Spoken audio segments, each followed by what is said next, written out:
PropertyGuru's Chief Executive Officer and Managing Director, Harry V. Krishnan.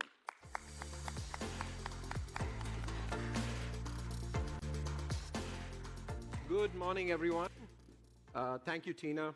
Delegates, partners, members of the media, our live stream audience watching online, including many of our employees who we call our gurus. Welcome, everyone. A very, very warm welcome to the 9th PropertyGuru Asia Real Estate Summit. It is fantastic to be back here with all of you, bringing together more than 400 people. We're going to have at least 400 people participate physically here in Bangkok, members of Asia's real estate community. And it is a privilege that we at PropertyGuru Group do not take lightly, hosting all of you. So thank you so much for supporting us. Communities are how we organize ourselves. They're how we define ourselves as human beings. Groups of people to whom we belong and where we can thrive and grow. This is one version of that community. This community is the real estate industry of Asia, and it has evolved tremendously. From thinking differently about how different home seeker communities, such as first home buyers, seniors, immigrants, or even students, how do they find and finance their homes? To designing amenities for the lives people want to live now. And sustainable environmental practices consumers now expect to be included in real estate. Our industry has never been a more exciting space.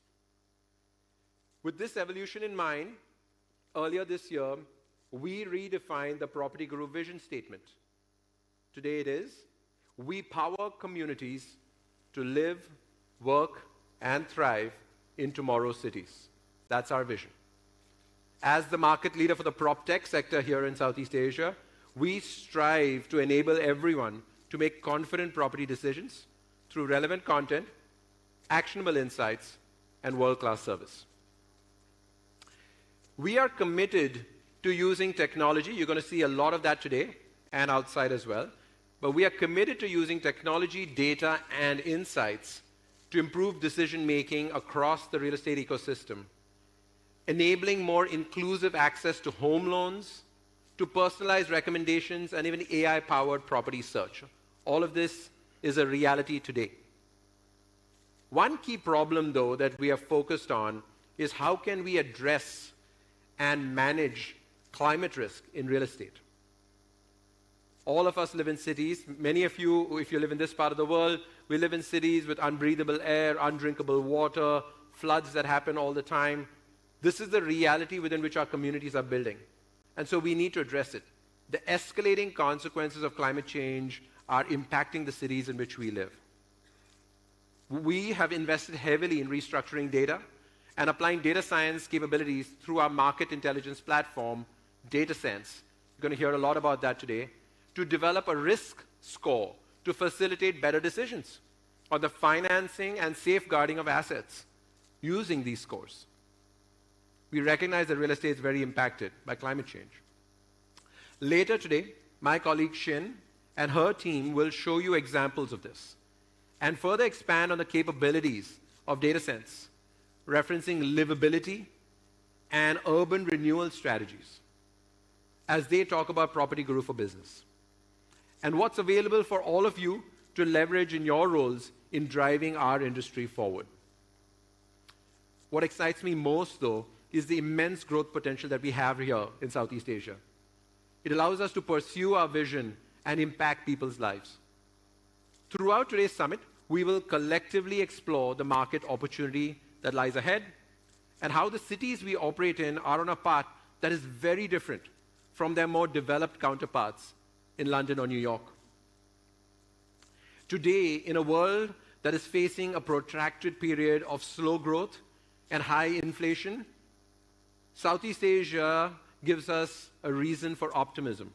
The strong fundamentals, accelerating growth, and a bright future. Fantastic demographic dividends as well.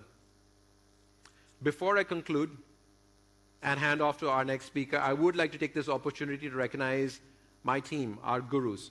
You see, tomorrow At Property Guru, we celebrate 16 years of our existence, of our exhilarating journey. I want to take this moment to speak to the gurus in the room and on the live stream and congratulate them all for the effort they've put in to service many of you in the room here and on the live stream, and to the continuing role we will play, this active role we'll play in developing the property industry in Asia. Once again, I welcome you to the 9th annual edition of the Property Guru Asia Real Estate Summit and look forward to an insightful and enriching day. Thank you all.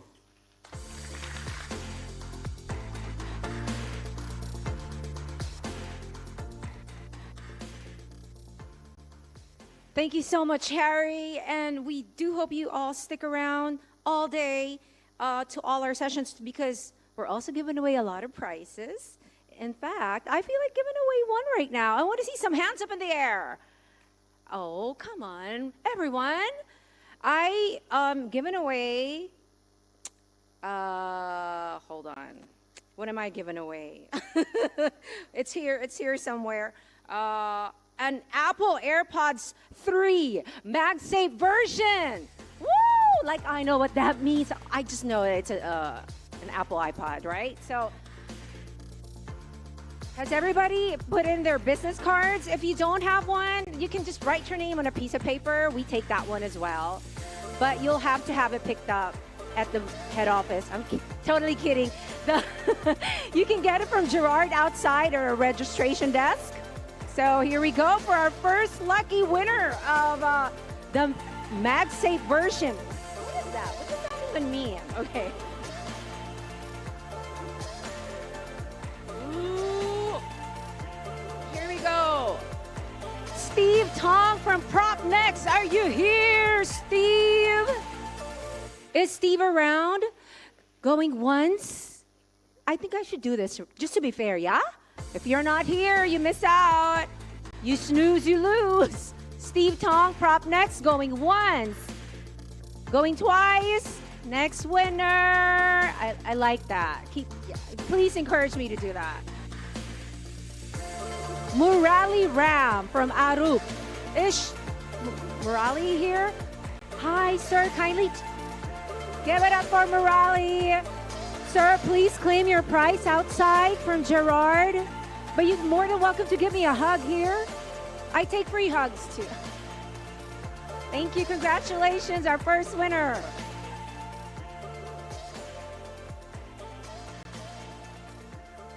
Our next keynote speaker, everybody ready, is here to talk about the new economic drivers and outlook in Asia for 2024. Please welcome the Director of Southeast Asia from the Economist Intelligence Corporate Network, Sumana Rajaratnam.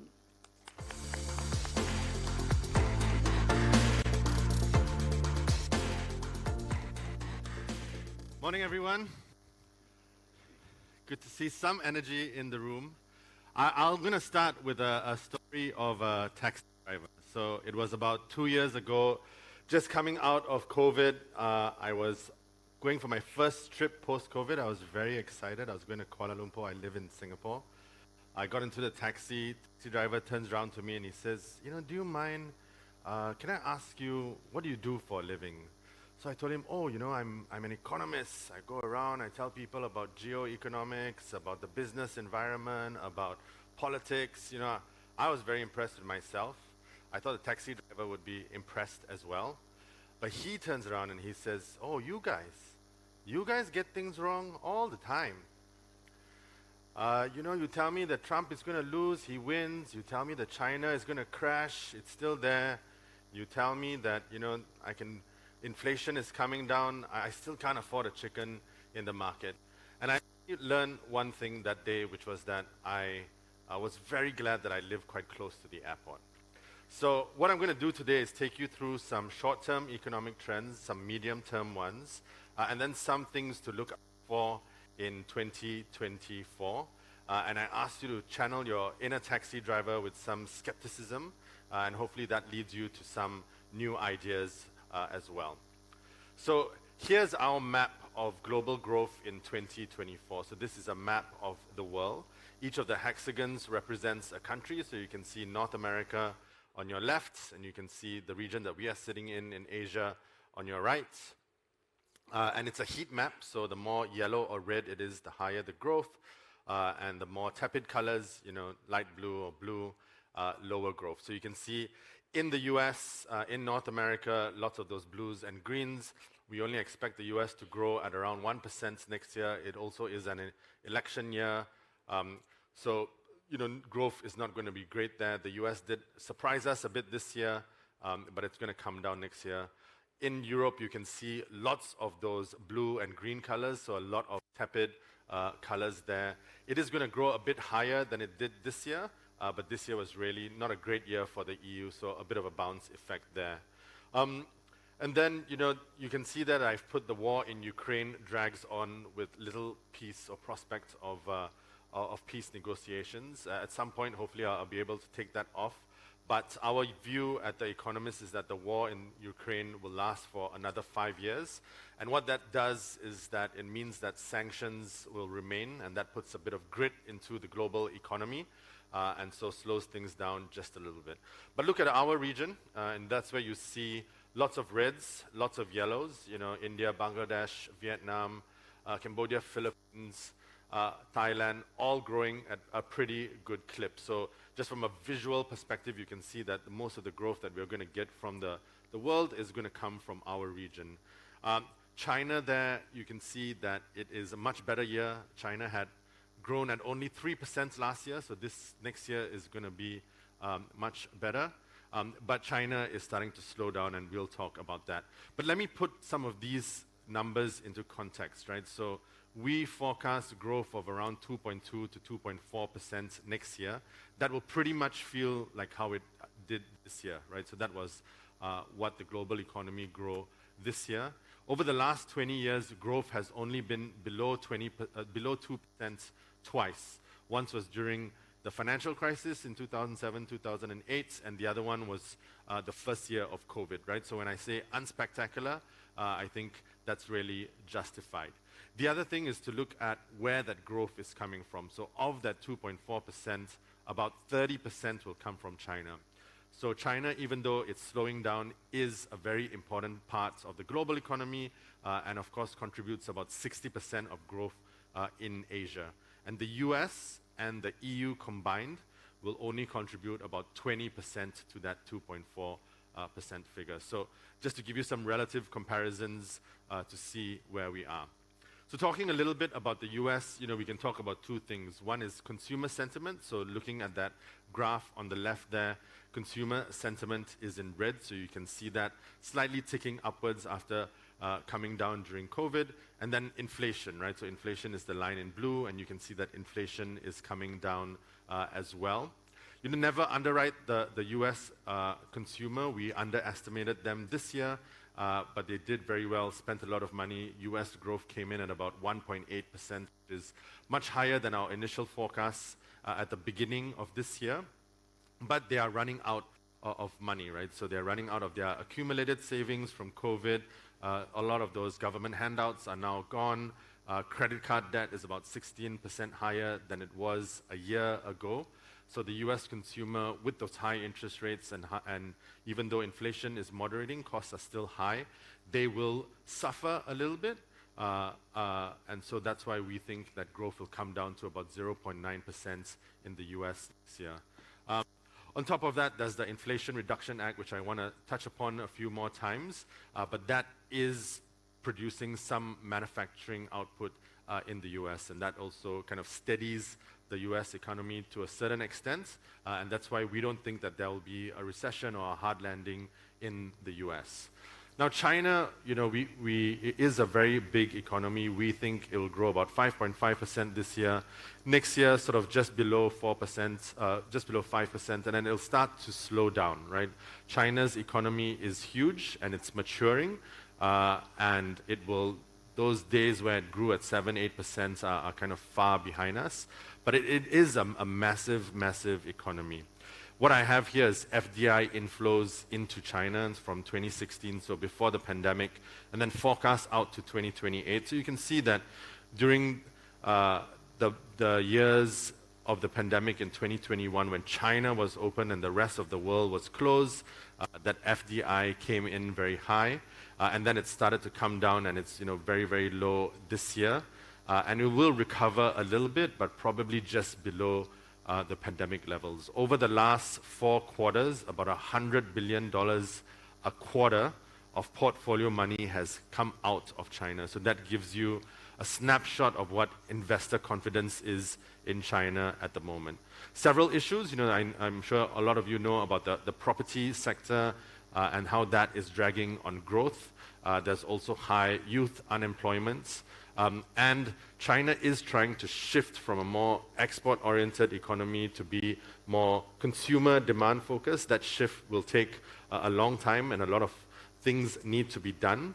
But one kind of challenging sign is that over the last few weeks, we've seen consumer debts in China increase. So about 8 million people have been put on a blacklist because they have not paid their mortgages or some kind of loans. And so you can see for China to make this switch from an export-oriented economy to a consumer-driven economy is going to be a challenging one. So by the end of this decade, by 2030, we think that China will probably be growing at around 3 or 3.5%, but that is still massive. A Chinese economy growing at 2.5% essentially adds the whole of the Indian economy. So that's how big the Chinese economy is. It's very, very important for the region.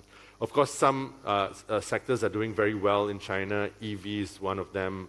They are pushed towards the green transition. A lot of those companies are doing very well as well, but not enough to kind of shift or take up the shortfall for the property sector.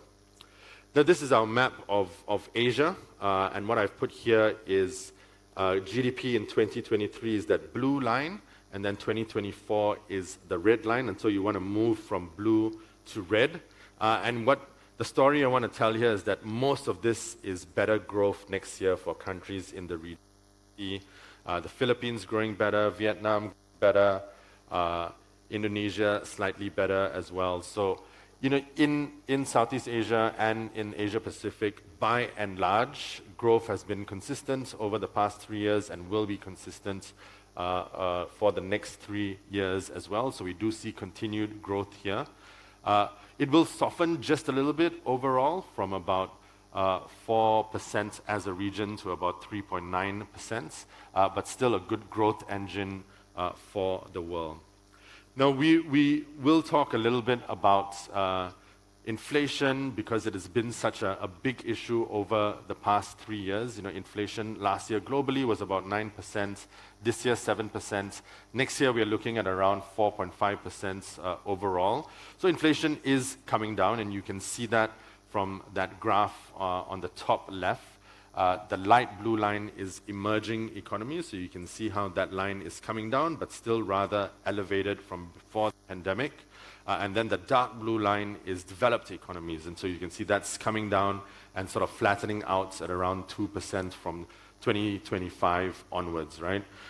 So developed economies, inflation will come down. Emerging economies, they are coming down, but they are a bit more sticky, but prices are still elevated. Prices are still high. So that is one of the things to look out for when it comes to affordability, especially consumers and producer prices as well. We have mostly upside risks to inflation.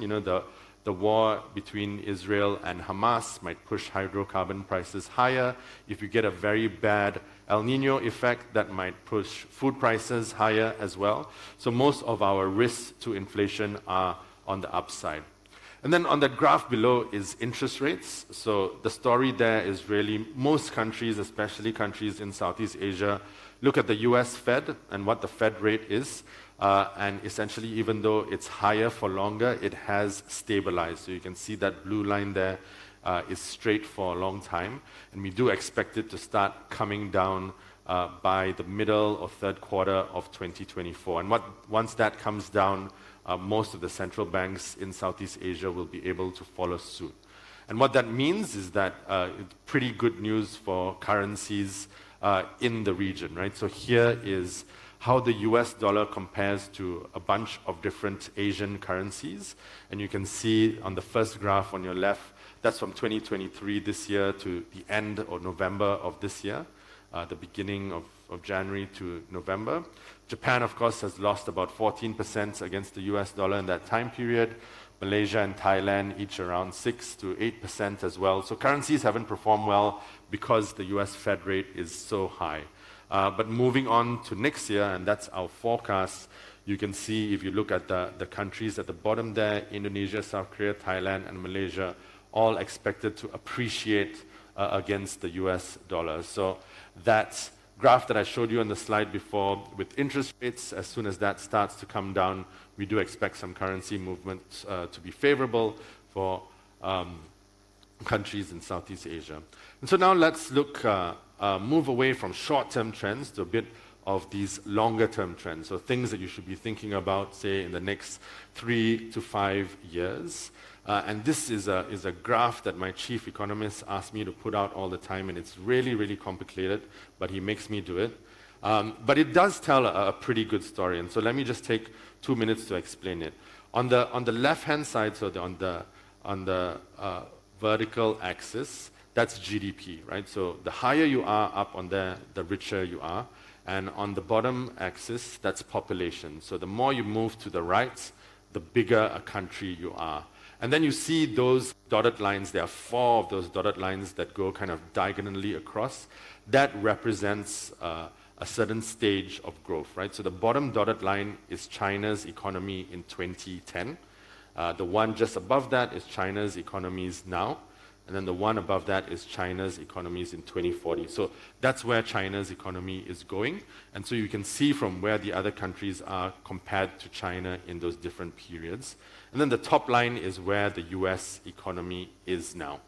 So the way to read this is that, look at that blue line that has the initials BD. That's Bangladesh. So Bangladesh is growing probably the fastest in the whole of the APEC region. And by 2040, Bangladesh will become as rich as China in 2010. So it reaches that bottom dotted line. You can see that Vietnam and Philippines, the orange and the yellow lines, they will become richer than China in 2010, but not quite as rich as China now. So these are sort of long, medium-term trends. And then you can see that some countries will also age, right? So if you look at Korea, which is that light green line, you can see that it starts to slope towards the left, which means that its population is starting to decline. So Korea will become slightly richer, but its population will decline, same as Germany, same as Japan. And then China, you can see all the way on the right there, where it will end up, and we think just below where the US will be. So this gives you kind of a snapshot of where countries are progressing in terms of population and GDP per capita in 2040. Then I have a couple of slides that kind of add to this story, right? We have, in Asia, we are used to the phrase new and aging tigers. And so what I have here is a bunch of lines that look at labor force growth in Asia until 2040. So the same time period as the previous slide. And so, not very surprising, some of this, right? If you look at the bottom line, the green line and the black line, that's China and that's Korea.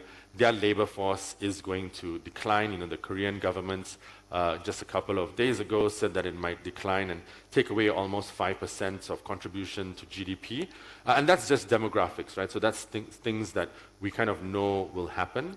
And then you see some of the other Southeast Asian countries like Vietnam and Indonesia all having labor forces growing. But the point that I want to make here is that even for Indonesia, which you can see in that light gray line, which has a spike, and India as well, in that dark blue line, that demographic transition, which I think Hari referred to as well, that is not as long as we think. It's a relatively short window for some of these countries to take advantage of their demographic transition and their addition to the labor force. So, immigration will become a much bigger issue, especially because of climate change. That will also change political systems. But let's not take the demographic transition for granted and assume that it will happen and that countries in Southeast Asia will be able to take advantage of it. And then urbanization, which I feel all of you will know a lot much more about than I do, but I decided to put some figures on urbanization in Asia to show that it still has a long way to run. So this is the level of urbanization. So you can see Japan in red and Australia in black and Korea on top, all levels of urbanization above 80%, but even in those countries, urbanization is still happening, right? It's happening at a much slower pace, but it is still happening. And then look at China. China is that blue line that is around the 60% mark. Now they say that Rome wasn't built in a day, but from 2005 to 2012, China built a city the size of Rome every 2 weeks. That's how fast urbanization was in China. And you can see that even with that pace of growth, China still has a fair amount of urbanization to go. So you can see the slope of China still proceeding. Cities are still being built there. And of course, the region that we are in, Indonesia, Thailand, Philippines, Vietnam, slightly lower, so that urbanization is still going to take place, still running at a pretty good clip. I think Malaysia is quite interesting here. If you look at Malaysia, that's the orange line just below Korea.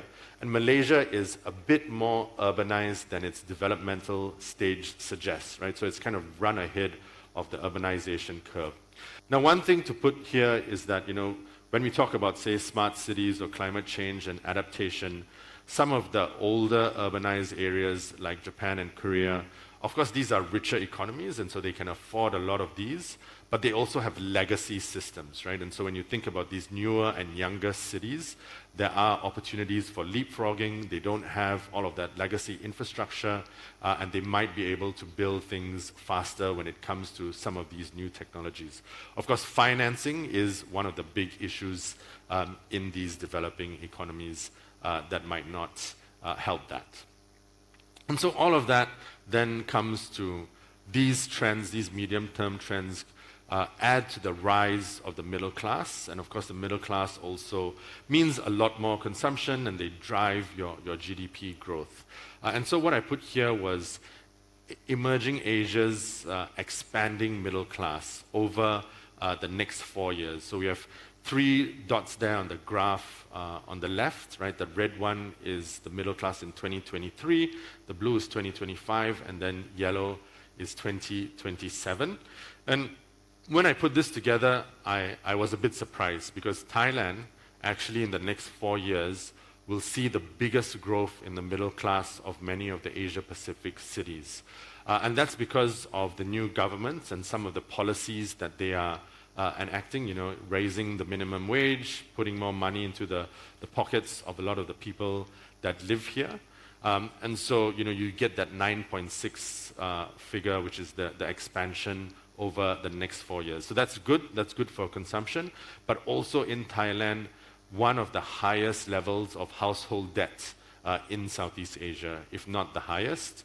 And a lot of that debt is actually held by the younger demographic, which tends to mean that it will be there for a much longer time. And so, putting that into context, you look at Indonesia, that bubble is only 4%. So Indonesia's middle class not expanding at such a fast rate. But also Indonesia this year, earlier in the year, they removed some petrol subsidies, they removed some critical subsidies from the population, which meant that there's less disposable income. That 4.0 figure in expansion is, as a consequence, probably more sustainable, right? So the rise in the middle class in Indonesia at a lower clip, but could rise for a much longer time. So now let's look at some geo-economic trends, things that are reshaping supply chains. We talk a lot about de-risking and nearshoring and friendshoring. The US-China rivalry in Southeast Asia, this is one of the big theaters for that, right? We see that competition. Our governments are very used to balancing both of these countries. And over the last few years, especially post-pandemic, regulations and geopolitics has been driving supply chains to be shifting. The other one is that FDI flows have become and will become more diversified. A lot of that FDI used to flow into China, and now some of that is flowing into ASEAN and into India as well, and I have a great slide on that. But in the same time, shifts will be gradual, right? Nobody is packing up and leaving from China, even though we hear this China plus one rhetoric a lot more. China is still very, very important and the sole source of a lot of different types of manufacturing activity. And then governments now, I think especially, and companies as well, especially because of the high interest rates, are no longer choosing to supply things, and try to get that ever-expanding delta that is cheaper, because interest rates are just much higher. So their decision matrix now includes choosing security over efficiency. And so now looking at Asia, I think when we think about the US-China rivalry, sometimes it's described as China for economic prosperity and the US for security. And I think that binary is probably a very lazy way to look at it. So I have some figures here. That chart looks at FDI inflows into ASEAN from 2012 and 2022. So that blue line on top shows you that FDI has just increased over the last 10 years. Not very surprising. But that light blue line just below is US FDI into the region. And in 2022, the US was actually the biggest source of FDI into the ASEAN region. And then if you look at that red one, which is the EU, in 2012 is pretty small. And in 2022, you can see that it expanded by almost 3 or 3.5 times. So the EU also pushing a lot more money into ASEAN. And part of this is the consequence of governments and companies thinking about China. And so this is my favorite slide, who wins from the unraveling of Sino-American trade. We had this made in China tariffs in 2015, that the Trump administration continued that with a whole slew of tariffs as well, and then the Biden administration did the same thing.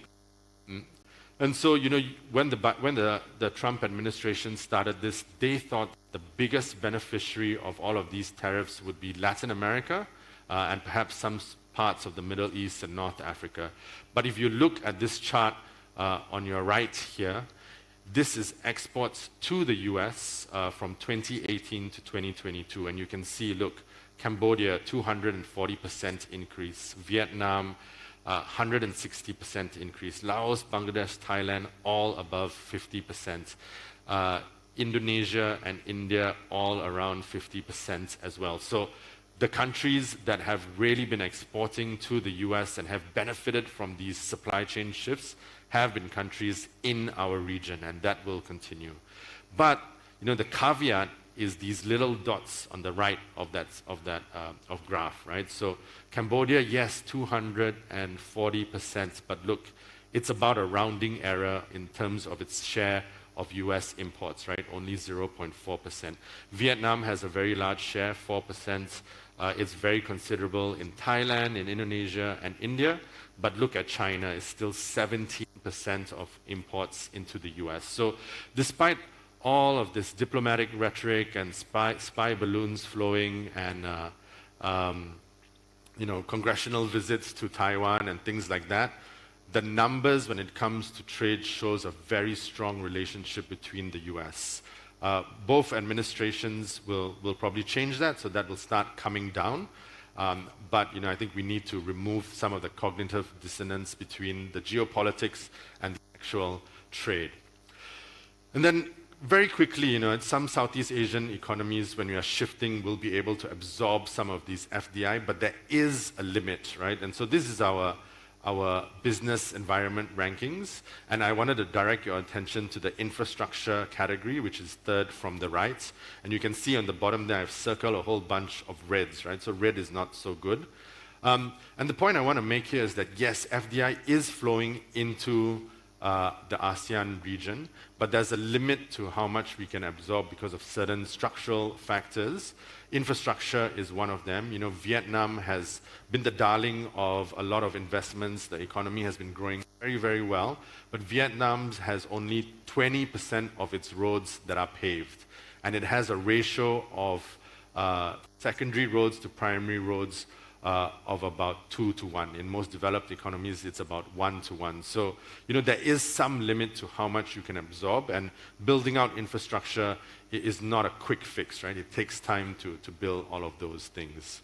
And this is the reason here, this slide, why we'll be talking about US-China rivalry for the next 10 years at least, right? So here's a share of global manufacturing output. You can see Japan and Korea on the bottom there in dark and light blue.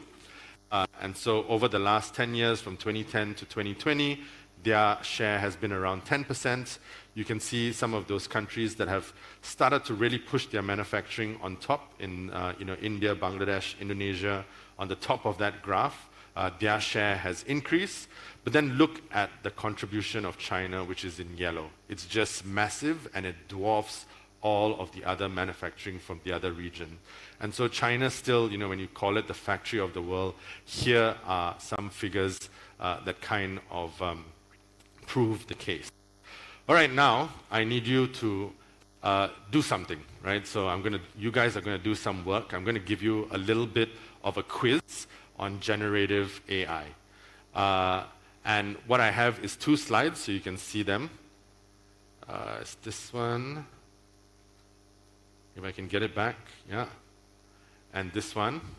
And so read this slide and then read the next one. I'll give you 10 seconds and tell me which one you think ChatGPT wrote and which one you think I wrote, right? So this is the first one. The input was the future of financial services. Take about 10 seconds, 3 bullet points. I put a nice little photo there that is also AI generated. So just take a quick look at that. I'll go to the next one now. 4 bullet points. I made the bullet points a bit bigger. Same photo, same prompt. Give you another 5 seconds. So now, show of hands. How many of you, this is the first one, how many of you think ChatGPT wrote this one? We got 1, we got 2. All right. How many of you think ChatGPT wrote this one? So it's overwhelming number of people that think ChatGPT wrote this one. And I'm very sorry to say, but it was a trick question. ChatGPT wrote both of them, right? And what I did was for the first one, I put in my previous slides, and it came up with that, and told it to write it in that style. And then for the second one, it just did what it did, right, with the same very simple prompt. And I use that to say that it's very difficult to tell what the difference is between generative AI developed content and content that a human produces, right?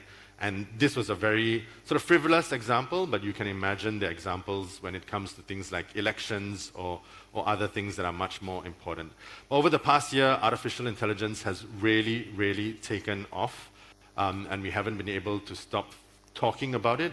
I think this is the year where 2 things will happen. There'll be much more adoption, so that's where implementation comes in. People talk about marketing, about customer, dealing with customers, and about research and development. A survey by McKinsey said those were the 3 top users, but that same survey also said that outside of the tech industry, only about 1/3 of companies and managers were really keen on figuring out how to use AI. So I think that the hype is very, very high. The ability to use it is less. Part of that is capacity. Do you have the correct talent to use it? Part of that is, fear about copyright or regulatory infringement. So I think this year will be very interesting in terms of how AI is adopted. I do think adoption will be quite good, but sort of much less than the hype that we have experienced over the past year. So now just a couple of things that I want to say about next year, right? One is Votorama, right? So here is a slide of all the countries that are going to vote, and the bigger the bubble, the bigger the number of people live in those countries. And on the right-hand side are democracies, and on the left-hand side, as you go from red to sort of that gray or black color, are authoritarian regimes. And so next year, about 4.2 billion people will live in countries that will vote. So less people actually vote than that. And 8 out of the 10 biggest countries will be voting next year. So you have India, you have the US, you have Brazil. In our region, you have Indonesia as well. Not all of the big economies or big voting blocs are important. We also have Taiwan in January. That will be a very important election in terms of US-China relations and China's relations with Taiwan. We also have elections in the US, which will be extremely important, and elections in the EU, where there have been a whole bunch, immigration this year is around 1 million asylum seekers into the EU, which hasn't been at that level since 2015, 2016. That might cause a bit of a shift to the right, or more populist type politics there. So lots of things to see in terms of election. We've never seen such elections at this scale ever. And then America's global choice, right? So right now we have two rather unpopular candidates in the US, right? So President Biden's approval ratings are around 60%. When polled, only about 65% of people say that they want President Trump to run again. And so you have these two unpopular candidates. It doesn't seem that anyone else will come in and compete with them. You also have this very curious and unprecedented case where Donald Trump, when he runs, will probably be facing about 98 criminal charges across 4 different cases. And his modus is, of course, to use this to energize his base and sort of delay any kind of verdict through legal means. So you could face a president that is in an election season facing an incumbent, facing a challenger that is going through all of these legal troubles. But we now put a 1 in 3 chance of Donald Trump winning, so I think it's useful to think about what that means for the world. Whatever the case, the US president next year will face a whole bunch of things in their in-trade that are very, very difficult. Social Security and Medicare are running out of money. We have nuclear proliferation, Iran and North Korea on the table as well. We have the situation with Taiwan as well. And so, wars in the Middle East also distracting the US. So a very, very key time, and so it's very hard to underestimate the importance of the US election. And quite strangely, you see the shadow of Donald Trump sort of in the center there. The US presidential elections are usually quite close, and it could come down to 6 states where his shadow is, Michigan, Pennsylvania, Nevada, Arkansas. About 50 million people, which is bigger than Spain but less than Italy, could choose the next American president that will have really global consequences.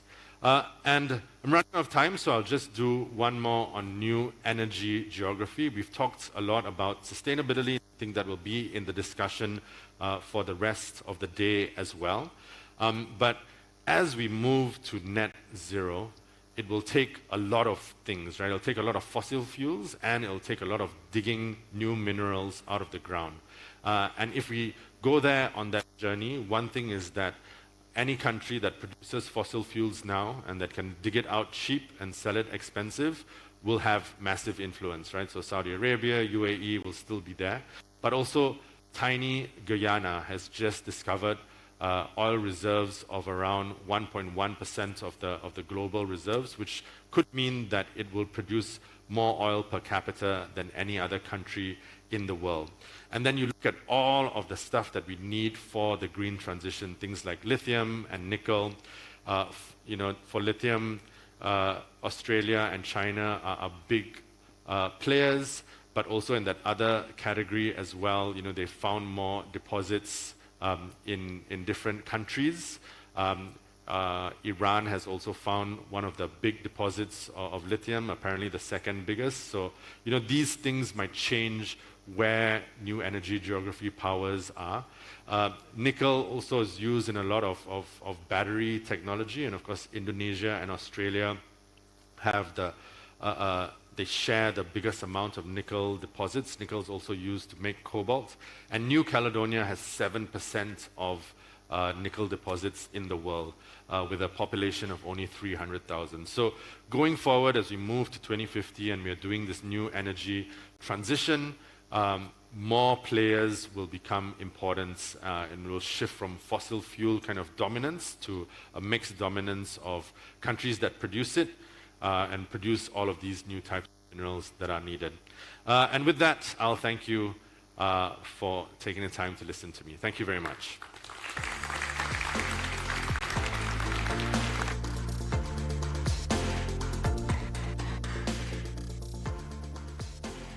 Thank you so much, Sumana. And every year at ARIS, we look forward to the Economist Intelligence Corporate Network keynote. And my biggest takeaway, Korea declining in population but becoming a richer country, makes me want to think if I want the same for the Philippines. It's some big thoughts to ponder on tonight. Please spread the word. Tell your friends that we are streaming live on Facebook, our official YouTube channel. Look up PropertyGuru Asia Real Estate Summit on YouTube, and it's streaming live right now. I just messaged my dad, and we video called with my dog because I asked him to take a picture of my dog watching me on TV, not them watching me. But anyway, speaking of dogs, we have a pet-friendly segment later on this afternoon, so please stick around for that. Now, everyone, please welcome our next speaker to deliver the sustainability keynote to discuss creating human-scale spaces for tomorrow. Please welcome the Chief of Knowledge and Innovation Branch at UN Habitat, all the way from Kenya. Let's welcome Dr. Edlam Yameru.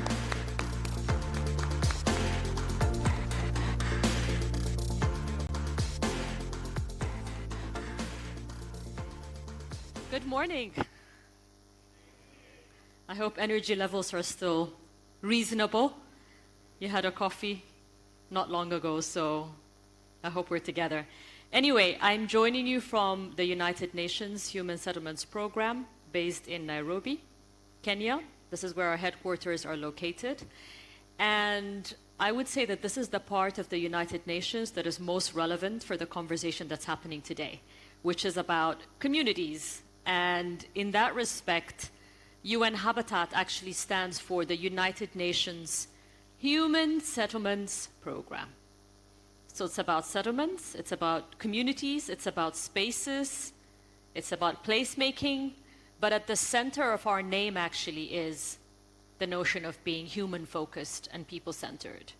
And that's pretty much what my talk today will be focusing on, which is the human scale, cities for people, and I think reminding ourselves why humanity or Homo sapiens decided to live in cities. We decided to live in cities for very specific and clear reasons, and I think if we remind ourselves of those reasons, some of which I'll be doing today, then we can truly think about human-scaled or human-scale cities, human-scale communities that work for us no matter where we're from and no matter where we live. So yeah, as mentioned, I lead the knowledge and innovation part of UN Habitat, where we do a lot of the policy research, analytics, data, statistics, also looking at innovation and smart city development. So what do we mean when we talk about human-scale communities? It is not a new notion. It's not a new concept. It's been around for a while, and it's been espoused by several world thought leaders and practitioners. One of the earliest ones was actually Jane Jacobs, who may be well known to many of you here, who was a very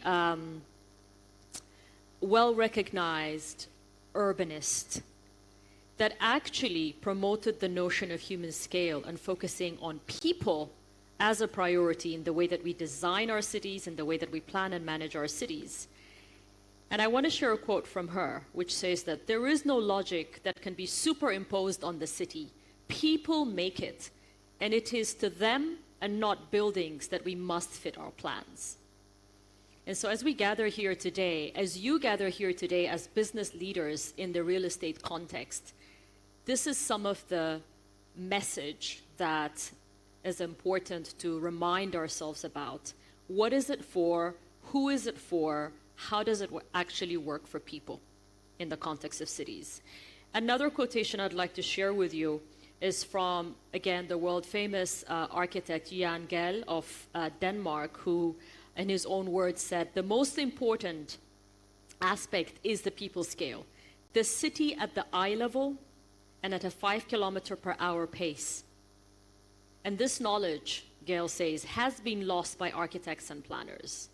And so how much of that do we build into our thinking, into our projects, into our investments? These are some of the questions that I'd like us to think about today. And so looking back at the sort of progression of cities and communities globally, before the 20th century, and dating all the way back to some of the most ancient cities that human beings constructed and created, they were very much about the human scale. And these are images of cities that are still in existence today, but were built in the 19th century and before the 1960s. And what you can see is clear remnants of how they were indeed human scale. The one in blue is from Chefchaouen in Morocco. The second one is Osaka. The third one is from France. And the last one is Quito, Ecuador. And what you can see in this context is that pathways are built for people to walk, not necessarily for cars. More space is dedicated to public squares for the purpose of human interaction and recreation, rather than for parking vehicles. It's not to say that we should not design our cities for vehicles, but it's really a question of balancing the focus that we place on the more functional approach to designing cities versus designing cities thinking about how human beings interact with their surroundings, how they're able to experience their surroundings, and how people are able to connect to the spaces and to the locations in which they live in cities. And so some of our most ancient cities and cities built before the 1960s, 1950s were indeed human scale. They placed people at the center. They were built for cities. That was the priority. And then we think about the advent of the automobile and the sort of transitions that we see in architecture, especially to the 1960s modernism. And with the automobile in particular, we started to shift further and further away from the notion of human scale. The kind of infrastructure we built into our cities, the kind of spatial layout of our cities began to transition because we could move further quicker. We could live in cities that were not necessarily human scale, were rather auto scale, if I can frame it in that way. And we saw the advent of a more rationalist approach to planning and designing cities. And so the image on the left is a rationalist model of city construction that was typical and beginning to emerge in the 1960s and thereafter. The one on the right is Brasilia in Brazil, which is in a way representing the epitome of modernist, non-human scale planning and design of cities. And so with the advent of the automobile and our ability to live across wider spaces in cities, we see a transition away from human scale planning and thinking. Just reflecting on what lies ahead for our cities, where we are today and what we can anticipate looking ahead. Can we imagine sort of a reversal back to the idea of human scale and people-centered planning and design of cities? Or will we continue to see this ultra sort of modernist, auto-focused, sprawling design of cities and urban areas?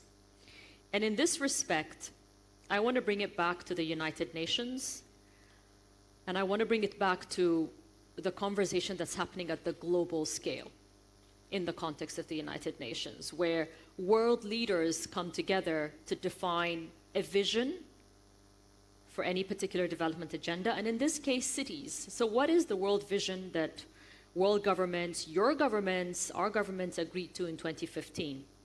That takes me to the Sustainable Development Goals, and specifically within the Sustainable Development Goals, it may or may not be well known that we have Sustainable Development Goal 11, which indeed is about reestablishing and reviving a focus on human scale cities. So SDG 11 focuses on making cities and human settlements inclusive, safe, resilient, and sustainable.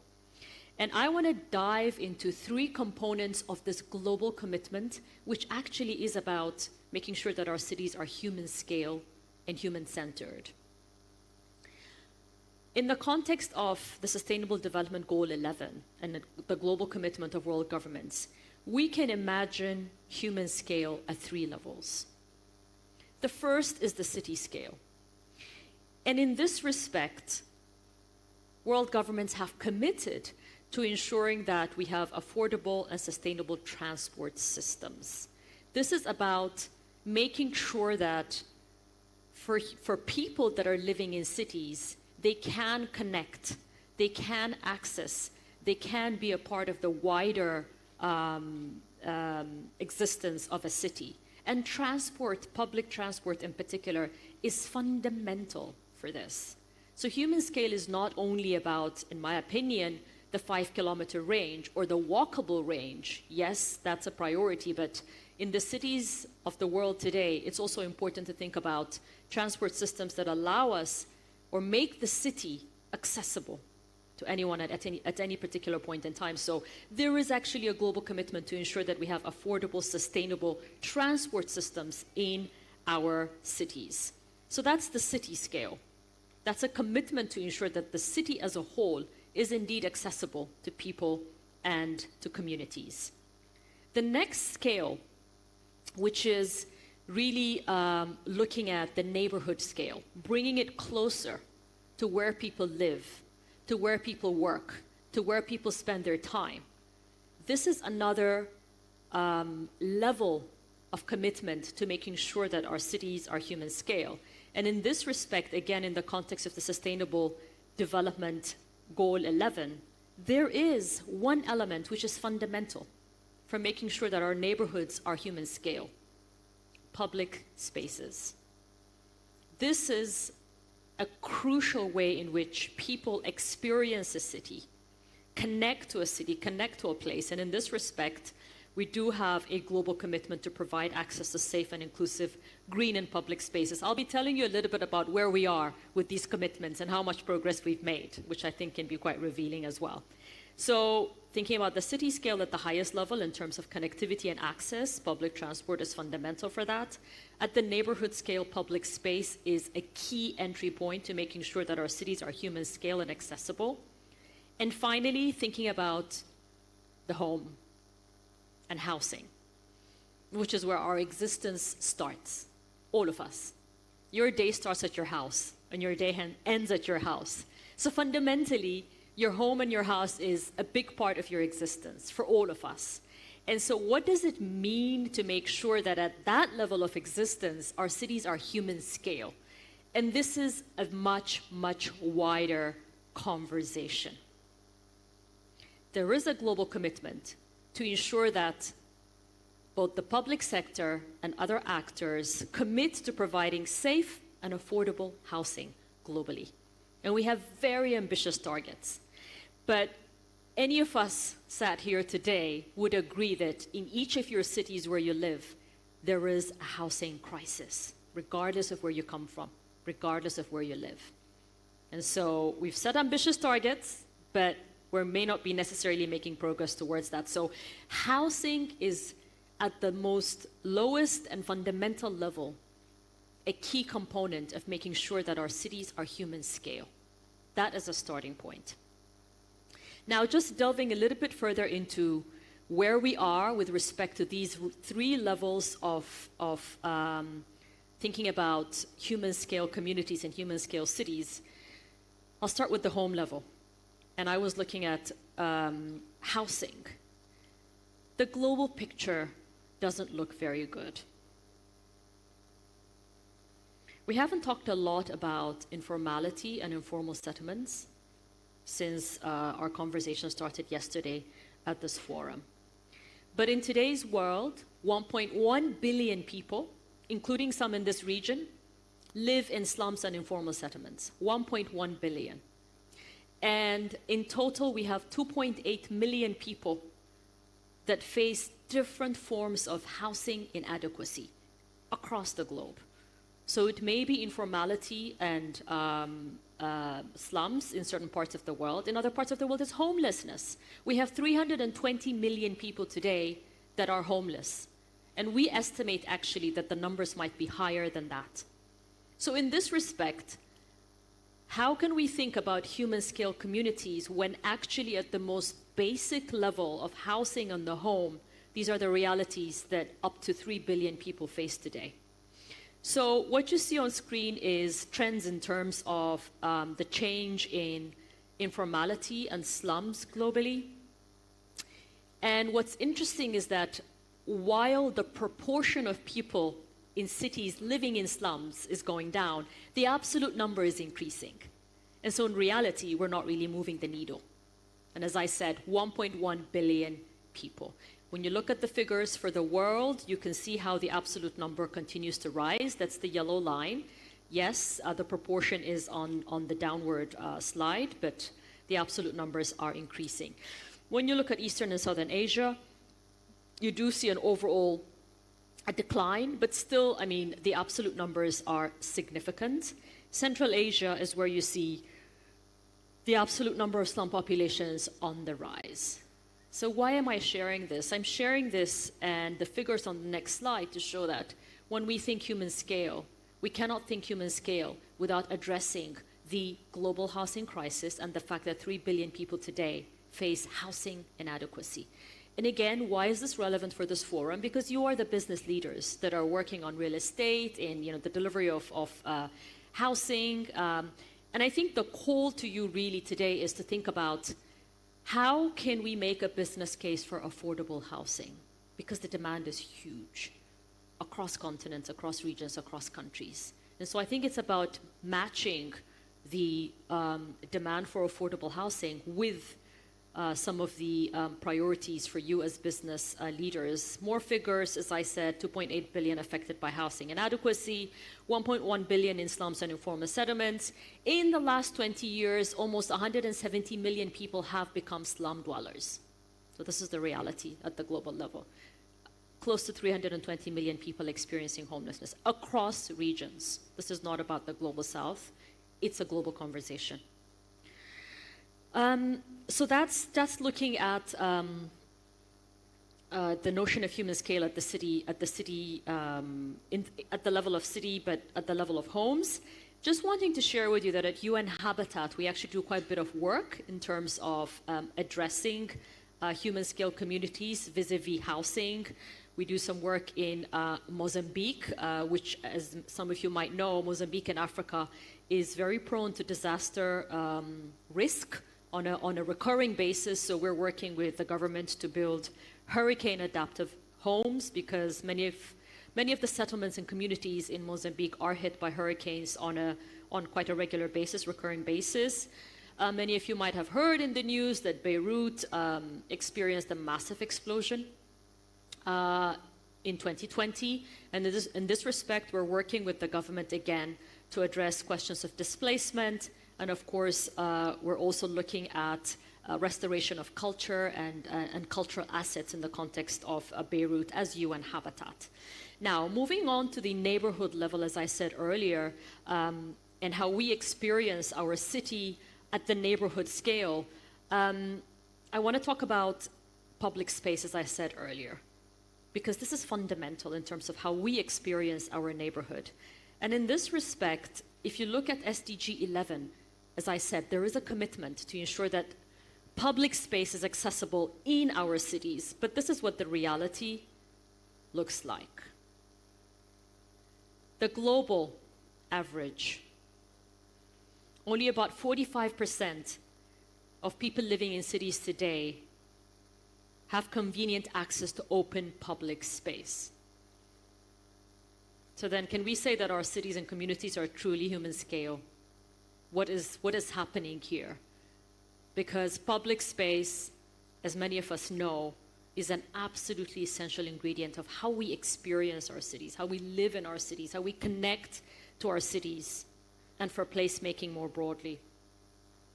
And you can see, for example, Eastern and Southeastern Asia, 26% have access to open public space. Central and Southern Asia, 35%. So I think this is quite telling in terms of how we're designing and planning our cities, and for what purpose, and for what end. So again, a little bit about our work at UN Habitat. We're also doing work on public space, and here this is work that we did in Pristina with Minecraft around public space and public parks, the design of public parks, and working with communities to actually design solutions for public spaces.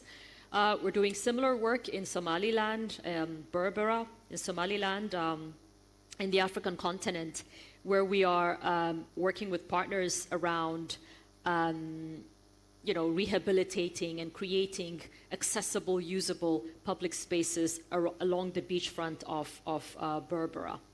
Moving on to the city scale.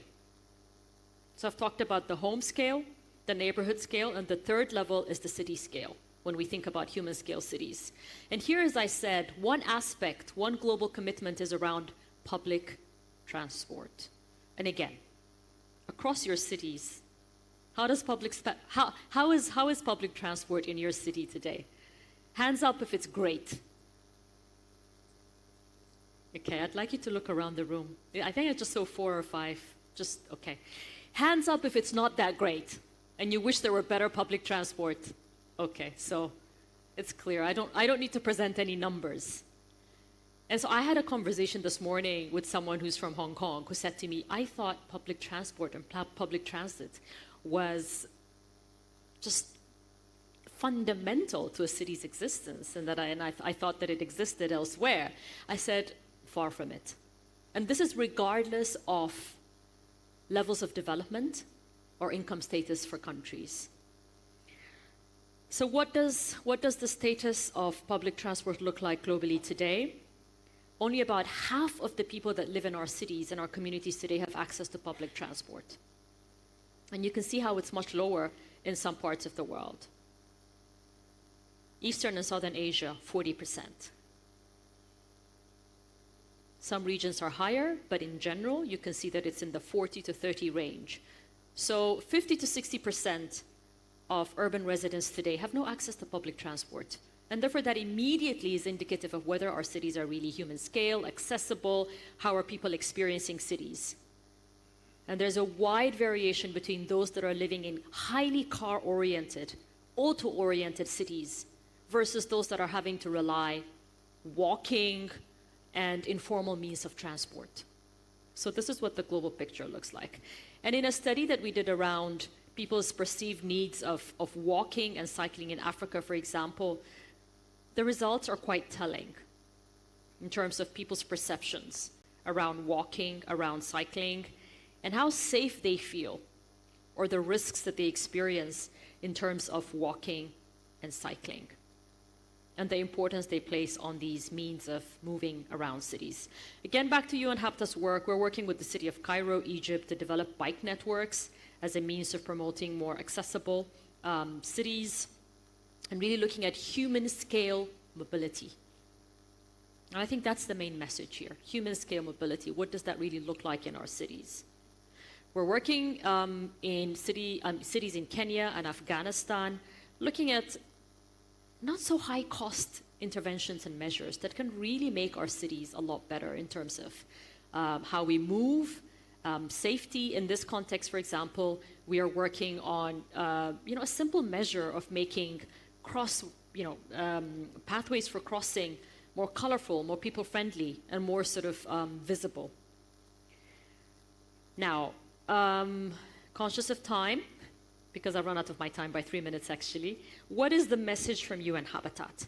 And I think what is the takeaway from my intervention today, which I believe has direct relevance for you as business leaders, for you as, investors, and in your role in shaping the form and spatial layout of our cities, the way in which people experience the communities that you're building, and ultimately the future of our cities.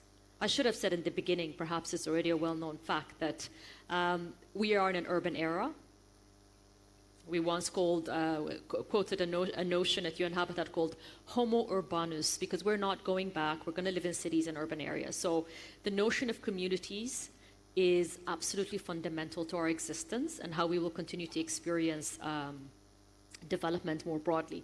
So our message is threefold, 3 C's, cliche, but they are 3 C's. First is compact development. And again, that's about proximity and what that means for human beings experiencing the city. Compact versus sprawling cities. I think that's a major message. How are our investments in properties and infrastructure, etc., anchored in enabling compact development? How many of you have been in a city that's compact, well-connected, not sprawling, and you felt, oh, wow, this is nice. I can go to the shop. I can access, whatever service I need. I can walk here and there. I'm right in the middle of everything. That's really the notion of compact development. The other piece is cohesive. And cohesive is about integrated rather than fragmented communities. We know that in many of our cities today, regardless of where you're from, fragmentation, inequality, the gaps are getting wider. How many of you feel that in your city, you see a deepening of fragmentation on income levels? It could be, racial dynamics, ethnicity, all sorts of factors. How many of you feel that your cities are less integrated as they continue to grow and as they continue to develop? And you as business leaders have a role to play in this, in terms of the outcomes of your investments and the properties that you're continuing to build and promote. And finally, connected. And this goes back to public transport. How connected are people to what they need to access in a city? I want to go back to the fundamentals of why people decided to live in cities. People decided to live in cities because they wanted to be connected. They wanted to be a part of a larger system. They wanted to benefit from agglomeration, being together, and being able to share opportunities, being able to share risks, shoulder risks together.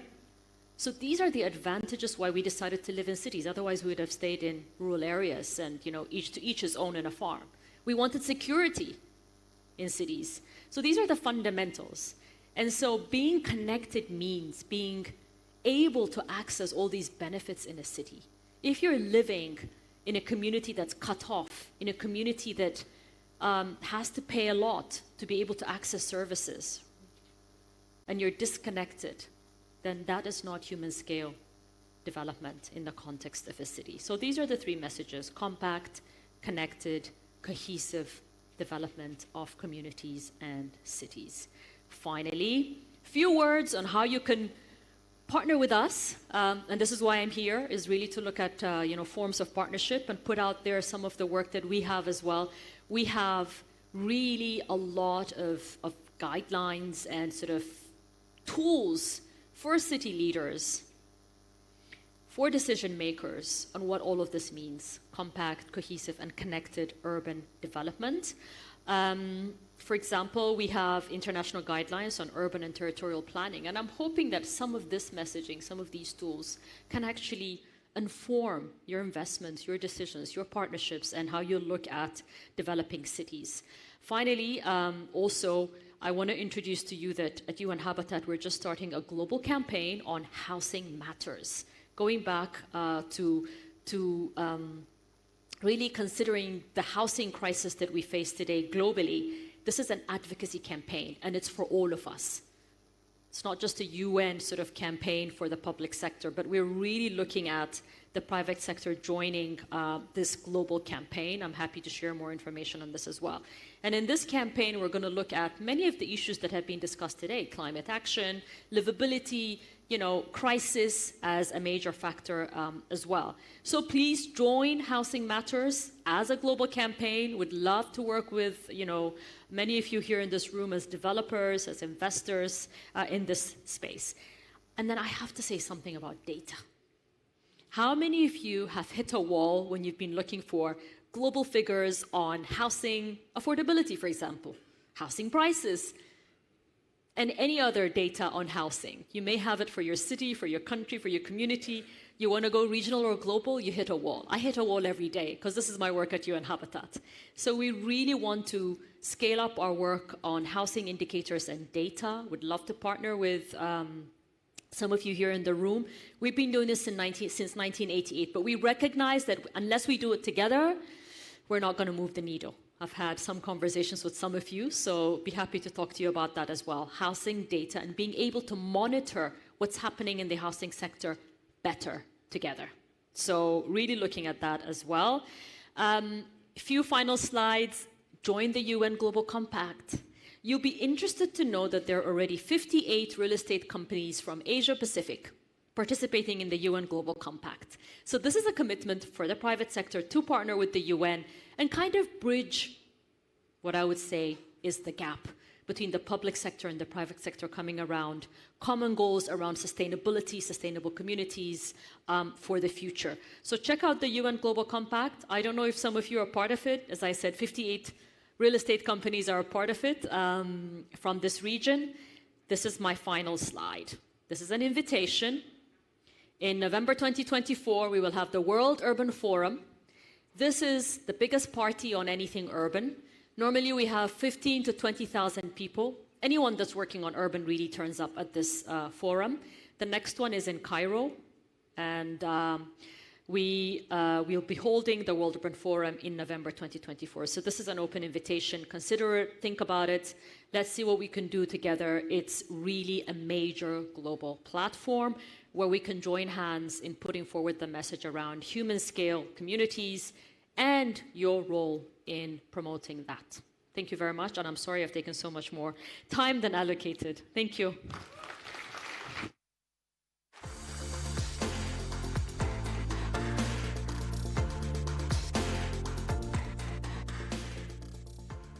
Thank you so much, Dr. Edlam Yamaru, and honored to have you here at the summit this year. Now it's time to hear from our international keynote speaker who will talk about the one-story city, a disabled vision of an urban future. Let's watch this presentation from author, designer, educator, and consultant, Professor David Gisson from the Parsons School of Design in New York City.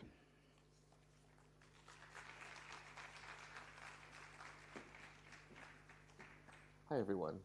Sorry that I can't be with you all today. I have to finish my semester with my students here in New York City. So I also want to apologize that I'm getting over a cold, so my voice is not quite what it usually is, but hopefully I can manage this presentation okay. So I want to thank the organizers of this conference for agreeing to let me share some of my thoughts with you about disability, cities, and architecture in this remote and recorded format. So, when most people imagine how cities might transform to become more usable and accommodating for their disabled residents, they usually imagine the creation of design interventions that reduce the barriers that many disabled people experience in cities. This includes transformations like what you see here: a large curb cut in a city sidewalk with a red plastic tactile plates laid over it. So this, as you can see, this enables wheelchair users to move more easily between the grade change of a sidewalk and the street, which is generally lower. And as I mentioned, you also notice the red tactile inserts into the curb cut, and that also enable blind people to traverse the curb more easily. The small raised bumps in the red tactile plate can be felt with the foot or with the use of a cane, a very typical way that many blind and low vision people navigate urban space. So these type of accessible design interventions are important. They include things like the sidewalk I just showed you, but as well as things like this that you've all seen throughout cities, like this wheelchair accessible ramp. These kinds of interventions enable people who use wheelchairs, who are blind, or have difficulty ambulating in cities, greater ease in movement and mobility. As a disabled person, I often think about how cities might change relative to the experiences of their disabled citizens and beyond these type of typical disability accommodations. These other ideas, I believe, are more comprehensive and in some ways even more radical from the perspectives of non-disabled people. Many of these alternative ideas challenge some of the physical characteristics that we associate with a modern city. For example, today, I want to take you through what we might call a disabled fantasy of a city, and that was actually shared by many other modern architects throughout history. And that fantasy that I want to examine with you today is the fantasy of the one-story city. So for over 150 years, most histories of cities and the architecture within them argue that a modern city is an inherently tall and rising, ascendant city. This is a photograph, what you're seeing here is a photograph from one of the first exhibitions on modern architecture at the Museum of Modern Art here in New York City from almost 100 years ago. This exhibition narrated the history of construction technology in the American city of Chicago, Illinois. Its curator, Philip Johnson, argued that as the buildings in cities became increasingly built out of steel versus brick, that the buildings within them would become larger, taller, and more open to their surroundings. You can see that in this display of models of buildings, and that shows a 7-story brick building on the left and a 20-story steel building on the right. And all of us are familiar with this kind of narrative. Modern materials enable the city to get taller and taller and taller. This idea that a city, a region, or even a continent's buildings become taller over time is what we call in the United States conventional wisdom. It's something so inherently true and believable as to be unquestionable. This is a simple diagram that narrates the ever-increasing height of buildings in Asia, and in the context of a real estate conference, which you're all attending, I imagine this is a belief shared by many of you as well, that this is the future of the city. The city gets taller and taller. But I would argue that it's not entirely the case. Let me give you a few counterexamples before moving on to the main topic of my talk. There's no clear arc, or what historians call historical arc, that suggests that cities simply become taller and more massive architecturally. For example, for millennia, societies with traditions of large-scale monumental building self-consciously built entire precincts out of lower and less massive buildings. They did this not because they lacked resources, but because they wanted to create urban precincts that were built around other values: intimacy, family, intergenerational living, being close to the ground, and the kind of commerce of the ground, among many other ideas. Among the most famous examples of this global phenomena might be the hutangs that you see here, many of which were built hundreds of years after multi-story construction techniques were improved and in some cases perfected out of wood in mainland China. If people could build multi-story buildings, why would they build only one-story ones? This is an interesting and ongoing question that I often have. And as many of you know, for hundreds of years, these districts held multi-generational worlds within them, and only a few of these areas remain and are preserved today. Again, conventional wisdom suggests that the development of modern construction techniques with concrete, lightweight masonry, and steel beams and columns enable architects to build taller and taller buildings, and that this was an inherent and desirable goal. But architects inserted other values or physical possibilities within these materials. Maybe one of the most famous, at least in the United States, is Frank Lloyd Wright. He was an architect who explored how steel could enable the construction of longer, versus taller buildings. This is a one-story side wing of his Ward Willits house outside Chicago.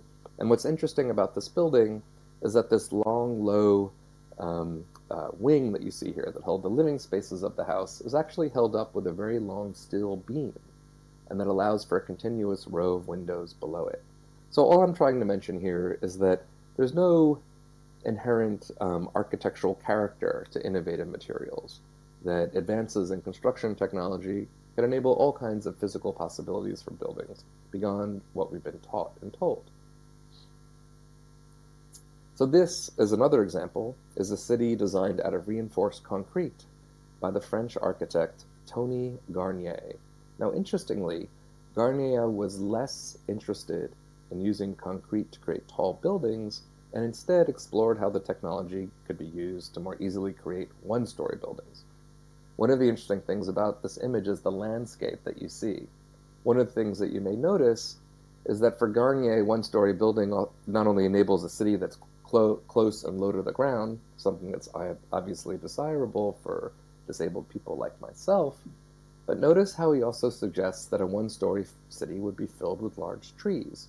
If the buildings in a city are lower, then the nature within them is more exposed to sun and rain, and of course, the vegetation within them would become more vibrant than the kind of somewhat frail vegetation that we see in very large cities like New York City today.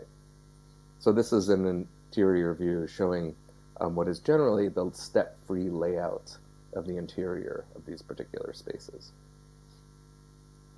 The idea of a one-story city was something that several modern architects imagined specifically for disabled people. So this is a fairly crude drawing, but an interesting drawing, by the architect Adolf Loos, a Czech architect working in Vienna that I'm sure many of you have heard of. So Loos was one of the most famous modern architects in Vienna, Austria at the time that he drew this.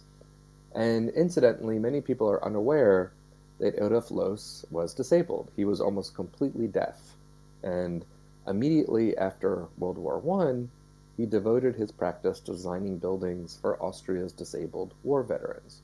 So this sketch, this kind of odd little house that you see here, was a one-story building design that he designed for war veterans.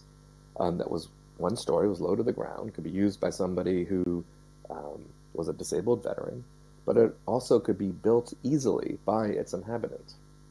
This is one of his ideas.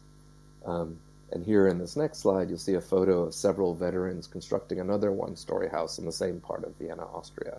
So he was very interested not just in making buildings that were low to the ground, that would be easier to use for people that had mobility impairments, that were wounded from the war, but they could also build easily by making them out of simple and modern building materials. Now, many of you are probably familiar with the work of the German-American architect Ludwig Mies van der Rohe, and who developed numerous designs for glass-walled steel skyscrapers throughout the Americas. On the right is one of his most famous built projects, the Seagram's Building on Park Avenue in New York City, and on the left is a model that he designed of one of the very first glass and steel skyscrapers, and that's from the 1920s. He sort of invented the idea of the steel and glass skyscraper about 100 years ago. So what many people don't know, or what I think is very interesting, is at the same time that Mies van der Rohe was examining the use of steel to create tall buildings, he also examined how steel and masonry could be combined to create entire urban districts with one-story steel, masonry, and glass structures, like the one you see here. Again, this is kind of like an apartment building, but one that's scattered over one story on an urban lot. Again, these ideas were developed in the wake of World War I, and they offered a more kind of gentle idea of urban development after the war, rather than kind of a massive multi-story apartment buildings like that many other kinds of modern architects that were Mies's contemporary proposed. So here's a plan of these, and that's showing large, open one-story plans for each residence. It's a kind of block laid out, shown in plan, as well as courts and numerous large trees within them. You can also see how he's experimenting with the division of property within a block. And you'll notice how the division of the different lots is very different from the usual kind of grid arrangement that we see in many cities, like here in New York City. So after World War II, many architects revived the ideas of the one-story city, but to somewhat different ends. In Europe, one-story village designs were developed as part of the new welfare state, and often for housing elderly people. So this is a one-story apartment development created for elderly people in the Netherlands by the architect Herman Hertzberger. And I very much like this photograph, which emphasizes the incorporation of Hertzberger's design of incorporation of a place for people to rest within this scheme. You can kind of see that on the left with these benches outside of each apartment, and this kind of quote-unquote Dutch door. That's what we call a door that opens on the top and the bottom, like you see in this photograph, and enables people to talk. And as we know, as we get older, we don't have the capacity to walk as well as we once did, and so things like this really acknowledge that kind of transformation to our bodies as well as our needs. So this is a photograph from the development soon after it was constructed, and here's a contemporary view, and it shows pretty much the same idea, but also just how well maintained this complex is. Okay. So outside Europe, architects often turn to one-story urban plans as a way to revive pre-European and pre-colonial architectural and urban traditions. In Egypt, the architect Hassan Fatih developed one-story urban plans using traditional building materials like earth and brick for several different designs, including parts of his city design of New Gorna that you see here. And you can see his idea of the one-story city here in these beautiful drawings that were done by him, as well as his idea of designing the city in a way that kind of challenges the strict gridded layouts of many colonial era plans, and something that tries to recuperate pre-colonial ideas of urban space. Here's another view of one of the arcades within Norgorna. You can see how it uses traditional construction, just how beautiful it all is. So moving to the present, today architects continue to experiment with one-story urban plans, and for a variety of reasons, many of which were similar to those in the past. This includes the desire to create more accessible cities for disabled people, to preserve historic building traditions, to create more connections between people and nature. So what you see here is a model of a housing scheme for elderly people by the architect Junya Ishigami, a Japanese architect. And his idea here is that he wanted to create a dense village out of traditional Japanese frame buildings.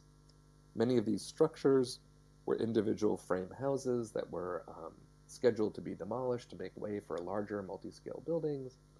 But Ishigami proposed to preserve, move, and reuse these wooden structures that were supposed to be destroyed, and to reassemble them into this urban plan, this little village that you see here.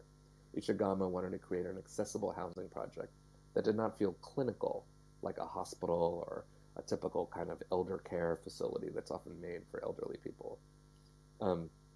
Here you can see a plan of the development and just how kind of beautiful and intimate and interesting it is in terms of the kinds of spaces it makes and the kinds of world that it would make for elderly people. So here's another contemporary example. This is a recently completed one-story co-working office complex in Los Angeles. You can see these relatively small circular rooms, all of which are one-story tall. And this particular architect filled an entire block with these kind of one-story office pods. And the architects of this complex not only created a fully accessible office environment, but they built a complex in which each office enjoys an abundance of nature around it. And here you can see a view of one of the interiors of the office pods. And this was designed to be, this is a pre-pandemic design and was designed to be used in a kind of WeWork scenario in which freelancers or smaller companies would rent out these pods for their use to have meetings like you see here, or as places to work versus kind of more permanent purpose-built office space. Really interesting idea. Finally, I realize that I'm talking in the context of a real estate conference, so I want to address how the one-story city relates to property development. I realize many of you probably think that one-story buildings are uneconomical, but I would actually disagree. In the United States, some of the most interesting experiments with property development are happening with one-story buildings. For example, in California, a state where I was based for many years, many cities in California have passed new laws enabling owners of single-family residential lots to build what are called accessory dwelling units on their property. In the United States, we call them ADUs for short. That's the acronym for accessory dwelling units. And these accessory buildings are typically very small apartments generating additional income for their owners, and almost all are only 1 story tall. They're typically built in the back lot, like you see here, but in some cities in California, they're enabling them to be built in the front part of the front yard of a property or the front part of the lot. Although this is rarely discussed in writing about accessory dwelling units or ADUs, the construction of these has actually greatly increased the physical accessibility of residential buildings in cities. The number of buildings, residential buildings and units and apartments that can now be rented by disabled people has often increased with the emplacement of policies and economic incentives of owners to build these on their property. So these are some examples, all of which were built in the US very recently. So typically, ADUs are associated with younger residents or with use by people who want to rent out properties with companies like Airbnb, but ADUs may also enable more opportunities for aging in place and non-institutional forms for housing elderly people or those who may need increased forms of home care. So for example, if you're an elderly person, you may ultimately choose to live in an accessory dwelling like this, and perhaps the owners or one of the services the owners offers is the ability to like tend to you in some way. I don't mean to like care for you in the way that one would have care in an elderly housing facility, but perhaps like when somebody gets groceries, those are available, or if somebody needs a ride to a bus station or to a grocery store, that becomes available as part of the kind of arrangement or community they have within the particular area in which they live, or the parcel of which they're on. So to sum all of this up, we often believe that cities will simply become taller and taller over time. That's how they become more modern, right? They become bigger and more massive. But a disabled perspective on cities also shows us how progress and ideas about the future also include any number of ways to bring the scale of cities down a bit too. And I just want to end with this wonderful series of workshops that I engaged with in students here in the United States. So on the left are some graduate architecture students of mine from here in New York City at the Parsons School of Design. On the right are some undergraduate students that I worked with recently at the University of Arkansas in Fayetteville, Arkansas. So in both cases, I asked my students to reimagine cities in a one-story form. And just want to share these projects with you because they're quite a bit of fun. And if any of you are interested in me staging this, either at your communities, your workplaces, or the universities you may have associations with, I'd be more than happy to do this. So for example, on the left, I had each of my students select a very controversial multi-story building here in New York City.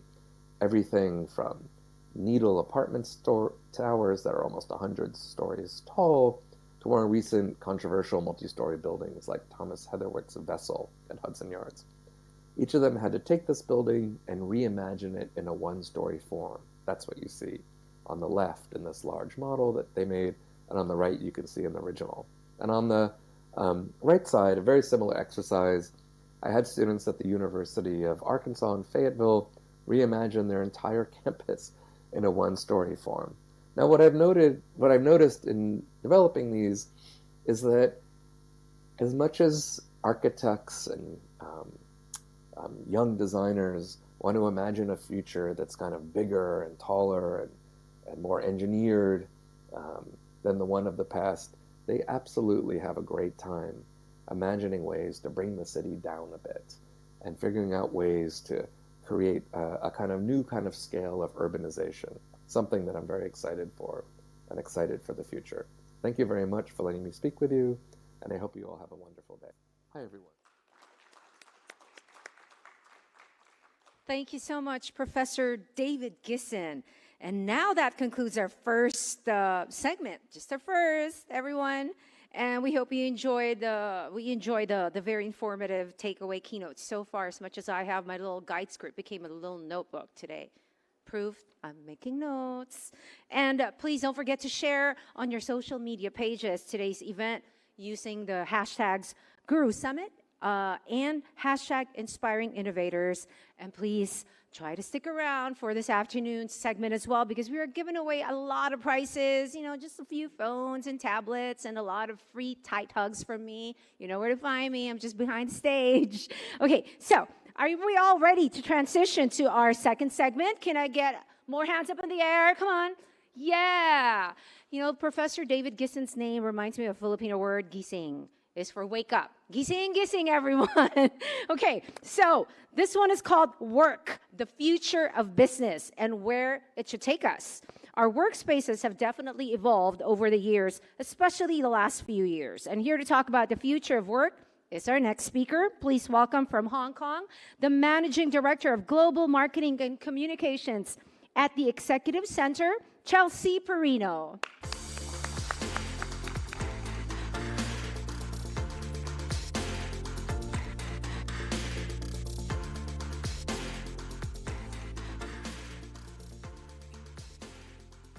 Good morning, everyone. It's so great to be here and to see so many diverse faces from so many different places across Asia and abroad. My name is Chelsea Perino. I'm Managing Director of Global Marketing and Communications at the Executive Center, which is Asia's largest flexible workspace provider with over 200 offices that span from Australia all the way over to the Middle East. So hopefully that gives you a little bit of an understanding why I'm here and why we're going to be talking about the future of work. But more closely, I actually would like to talk about the creative evolution of workspaces, because I think particularly over the last several years, we've really had to take a step back and try to unpack what work really means. So workspaces are, of course, where we are. It's a physical location. But I think what many people have recognized is that work is a lot more than that.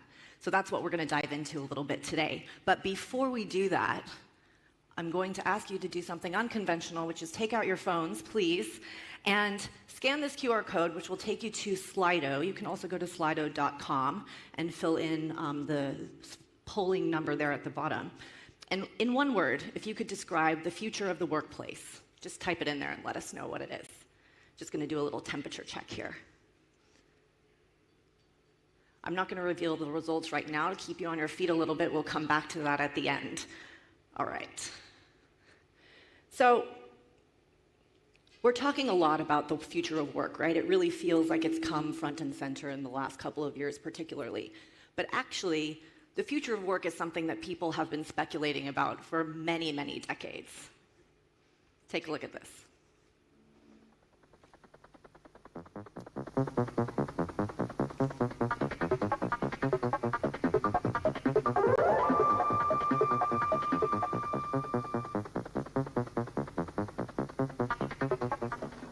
Now, this is where the family of the 21st century would relax. Over here is where work would be done. Now, this is where a man might spend most of his time in the home of the 21st century. This equipment here will allow him to carry on normal business activities without ever going to an office away from home. A telephone is this instrument here, a mock-up of a possible future telephone. This would be the mouthpiece. Now, if I want to see the people I'm talking with, I just turn the button and there they are. With equipment like this in the home of the future, we may not have to go to work. The work would come to us. In the 21st century, it may be that no home will be complete without a computerized communications console. The domestication of the computer already has begun. In Phoenix, Arizona, the Charles Crawshaw family has learned to live with a computer terminal in their kitchen. This teletypewriter is connected by ordinary telephone lines to a computer complex in New York City, 2,400 miles away. Charles Crawshaw, a General Electric engineer, works on technical problems. His wife, Barbara, uses the computer for various household chores. Here, the computer has expanded the proportions of a recipe for 6 into a recipe for 14. By the 21st century, home computers may be as common as today's telephone. So while not politically correct, you can see that, even in the 1960s, people were hypothesizing around what the future of work is going to look like. And while Walter Cronkite may have, given us a little bit of a hint into where we were going, he was 20 years too early. These are a couple of headlines from 2021. I'm assuming that many of you resonated with the computer console in the kitchen sort of experience. I know I did.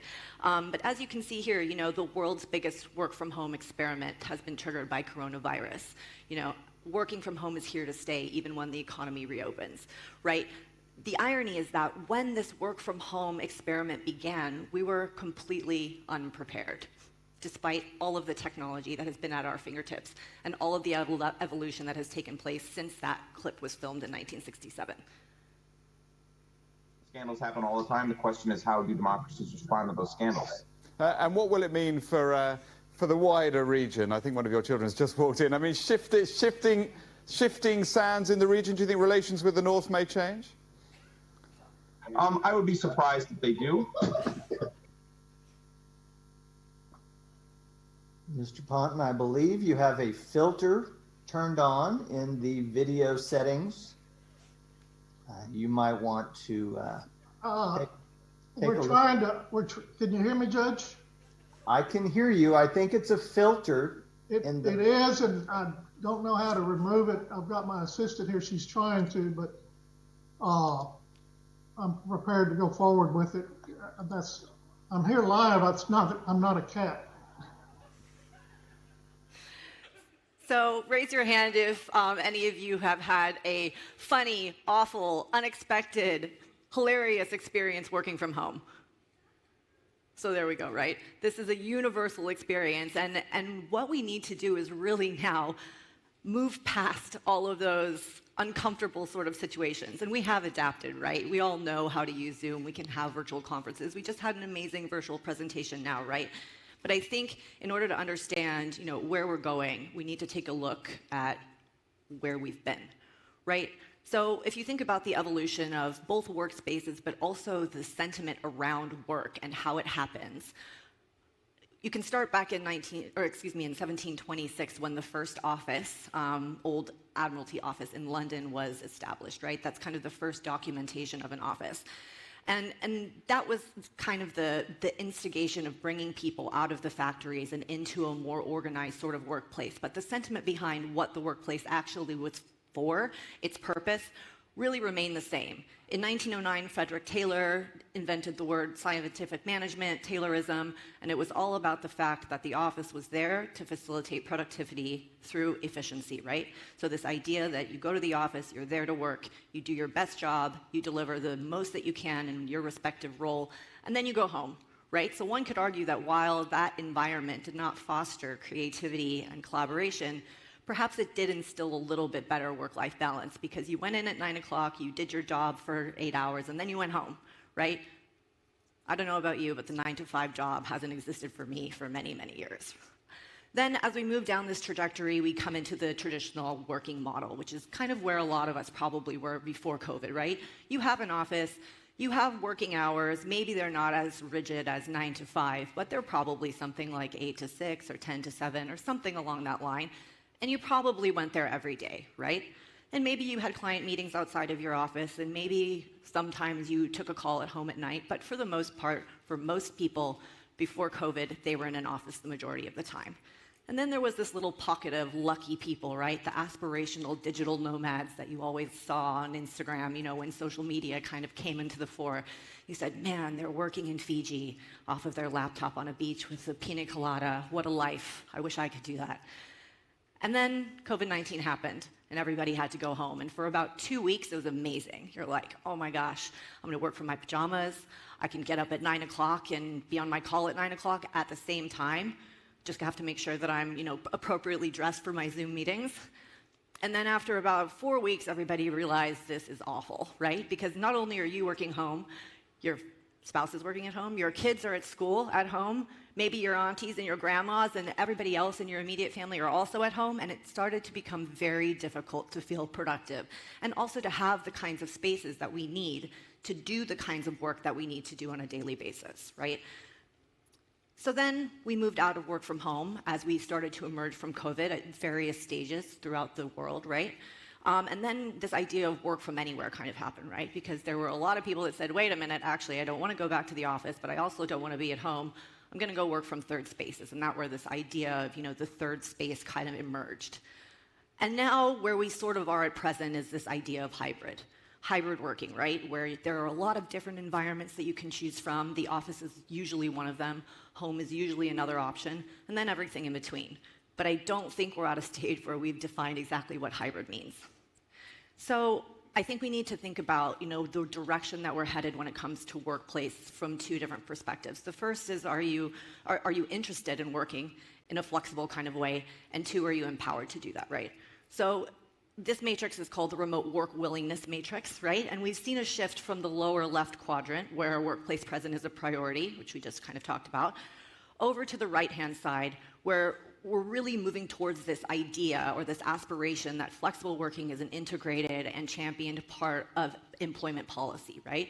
So not only do you have the ability to work from home, you have the policy infrastructure to work from home, but your organizations are proactively encouraging you to make smart choices about what you do and what environments are going to empower you to do that the best. Then we have the empowerment matrix, right? And on the vertical axis, you can see organizational empowerment, and on the horizontal axis is personal empowerment, right? And again, if we start on the left-hand side in the lower left quadrant, we've got traditional workplaces models and works from home, right? In the traditional workplace, empowerment is pretty low. And this isn't always it isn't always the case, but you're already contained within a particular environment. So your ability to make choices about how you do your work best isn't there, or it's not as broad as it could be, right? And then on the upper right quadrant, we have this hybrid workspace model, right? Where organizations are really giving employees the tools and the training and the information, and managers the ability to make decisions about their teams in the most effective way for that particular unit, department, or individual, right? But we're seeing a reversal, which is quite interesting, right? I'm sure you've seen some of the headlines. Google expects all employees back into the office 5 days a week. Or CEO of JP Morgan says, no more work from home, it's over, right? So we're kind of moving backwards, where we're going from this hybrid workplace where we're really trying to empower people to make decisions about how they work best, to saying, look, we want you to make some decisions, but we also expect you to be in the office some of the time, right? And a lot of studies say that the average sentiment is that 2 to 3 days in the office or 2 to 3 days at home is what the majority of the population actually really wants, right? So the office is not dead. The office purpose is just changing, and that's really exciting. But we need to be making conscious decisions about what the office is used for and communicating to our teams about how they need to be conscious about the work that they're doing and the different kinds of spaces that they can utilize to do that. So I want to bring up this term workism, right? Because over the last couple of decades, we've really seen a shift away from that Taylor model where work is a 9 to 5 and you go there and you do your productivity things there, and then you leave and you forget about work, and then you do it again when you go back the next day. Workism is this idea that employment is not just for economic production, but it actually is a centerpiece of a person's identity, right? And it's not that that's a bad thing, but that can start to become consuming. And when something like COVID-19 happens and suddenly the workplace or work culture or work altogether totally disappears, it can be really unsettling. And there's a quote from a book called The Good Enough Job, which I recently read, by Simon Stolzoff. And he says, if workism is the religion, then dream jobs are the deities. And I think this is a really poignant sort of quotation, because it really postulates that, if you are intrinsically attached to what you do, then the workplace is going to be an important part of your life, right? And so during COVID, when suddenly that workplace wasn't there, people took a step back and said, wait a minute, what is this whole work thing, right? Do I need my job to be so attached and representative of who I am as a person? People started asking, why work? Why work at all, right? We all know the Great Resignation. Tons of people quit their jobs and said, I'm not coming back. even when the economy opened back up again. They're asking questions like, why do I work here, right? Why would I work here? And here could be the physical location, but here is also an organization, right? Why am I going to work for you? Why am I going to work in that company? And employers are trying to answer the question, why work for us? We need you to come here. You know, we just mentioned that Google's requiring people to come back to the office. You know, they built big, beautiful, amazing campuses because they wanted people to stay. And it's actually a bit of a trick, because if you go back to this idea that offices are supposed to deliver productivity, like Frederick Taylor said, you know, Google created these campuses where people could get breakfast, lunch, and dinner. They could bring their kids. They could go to the gym. They could get massages. Why? Because they wanted people to stay longer in the office, doing more work, being more creative, right? So it's an interesting juxtaposition to see where we're going, because people are saying, look, you can give me breakfast, lunch, and dinner, but I still don't want to come back to the office. That's not enough, right? So we need to start thinking about what beyond just the physical infrastructure do we need to create in order to make workspace experience better for our employees. So what does the future look like? These are a couple of headlines from 2023. As you can see, some of the descriptions are less about the design and more about feelings, right? You've got cozy, you've got hybrid, green, social, flexible, right? So the way that people are thinking about the office and the way that we as organizations, designers, architects, you know, business leaders should be thinking about work as an ecosystem is about experience. So let's cut to your results of the word cloud. Let's see what you think about the future of the workplace.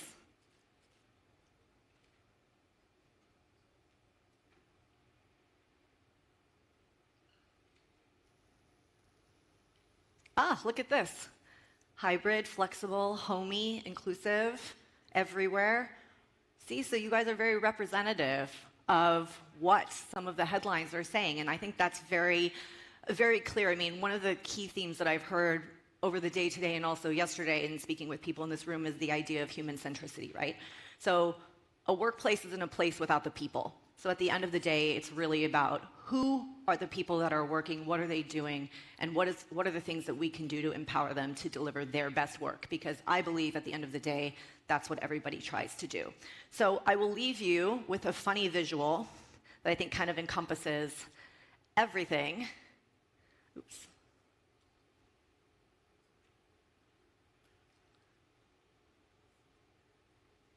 There we go. So you may have heard the phrase, do what you love and you'll never work a day in your life, but over the last couple of years, that's sort of shifted, and this artist had a different take. He said, do what you love and you'll work super hard all the time with no separation or any boundaries, and also take everything extremely personally. So I think this is both a cautionary tale, but also a little bit of optimism, because I think if we approach things from a human-centric perspective, we can get back to that do what you love and you won't feel like you're working. Thank you so much. Would love to connect with everybody after this.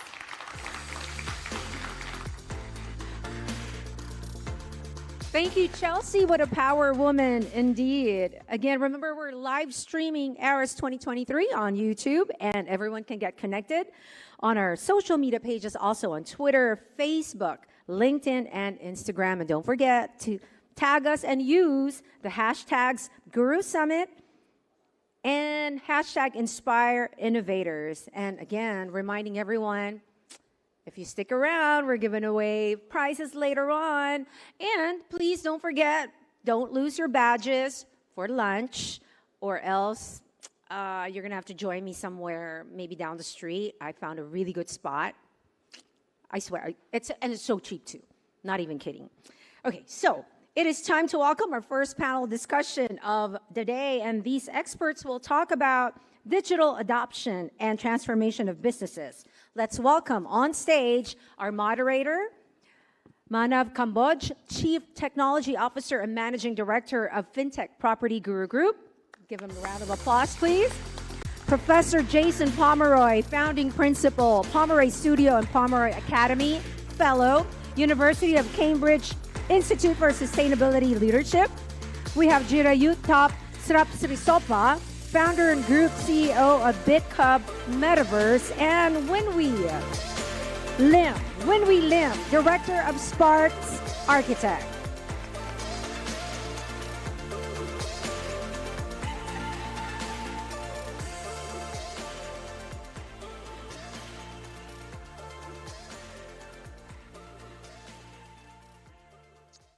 everyone. Welcome to the panel. And, we have actually quite a lot to discuss.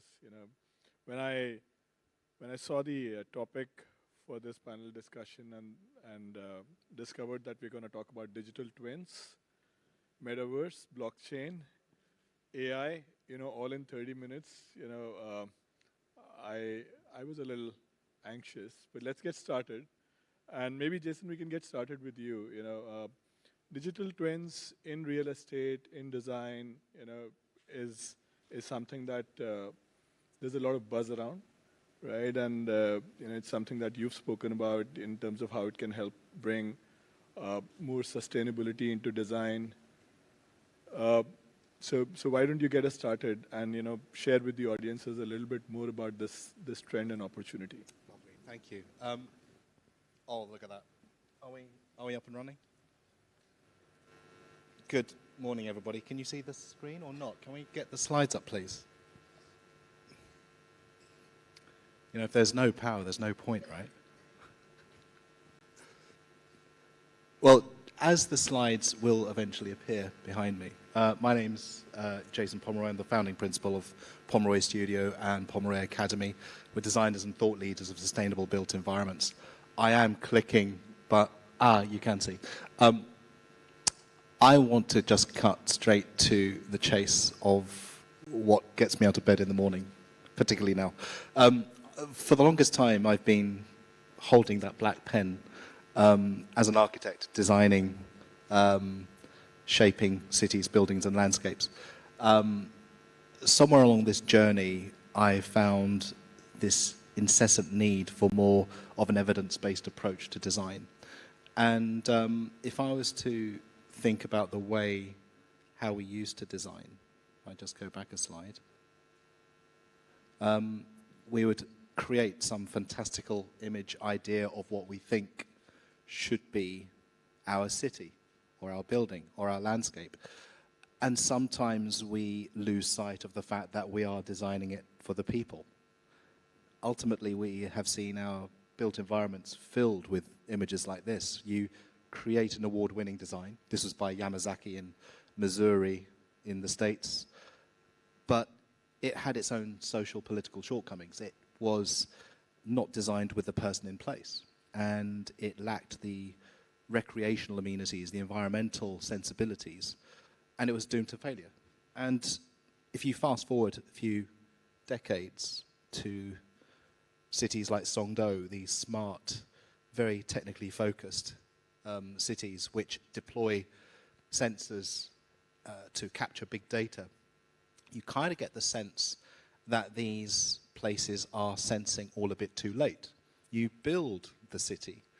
You have created this remarkable infrastructure. You deploy your sensors, and then you're starting to sense.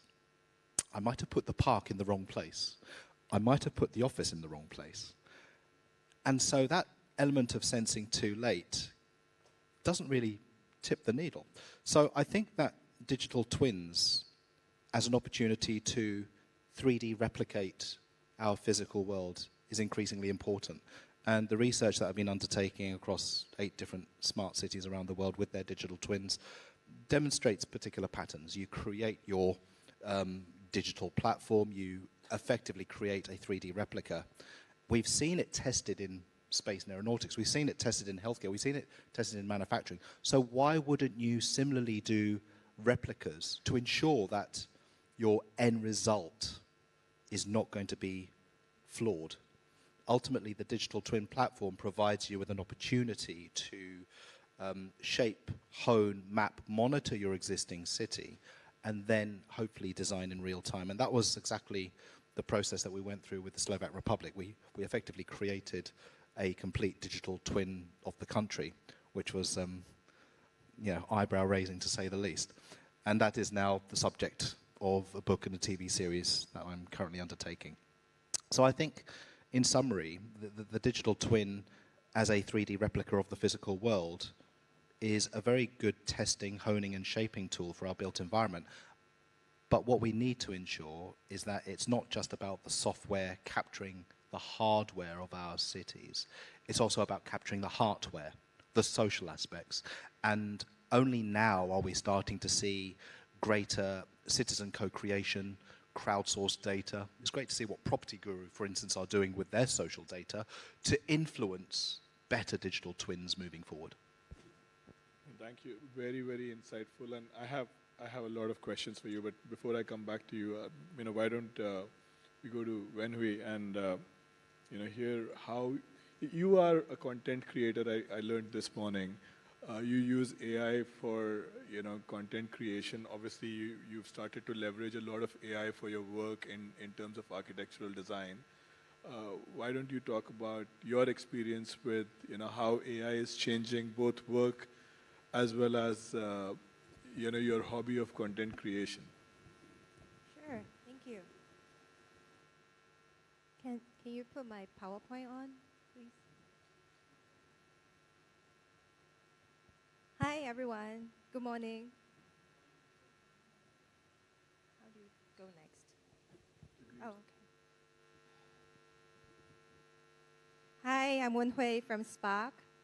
I hope everyone is still awake. Thank you for sticking around. So today, I'm going to show you 5 AI tools that are available to designers and architects that have emerged out of a myriad of options in the last 18 months. It's an incredibly exciting time for designers. You have a range of these tools, many of them very, very new, did not exist, say, 2 months ago, and it's incredible.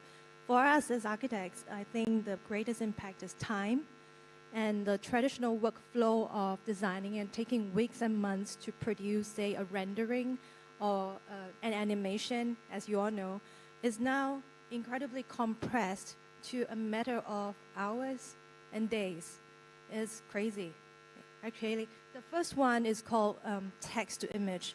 As many of you already know, programs like Midjourney and DALL-E 3 allows you to just key in what you want, and then it turns into an image. And at Spark, we have applied that for an actual conceptual pitch for a master plan.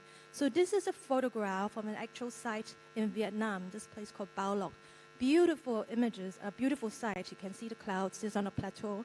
So through Midjourney, you can input this image as a reference, and together with a prompt, say, I want to build a resort and a master plan on this site, and then these are the resultant images. And this came up in 2 minutes? So I have many, many options that describe the quality of spaces and the programs that you can imagine on this site. Is effectively an imagination tool, because imagination is our job, right, as designers. Okay, so quickly going through. And the second one is called text or sketch and modeling to image in real time. This is a software that I'm currently testing. So I'm going to show you a video. On the left, I'm modeling and sketching, and on the right, the program is generating a rendering in real time. So as I'm moving, it's also updating. And then below, you can see some text. That's the prompt, text prompt that I am adjusting as I'm sketching. So this is like a fast-forward video that I did in 10 minutes. So it's incredible. Jason, I can imagine you getting really excited. I'm already absorbed, yeah. Okay, and then third one is called prompt to 3D, or a camera to 3D, which means that you can type in some words and it immediately becomes a 3D model. I know it takes some time for you to sort of understand this. And also, you can use your camera. So anybody with a mobile phone can scan, say, the 4 of us on the stage, and then suddenly we are a 3D model. Okay, so this is what it looks like. So on the left, you have an actual building, somebody with a mobile phone, and it's free, this program. It's called Luma.ai. On the right, you have people taking photo of a room for people, and then shortly, you have a 3-dimensional model. So imagine the possibilities, potential, what we can do with this. Okay, and the fourth thing I want to show you is called Dream Gaussian, which is image to 3D. Remember in the first instance, I've shown you renderings we did of that master plan in Vietnam. With this program, very early days of development, you can input an image, and the image becomes a 3D model. So 2 minutes after creating this wonderful rendering of a resort on a hillside, I can input this into this program, and it becomes a 3D model. So maybe we don't need architects in the office anymore. But this is very early days. You can see that it is quite raw, but who knows, right? I mean, this is very new, and I'll really look forward to what we can do in 2 months, for instance. Okay, the last thing I want to show you is text and image to video. So AI video is something very new, but quickly developing. So you have programs like Runway ML Generation 2 and Pika Labs. And for instance, I showed you this image earlier, and then I put it through Runway, and you have it animating and moving.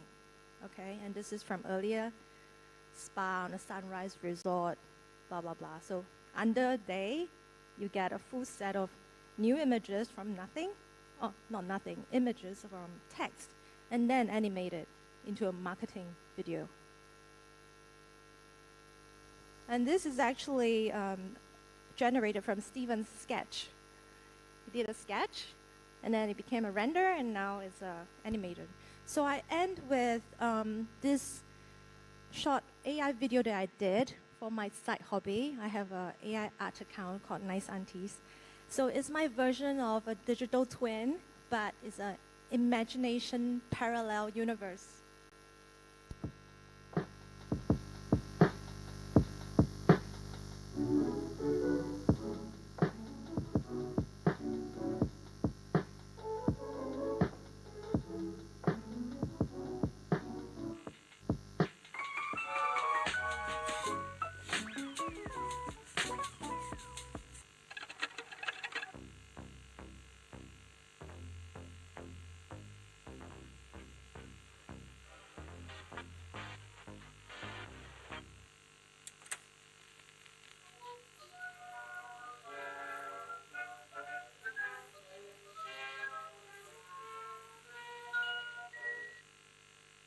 So as you can see, this...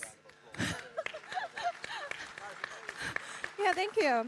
So what you would imagine takes months and months and months to produce. This was done in a day, this video. So lots of questions, I know, but for now, thank you. Okay, thanks, bye.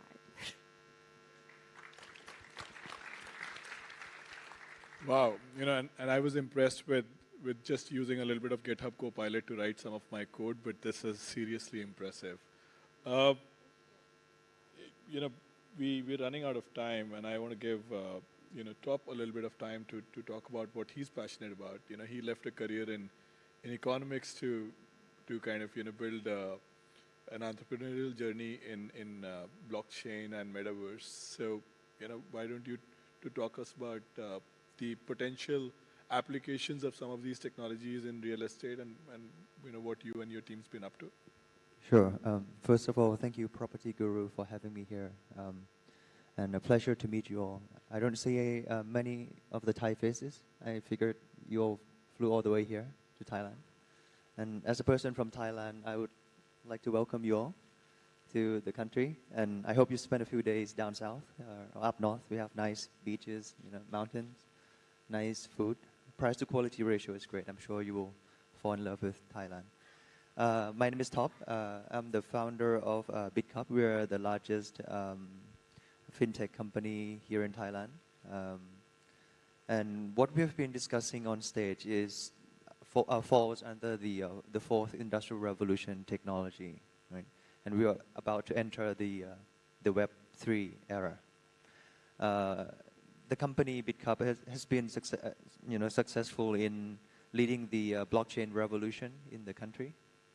A few months ago, we listed the first legalized real estate-backed token in Thailand, approved by the Thai SEC.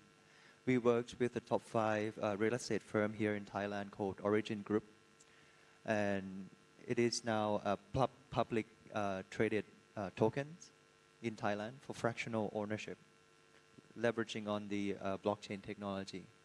And as you all know, Bitcoin is already the first successful prototype for the first international digital commodity. Right? Throughout the human history, we have never been able to create the first international digital commodity before, because we cannot create this digital scarcity with the previous technology. There enter, blockchain. It allows, us for the first time in human history to create digital scarcity. And, Bitcoin has shown us already that it is the first successful prototype. Going forward, we are moving towards a future where we can tokenize all kinds of values. And in Thailand, we have a proper licensed digital asset exchange. And we have successfully listed the first real estate-backed token.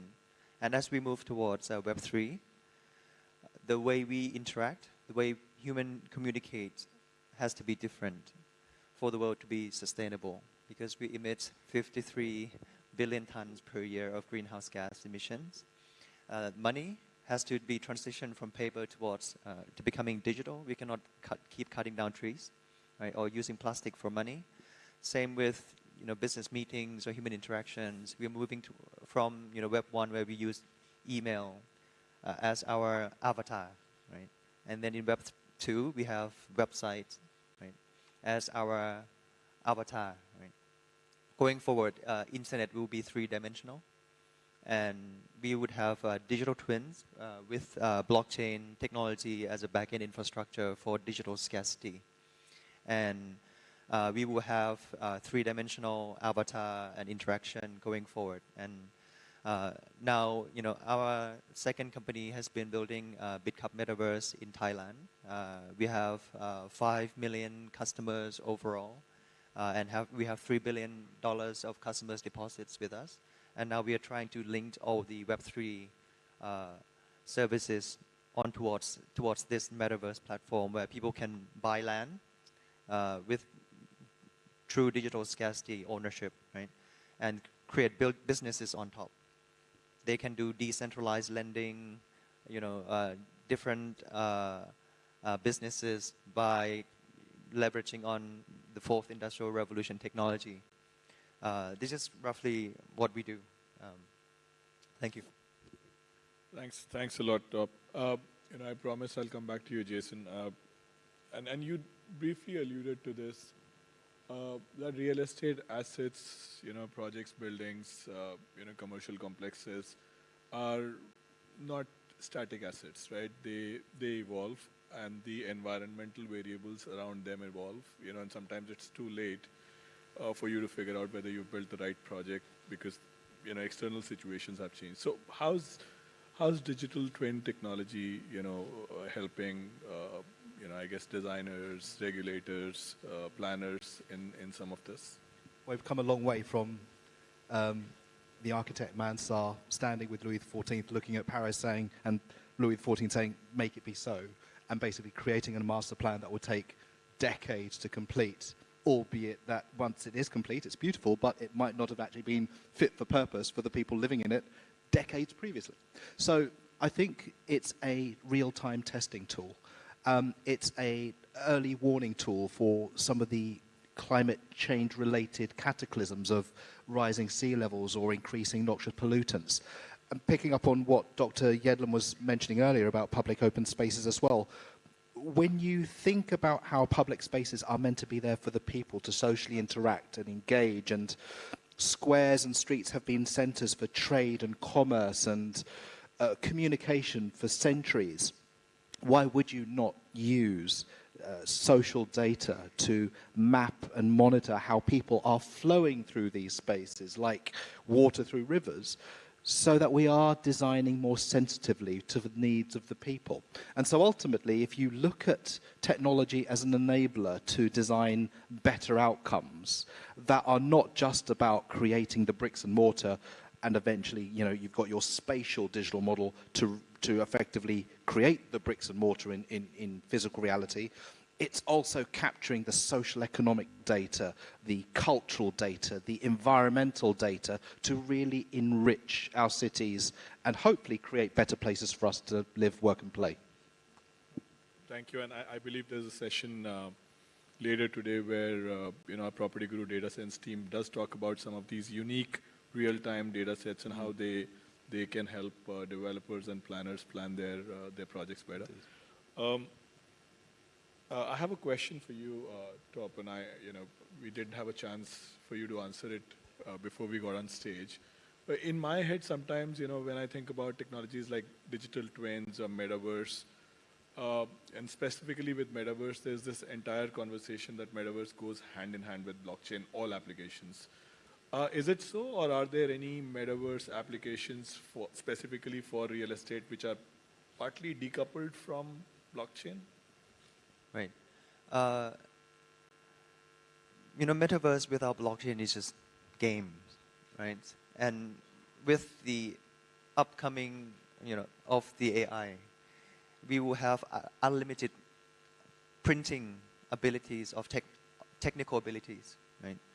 So the value is shifting.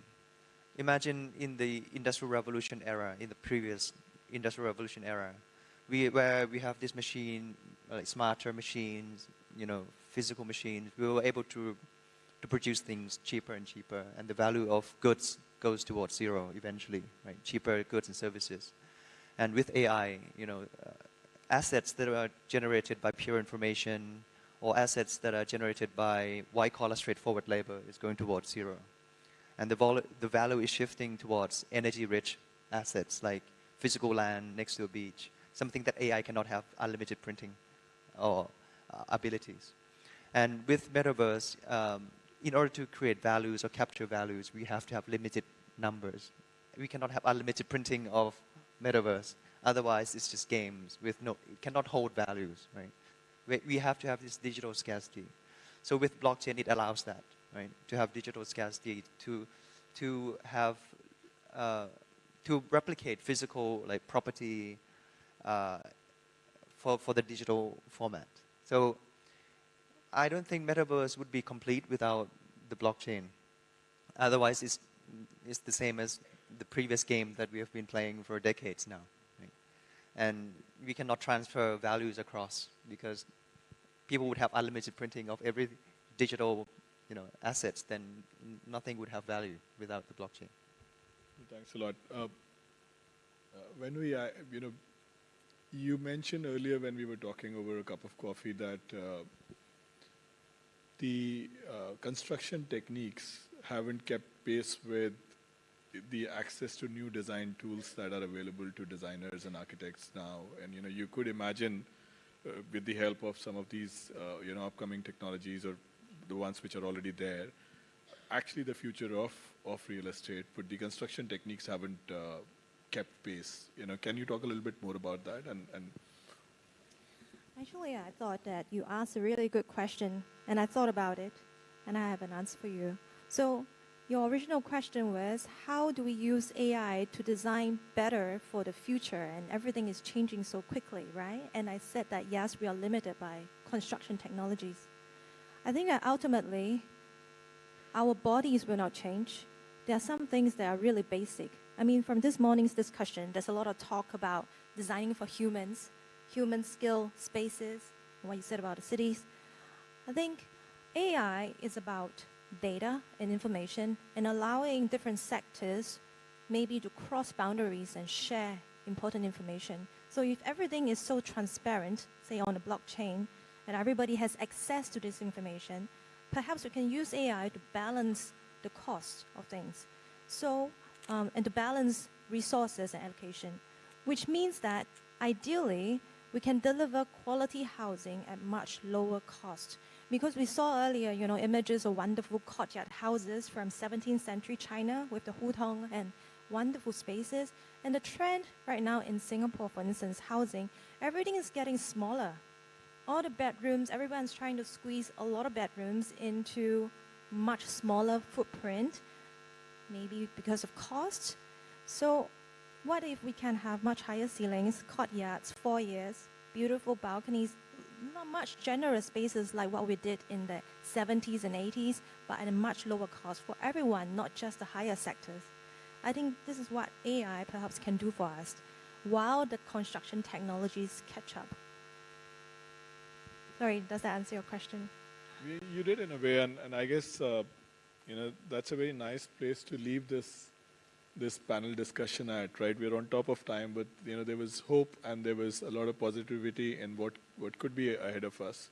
But thank you so much for this wonderful discussion. I could barely get through 2 out of the 7, 8 topics that I wanted to discuss, but such was the wide topics for this conversation. Thank you very much.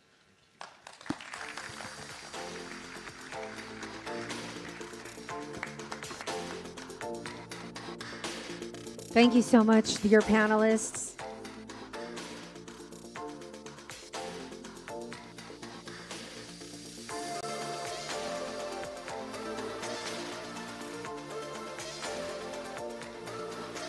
So who's in for a treat? I prepared months for this, everyone. Just kidding. I just needed to get the chair out of the stage. Okay, so here we go. We have a very special performance, so let's watch this.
Wow.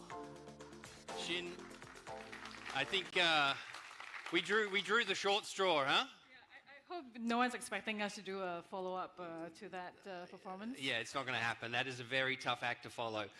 Look, hello everyone. It's great to welcome you back to the Asia Real Estate Summit for 2023. Last year we introduced PropertyGuru for Business. PropertyGuru for Business is our way of bringing together all our enterprise-facing services together, right, in pursuit of our vision, to power communities to live, work and thrive in tomorrow's cities. Our mission remains clear, being the single source of truth for property insights and helping our partners thrive and make confident property decisions using our smart enterprise solutions. Over the past year, we've been investing heavily in data science to enhance our products and services for you, our clients and our partners.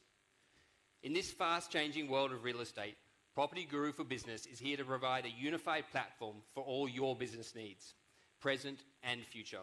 And right now, we're all witnessing a massive shift in our industry, being shaped by factors like climate change, global economic turmoil, the changing needs of society, and evolving lifestyles. And at PropertyGuru, we're not just watching these changes, we're really tackling them head on and wanting to catalyze the positive change that we want to see.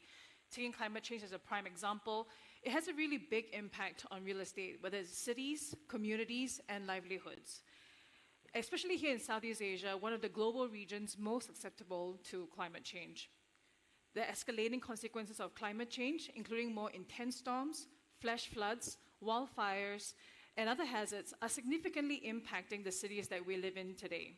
And as we become more aware of how our industry plays a big part in carbon emissions, it becomes imperative to think about how we can build sustainably and responsibly together. Sustainable development and eco-conscious construction are no longer a nice to have, but a must have. And we're talking about green building standards, carbon neutral projects, and designs that can cope with the changes that will come in the future. Yes, we know it's challenging to balance these goals with budgets, but that's where we step in. So PropertyGuru for Business isn't just about marketing insights. We're here to empower you to make a lasting mark in tomorrow's cities. Leveraging on our proprietary data, analytics, and expertise, we offer solutions to help you make confident property decisions and unlock hidden opportunities in real estate.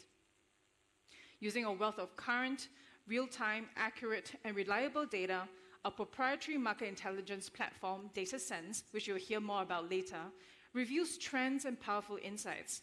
You're the experts in your field, so we're just here with a unique data lens that can uncover these often overlooked opportunities.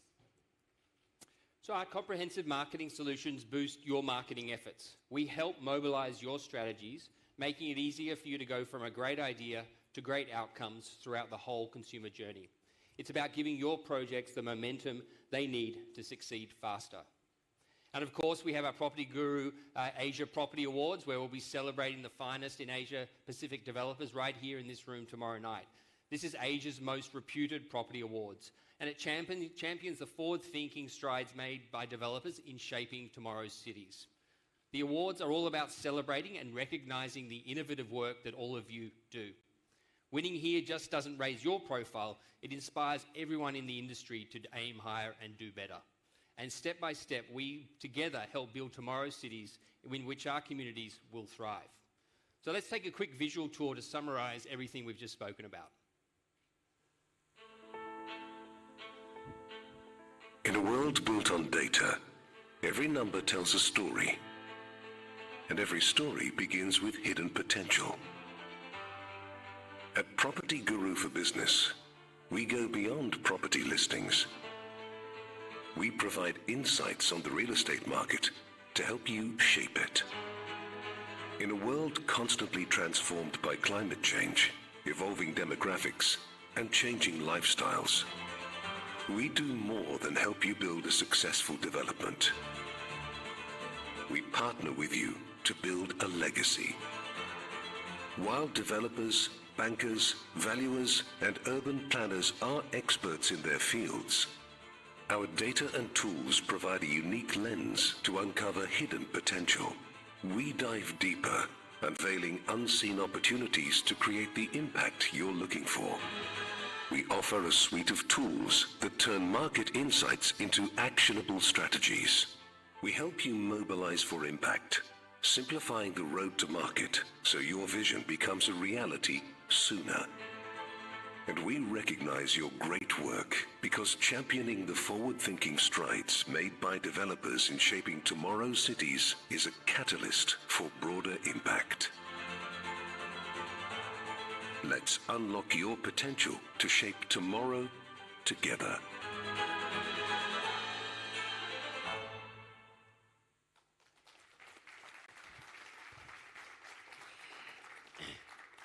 And as we look ahead, PropertyGuru continues to stay at the cutting edge of prop tech industry in Southeast Asia. Our annual hackathon is a testament to our continued commitment to continuous innovation. In 2022, our annual hackathon themed Builders of future saw 21 teams and about 100 gurus work alongside our property developer partners to create solutions for real problems that we are facing within the industry. And one of the winning ideas was from a team that built a prototype for a livability index. Since then, the team has continued to build on this prototype, and today, the PropertyGuru Livability Index is a robust data model with a vision of transforming powerful data sets to guide your decisions, whether it's from urban planning to property development, landscape architects to lifestyle innovators, agents to home seekers.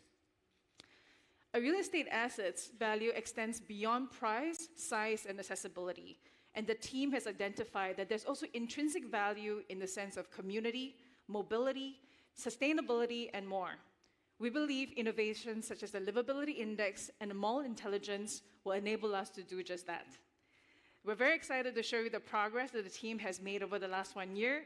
And with that, I'd like to welcome Dr. Lee Naijia, Head of Real Estate Intelligence Unit, to tell everyone more about it.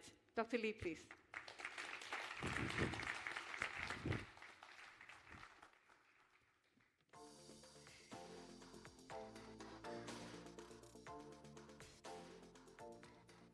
Hello. Good morning. Yes. Okay, so really today I'm talking about livability, right? So everybody has to be alive somehow. Okay. I mean, in 2013, right, Oprah Winfrey addressed to a group of graduates during their commencements, and she said the following: the key to life is to develop an internal moral, emotional GPS that can tell you which way to go. Now, this message resonates with me because I'm an urban planner by training, right? And what is the key thing when you think about urban planner? You think about what is the impact of mega trends, pricing, how is that going to impact on the city? So we think about what is the GPS for the city. Now the next thing is, what does livability mean? So when we create the livability index, the idea is to create that GPS for cities to benchmark against each other. But before that, we need to understand what is livable, what is livability. So let's close our eyes and imagine. Can you remember the place that you have very fond memories when you grow up? The kind of sounds that you hear, the sights that you see, the smell, right? Can you remember the cities or places you want to work because you believe that working in that place could help you achieve your aspirations? So to us, livability means our ability to live, to work, and thrive. A livable neighborhood lies a promise of haven where you are cradled in safety, your health cherished, and every corner invites joyous reunions and sparks more friendship. It's not just a place, but a sanctuary where dreams take wing and souls are rejuvenated. It's where we experience true safety, sheltering us from visible and invisible storms. Now, at the Real Estate Summit 2022, a hackathon team ignited our passion for reimagining livability. So this team inspired us to harness data from our platform, empowering communities to flourish as the cities of tomorrow. So, as I said, the goal of the livability strives to be the GPS for the industry so that they can quantify the value of a project for people. We want to be able to uncover the hidden opportunities within our communities for all. But so, how do we do that, right? Can we measure if a community is desirable to live in? How many jobs is enough for a community? Some say it's never enough, right? And can we measure if a neighborhood is thriving? Now, crafting such index in my past lives, is difficult because you have, especially if you want to go and drill down to the very granular level. Why? Because such data may not be available. So the underlying factors, also such as desirability, are subjective in nature. How do we make it into something objective for us to measure, right? So, but then, PropertyGuru, as we realize, is one of the leading PropTech companies in Southeast Asia. It has that data, and that proprietary data enables us to circumvent some of the challenges. Now, PropertyGuru's data largely falls under three buckets: the listing data, the asking prices and rents, and the behavior of the visitors. This information is critical because by observing how people look at the listings, it's a revealed preferences, right, in the economics terms. So for instance, if I want to understand whether the community is vibrant or not, certain patterns will emerge from how they look at the listings. For instance, if I see that there's very limited housing availability, or there's very strong visitorship for certain listings, what does that tell you? There is heightened interest in the area, there is increased views and inquiries. It means that that area is thriving. So we come up with 5 categories in terms of thinking about livability. And these are housing, neighborhood, environment, transport, and opportunities. Now, let me touch upon them one by one. For the housing category, it helps us draw insights into housing affordability and quality. Now, when we think about housing affordability, we always think about how much does it cost, whether we can afford or not. But quality housing is very important. Quality housing at reachable price is the cornerstone of a thriving community. Now, the neighborhood is actually a category of measures that look into availability of amenities. But it goes beyond that. If you think about cafes, restaurants, bustling markets, they are not only mere location, but they are the canvas upon which memories are painted. Can you remember the place where you meet the auntie that will buy you some drinks? Those are the memories, right? Then what about environmental category? It measures the possibility of floods, heat risk, and air quality, as we need to examine the whispered warnings of our planet and be sheltered from those potential storms.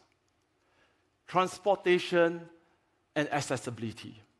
This is often thought as just, the time spent to work. But it's more than that. Mobility is actually freedom. It's a dance between moments saved for oneself and those shared with family. Last but not least are opportunities, right? Our passion, dreams, and aspiration find roots in vibrant communities where innovation thrives. So how we try to do this is we collate the data from our place of interest, from our data, and compute the scores. And they are objective, right? So the maximum score for each is 5, and the score for each precinct is always relative to one another. This ensures that developers continue improving and refining our urban tapestry and not staying complacent. So if you have a better project in the market, that project will come up and the rest of the scores will be recalibrated. So for this minimum viable product, we use Malaysia as a case study, but intend to roll out to other markets. Let us dive deep for one particular aspect, housing score, right? So when we look at the housing score, which comprises quality and affordability, of course, the concern is, why do we have scores that are below 3, right? And we have quite a fair bit of those that are 4 and 5. Now, what we are using here is actually based on a sample of projects in Cheras, a town, a city, a small town, not really a small town, in Malaysia. It's quite heartening to see that there are certain areas that still score very high, because that means there is still some affordable listings for the households of those who have medium income and lower to access to. But here comes the interesting part. We could actually see from here to be something commercially viable. It's not only for housing affordability. So, for instance, if I'm a developer, I have these scores, right? And I see that within that particular area, a majority is actually in above the score or below the score of 3, right? Now, the question is, would you want to enter the Red Sea, build something of luxury, because you are targeting at the luxury segment or segment that are very niche? Or should you go for slightly more affordable segments so that they can actually afford these projects? And to the developer, you can actually have a higher rate of recycling of your capital. So let us think about another use case. Imagine we are developing a site targeting the above average income segment. These buyers are likely to look at homes slightly above 3, right? But however, the data shows that it's very, competition is high in that area. So what can we do? Should we go for that? Or should we look at the blue sea, providing more affordable homes while sustaining the business, and wait for the economy to drive up and then look at higher luxury type of homes? So really, there are multiple use cases from multiple angles that we can look at the livability index. These scores shine a light on the unique stories each project tells. Imagine a developer investing in Cheras. They saw that, it may not be as advantageous as another location or another project which is integrated with an MRT station, for instance. So, if I put on my sales hat, if I'm a marketing guy, right, I would say, wow, my project is in Cheras, a blossoming community, there are many jobs, things are doing very well. But it does not make this project stand out from the rest. How do I make it stand out if I were to develop this site, right? So besides using pricing and cost, we use the livability index. We know that Cheras in general is experiencing high rainfall and temperatures. In other words, there is a chance that for the developer who are going to acquire a new site, pivot their projects towards eco-friendly innovation. And what does that mean? Such an approach speaks directly to a new generation of buyers who wear their environmental consciousness as a badge of honor. So we could mobilize such solutions. Besides that, the value of livability index allows us to benchmark developments using real-time data, because we are looking at how people visit the listings and how are the listings being set up. And this helps developers identify unique selling points to initiate conversations with the property seekers. Many times we were trying to find out what is that conversation that we want to have with the property seekers. This livability index highlights that. Given that the scores are derived using objective data, what it means is they could serve as a way to engage with the government organization to think about how we can collaborate together, right? It's no longer about my view versus your view. It's about this is what the data says. Can we collaborate together, right? And not only it could increase the commercial viability of the project through such collaboration, but it also raised the quality of living for the residents. So,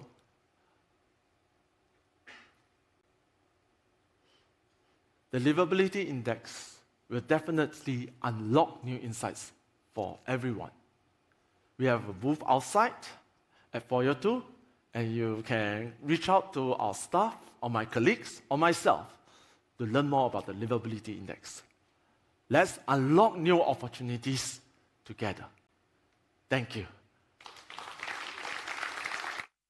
And now, let's invite my colleague, Bob Copes, to introduce you even more exciting new products.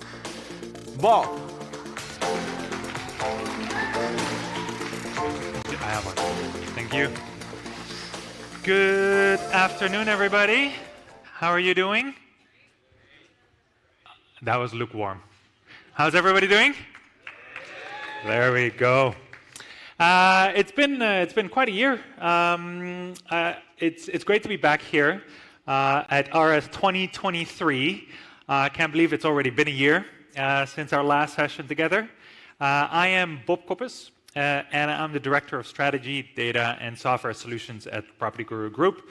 And in the next 10 to 15 minutes, I'll try to keep it short. I know lunch is next, but I get to share some more exciting news with all of you. Now, as you know, Hari mentioned it this morning, but we started on this journey about 15 years ago. And with the launch of PropertyGuru for Business last year, we have become the trusted advisor for the real estate industry across Southeast Asia. As PropertyGuru for Business, we now actually empower over 400 clients that include developers, valuers, consultancies, banks, government institutions, agents, investors, and many, many more.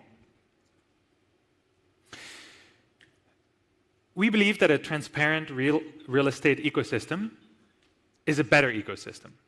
And actually, we help clients across both the private and public sector to make better property decisions. To support this endeavor, we actually launched Southeast Asia's leading market intelligence platform called DataSense last year at RS 2022. Initially, DataSense was mainly focused on residential real estate data and insights, but we haven't been sitting still for the last year.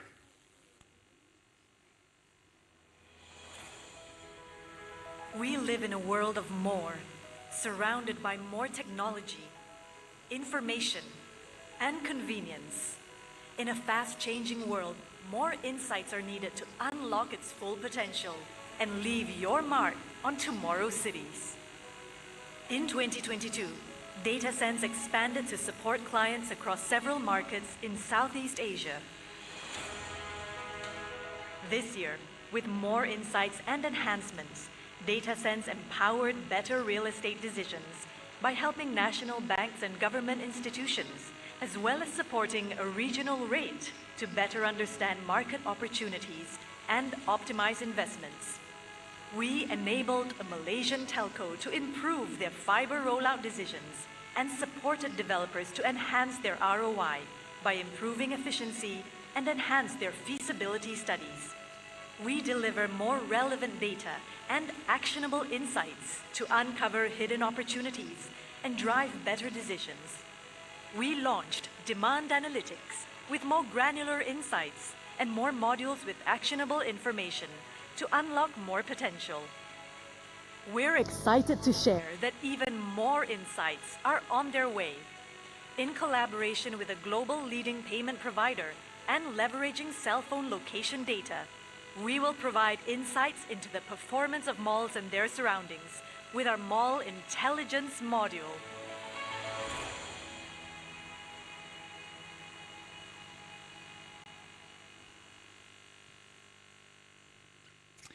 As PropertyGuru Group, it's our mission to power communities to live, work, and thrive in tomorrow's cities.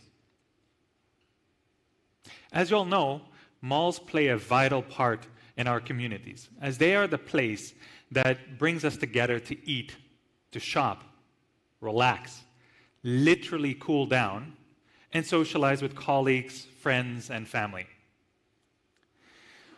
Unfortunately, though, we saw that many malls and their retailers were impacted during COVID, with some even experiencing up to about 70% loss of their revenues.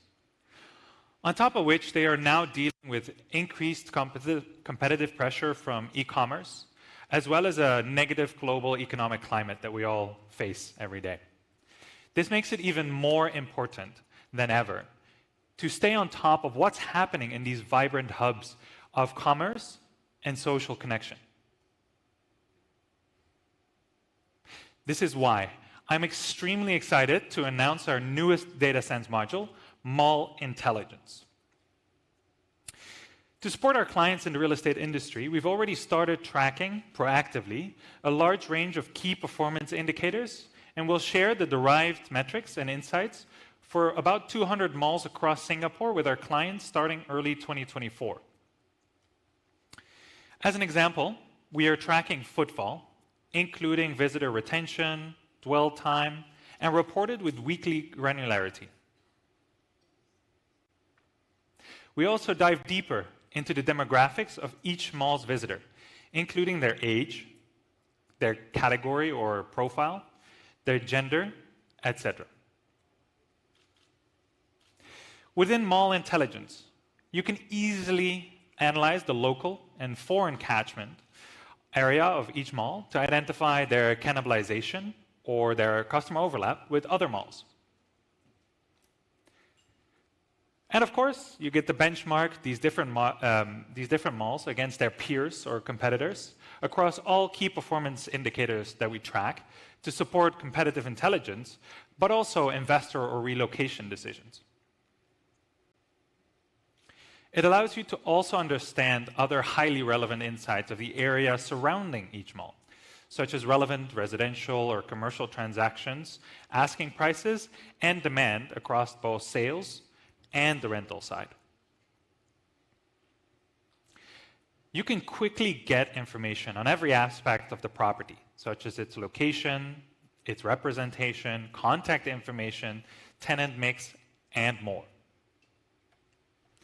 Although these are a lot of very valuable, actionable insights already, we will go beyond this and provide even more critical insights. Through a partnership, which you already saw in the video, with a leading global payment provider, we will actually provide area payment trends for the areas surrounding each mall. This will include average spend per visit by the visitors, average spend per transaction, and visit frequency. But actually, we go a level deeper as well. We will allow you to get an even deeper understanding by also providing you with breakdowns of the spend into multiple spend categories, as well as the credit card tiers that are spending at this particular mall, and more. We will start with Singapore early next year, but we will have Malaysia follow shortly after, as well as the rest of our core markets across Southeast Asia. With granular performance insights that range from a mall's hourly bus or MRT traffic to up-to-date and historic floor-level tenant mixes, to granular monthly spend insights, and a lot more, we support our clients to make even better property decisions across both residential and now also more commercial. I hope that you are all as excited as I am about data sense and particularly Mall Intelligence. I promised I would keep it short. But if you want to know more, please reach out to us via the QR code or stop by our PropertyGuru for Business booth here in the lobby. And with that, I thank you very much. I wish you a great lunch, and thank you very much.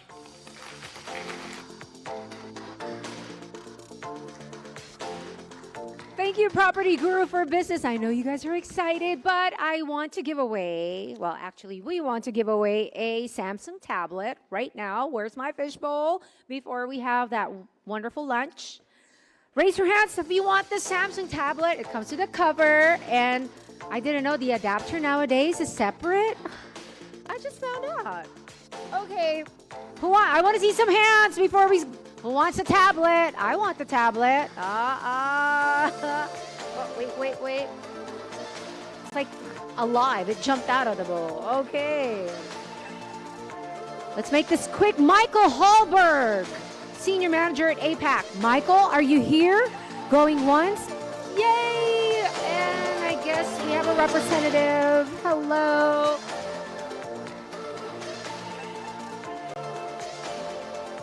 Kindly claim your price at the registration desk.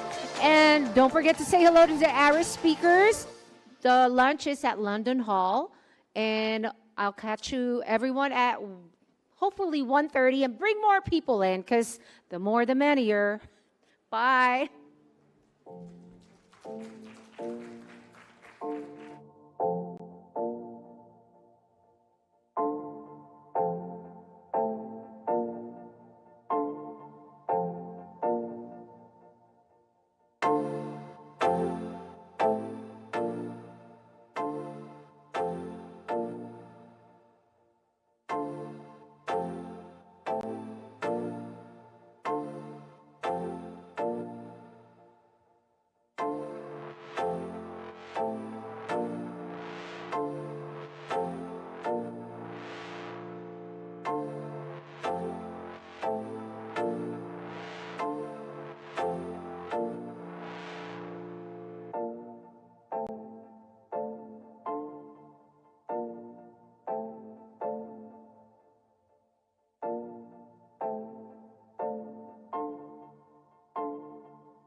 Good morning, Aries. My name is David Chong from Radar Institute, Malaysia.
then comes to these trends that means for the... I lead the knowledge and innovation part of UN Habitat, where we do a lot of the policy research and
I dream of tomorrow, a future that's brighter and more vibrant, where I have the power to live the way that I want, in a beautiful home that I can afford, in a safe neighborhood that I deserve and love. I have the power.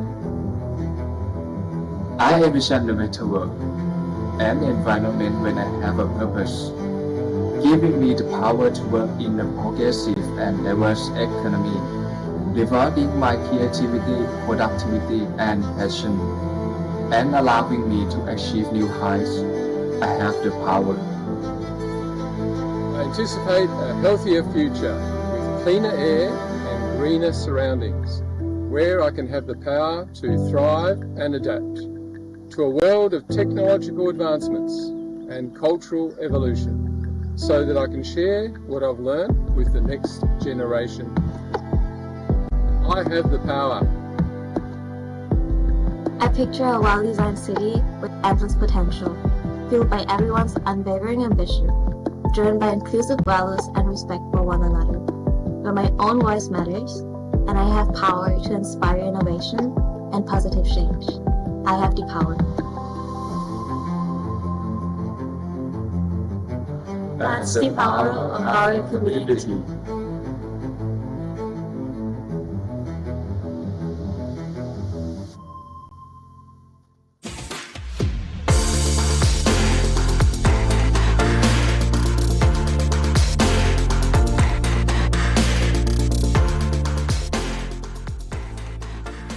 Welcome back, everyone.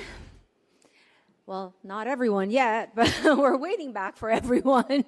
But I'm supposed to give away a prize right now, but let's wait for more people to come in. For now, please welcome our virtual speaker from Malaysia to talk about building affordability in our megacities, the Chief Operating Officer of our partner, RADA Institute, David Chong.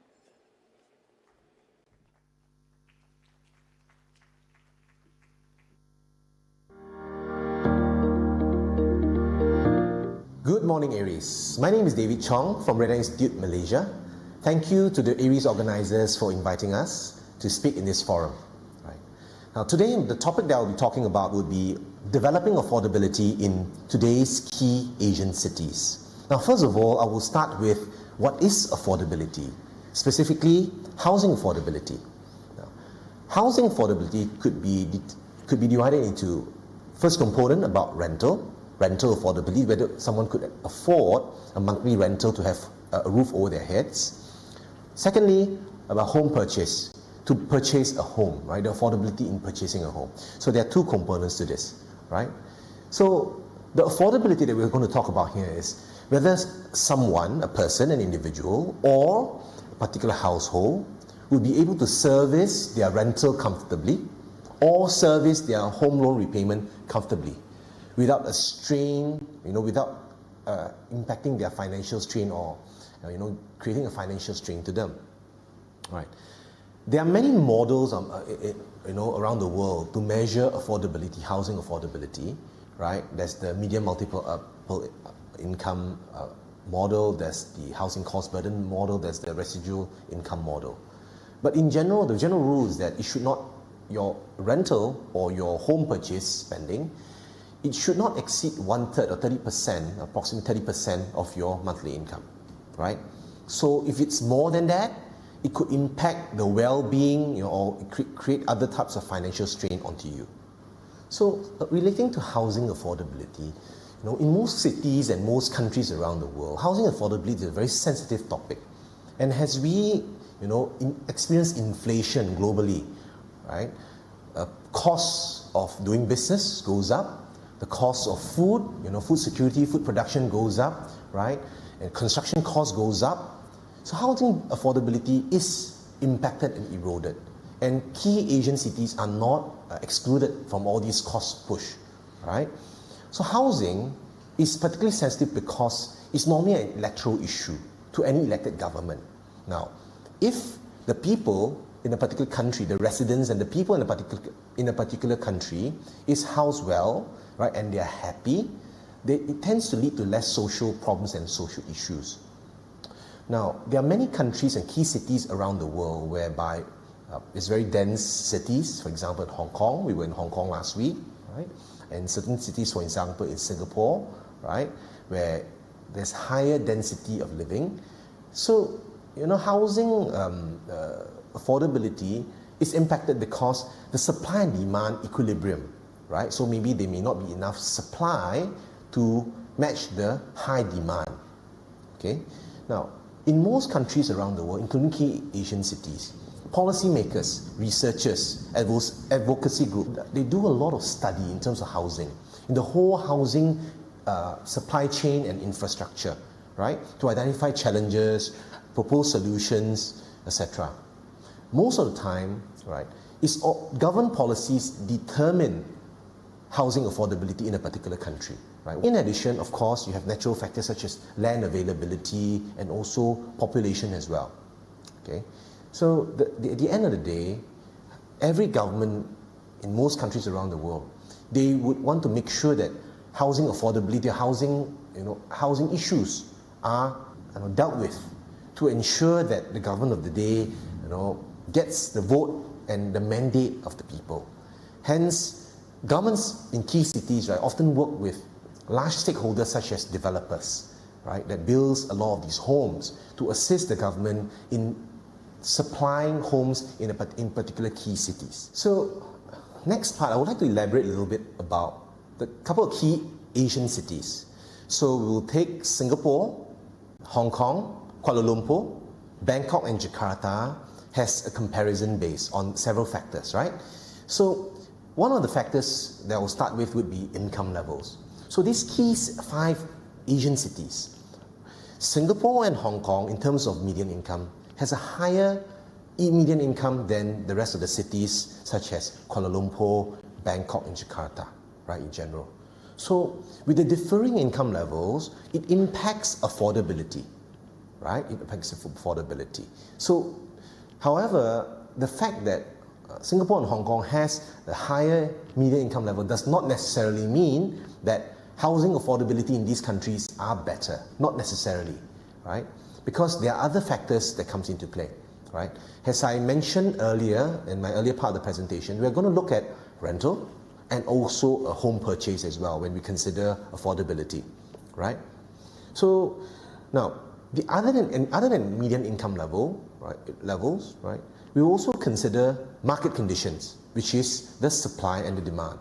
So market conditions, supply demand includes how many units, right, are being produced and brought into a particular city per annum in an annual year, right? How many new units and new homes, right, are being built in these key cities. That is also one of the key considerations in terms of market conditions, right, that impacts affordability.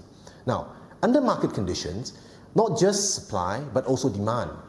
If a particular city has a lot of international expatriates coming to the city to work, and if the demand becomes higher and there's inadequate supply to meet such demand, then housing affordability is impacted because costs goes up, right? I mean, yeah, housing cost goes up in terms of rental, in terms of purchase as well. Okay, so these are some of the factors. But in addition, we look at housing costs as well, right? The third factor, housing costs. How much do you need to maintain your property? Your maintenance fees, right? Then you need to pay your service charges, right? And the home owners association fees, etc. This also includes your rent payments and your mortgage payments. And these are determined also by bank lender interest rates as well. Okay? Because in these 5 key cities that I mentioned earlier, Singapore, Hong Kong, Kuala Lumpur, Bangkok and Jakarta, each government or central bank may dictate a different interest rate. And each central bank will determine the interest rates for each particular country, right? So all these are factors that comes into play that needs to be balanced to develop or impact affordability in each particular city or in country as well. Now, another component that needs to be balanced would be government policies. I mean, in my perspective, government policies are one of the biggest determinant that impacts all the other factors that we mentioned earlier, right? Just as a recap, we spoke about income levels, right? Number 1. Number 2, market conditions, which is the supply and the demand component. Okay. Number 3, right, housing costs. Okay. Number 4, interest rates. So government policies impact all these particular components, right? And hence, every government that comes in, or a new government that comes in, or every politician that comes in, they may advocate for certain types of affordability model or housing model, right, during their tenure. Okay. And frankly speaking, most governments of the day, they are always trying to find new ideas, new models, so that they can realign housing affordability in a particular key city or country as well. Right? Let me give you some examples of key government policies. This includes things like subsidies. So for instance, in Singapore, if you're a home buyer, new home buyer, subject to you meeting certain criteria, the government may, right, give you certain grants to purchase a home. Okay? That will help young couples move up into the property ladder. Okay, so subsidies will assist in affordability. The others would be grants and also other types of initiatives, housing initiatives. In some countries around the world, there are government housing, government-controlled housing, whereby only certain people on a certain household income threshold will be able to rent in those places or purchase in those special schemes. Now that also assists in affordability because it gives a person or a household a roof over their heads, right? So that's another measurement as well. Next component, right? I would like to share some examples that I feel is very insightful in key particular cities. Okay.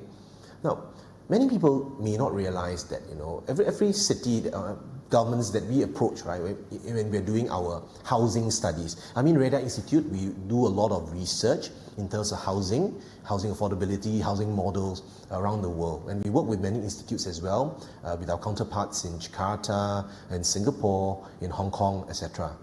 Now, very interestingly, I mean, a lot of the cities that we were in Hong Kong and Shenzhen last week, as I mentioned, and when we spoke to people on the ground, the architects, etc., they mentioned that, well, the model that they're applying is very similar to the Singapore model. Now, a lot of people, when we have visited HDB in Singapore, very beautiful HDB, very clean, right? Very, very good models to follow.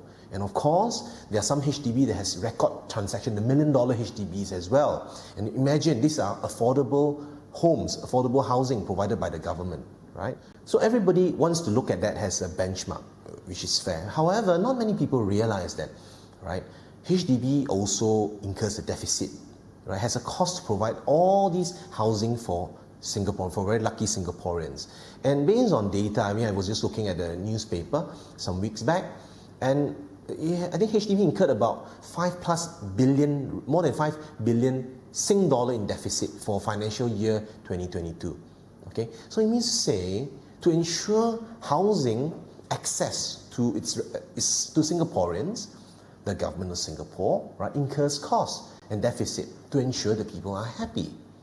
Okay, and from the city where I come from, in Kuala Lumpur, the government, in Kuala Lumpur in Malaysia, it's a little bit unique in the sense that we have 3 tiers of government. We have the federal government, we have the state government, and below the state government, we have the local councils. Now, in Malaysia, land is a state matter. Hence, the federal government's hands could be a little bit tight, and in the sense that they may not be able to dictate what the states could do, because land is controlled by the state. So the federal government and the states need to work together to deliver affordable housing. We have quite a lot of schemes. The last couple of years, we have Prima, we have state-owned schemes, etc. And we have also schemes whereby the developers, right, are mandated, means they're forced, right, to build certain components of affordable homes when they get approval to build regular homes. Okay, so all these stock in the market, right, also impacts the affordability. Now, the good news is, in the last couple of years in Malaysia, house prices, although has been going up, but is relatively managed. The cost is relatively manageable. And a particular fact in Kuala Lumpur, last 5 years or so, would be about the property overhang, right? Most people talk about, in Kuala Lumpur, there's a property overhang, etc. Because there's a particular definition by NAPIC, our National Property Information Center, that says that if the particular property is completed, but unsold for 9 months is deemed as an overhang property. So these numbers have been going the last couple of years, but in the last year or so, the numbers, a lot of it has declined. The numbers of overhang has declined, which is in a way good news, right? And then we have Hong Kong, where only a certain, about 20-30% of the island is developed, and the rest of it is hills and land. But the part that's developed is very, very high density as well. So in cities like Hong Kong, right, housing affordability is always an issue. And how does the government do it? They work with the Urban Redevelopment Authority, the URA, and private developers as well to supply housing into the city. Okay, so that's a little bit about a snapshot about housing affordability, right? My conclusion is this. Okay, there are many factors impacting affordability in key cities, right? So, but who controls or who has the power in a way to assist in affordability? And as I said earlier, most of the time it would be the largest stakeholder, which is the government. Of course, there are also external factors, right? The general economy, right? External economy, right? And also urban population, migration, aging, etc., right? The population age. Okay, so that's a little bit a snapshot from me, right, on developing housing affordability in key ASEAN cities.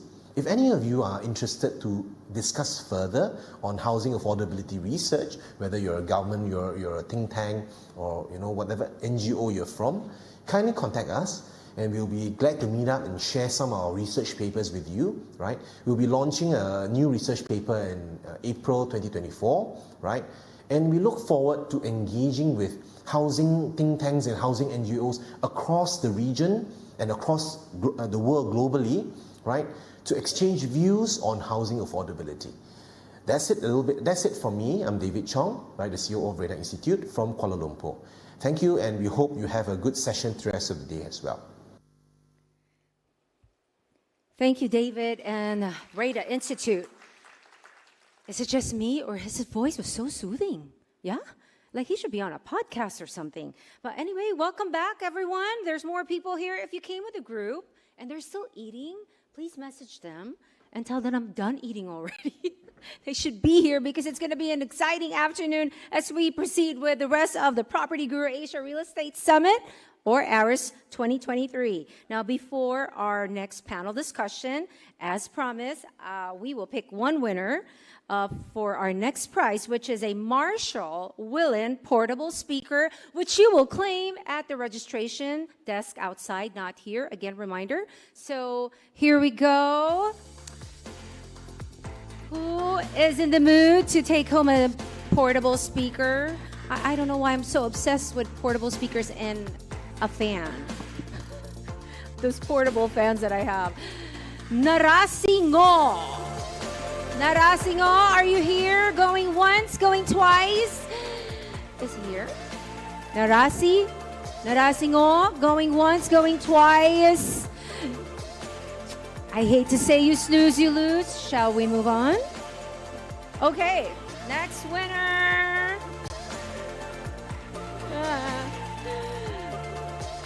Alvin Fu. Alvin, are you here? He's probably still eating desserts downstairs.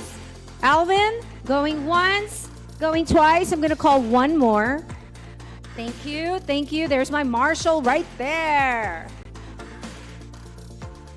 From Bridges. Oh, Marco Lobregat.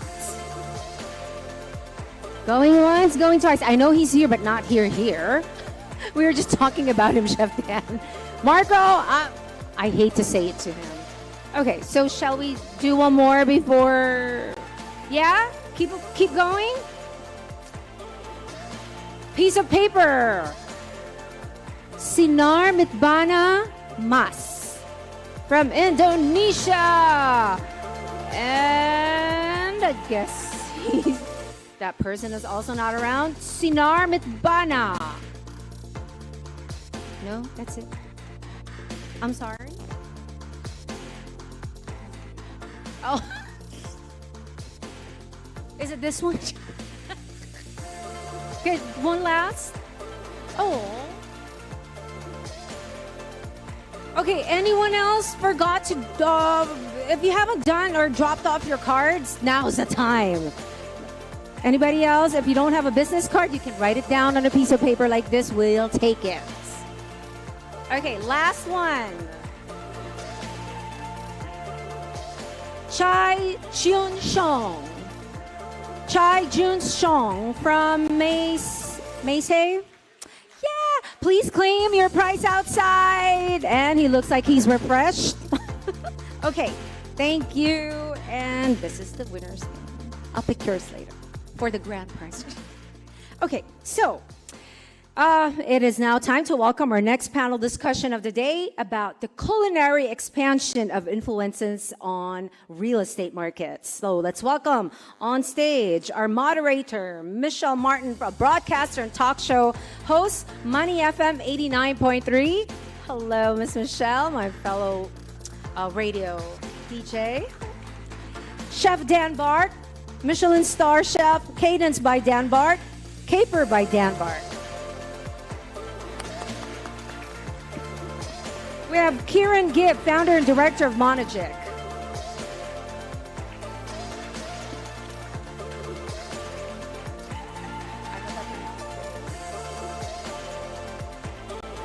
Tanjira Faye Tragulvungs, owner and manager, Cadence by Dan Bart, Caper by Dan Bart.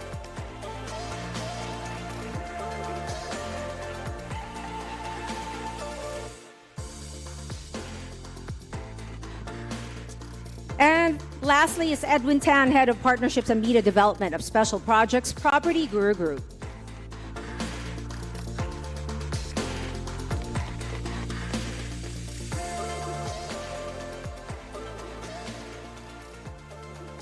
Okay, so welcome everybody to a really delicious discussion. I'm from Singapore. We love our food. So I know that if I'm on air and I'm talking about food, it's going to be highly rated. And if I'm talking property prices, well, everybody starts calling in and chiming in.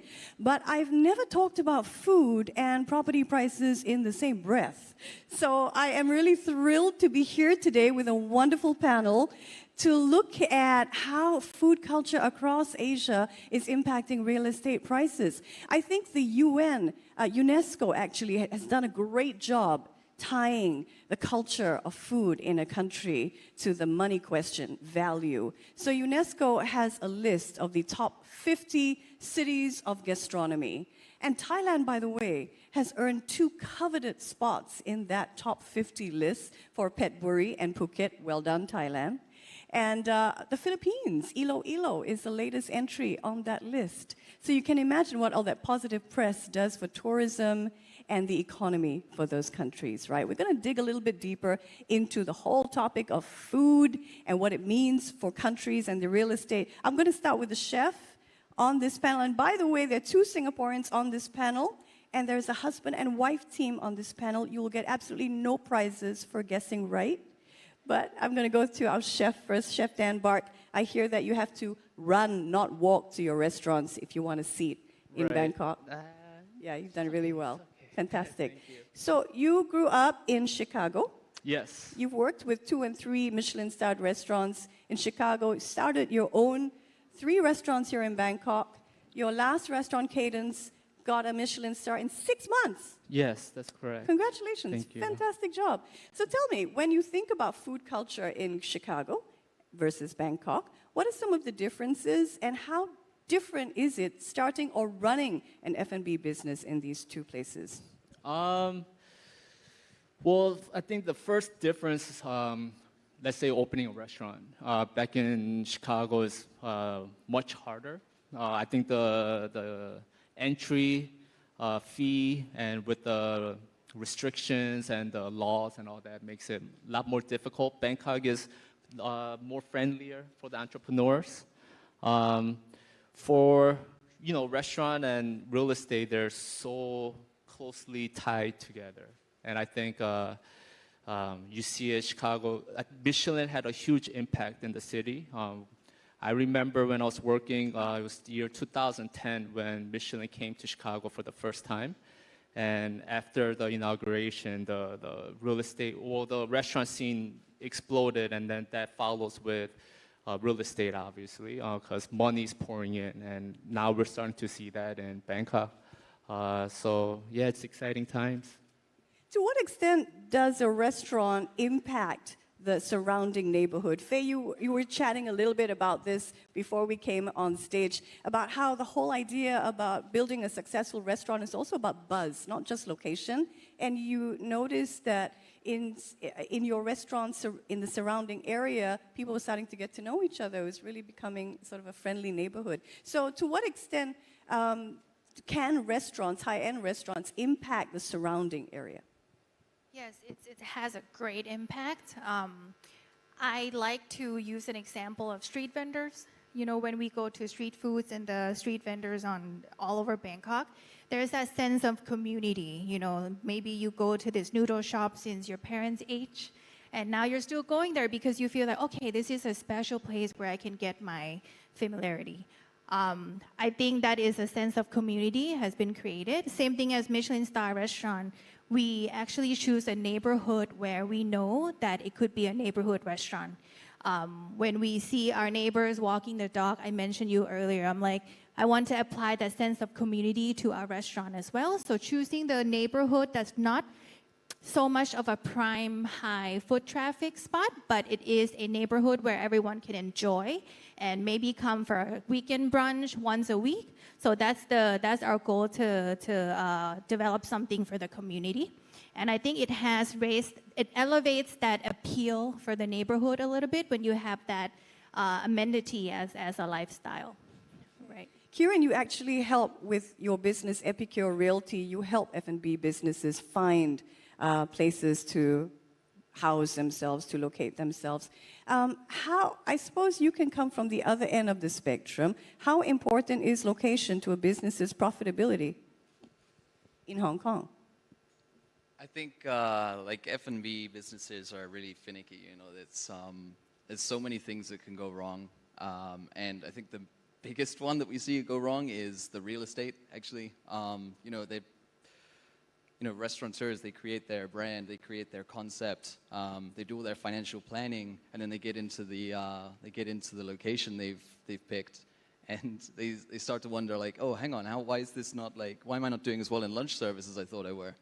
And it's because maybe they're like 10 minutes outside of like the office district, and all that lunch business they thought was going to come from the offices isn't going to, because they're sticking around their offices. Like, so yeah, like what we do is we kind of help them to actually put like a brand that's actually going to succeed in that venue into that venue. Yeah, because it's the thing, it goes wrong so many times, I also run like a marketing agency that works with restaurants and bars, of course. And, a lot of the times, by the time they get to us, it's too late, right? They're like, oh, my restaurant's not doing as well as I thought it would. And obviously it's kind of difficult to then fix that unless you kind of completely change the business entirely. Yeah, sorry, I went on a tangent. I think what he said is very important, because knowing your product, knowing your vision, to know who your customer actually is before finding a location is the key. A lot of times we get too excited to open a restaurant that we forget to think about that. So if we know, let's say, for example, our restaurant Cadence is not so much of a high traffic sort of restaurant because it's more of a destination dining spot. So we know we don't really need to be in the business district too much. Maybe residential area works as well. So now, okay, we know we don't need foot traffic too much. Then that's when we start finding the locations. Chef is actually better than me in terms of knowing where to go in Thailand, weirdly, because I'm Thai, but now he gets a little bit better. Wait, you're Thai, he's Korean American, but he knows which locations in Thailand are better. Okay, got it. I'm her driver, so I know the map a little bit better. I get lost going out from my home. I'm like, which direction? So know your customer, that is so key. Because you're serving a certain ecosystem, so you need to know who you're appealing to. And then what do? I mean, take us behind the scenes when you're looking for a place. When you came, you first started with Upstairs, is that right? That restaurant? Our first restaurant. That's back in 2014. That was your dream come true, right? A restaurant here in Thailand. So how do you go about finding a location? What's first? I mean, walk us through the steps.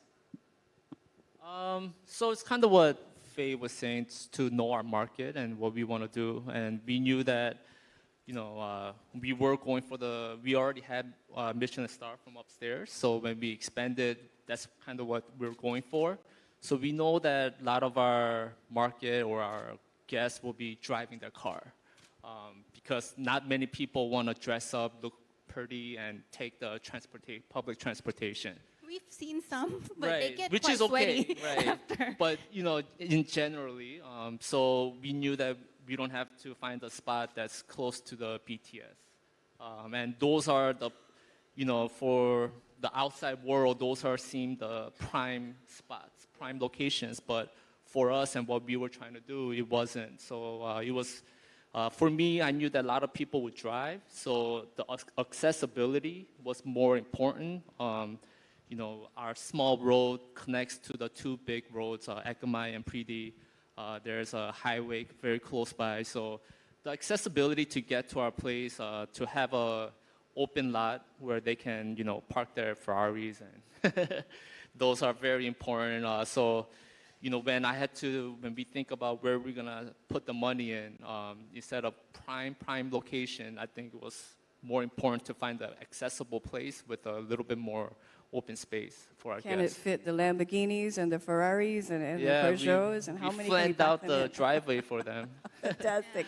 I love that approach. All right, well, speaking of travel, let's involve Edwin into the conversation.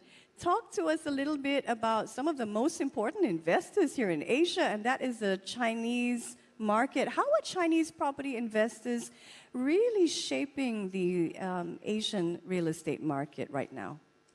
So basically, I'd like to give a brief context to everyone with regards to this question. So Chinese themselves traditionally are akin to buying properties to begin with, and they actually attribute a huge amount of money to do that, because they felt that property investment is something stable as compared to other investment products. That's number one.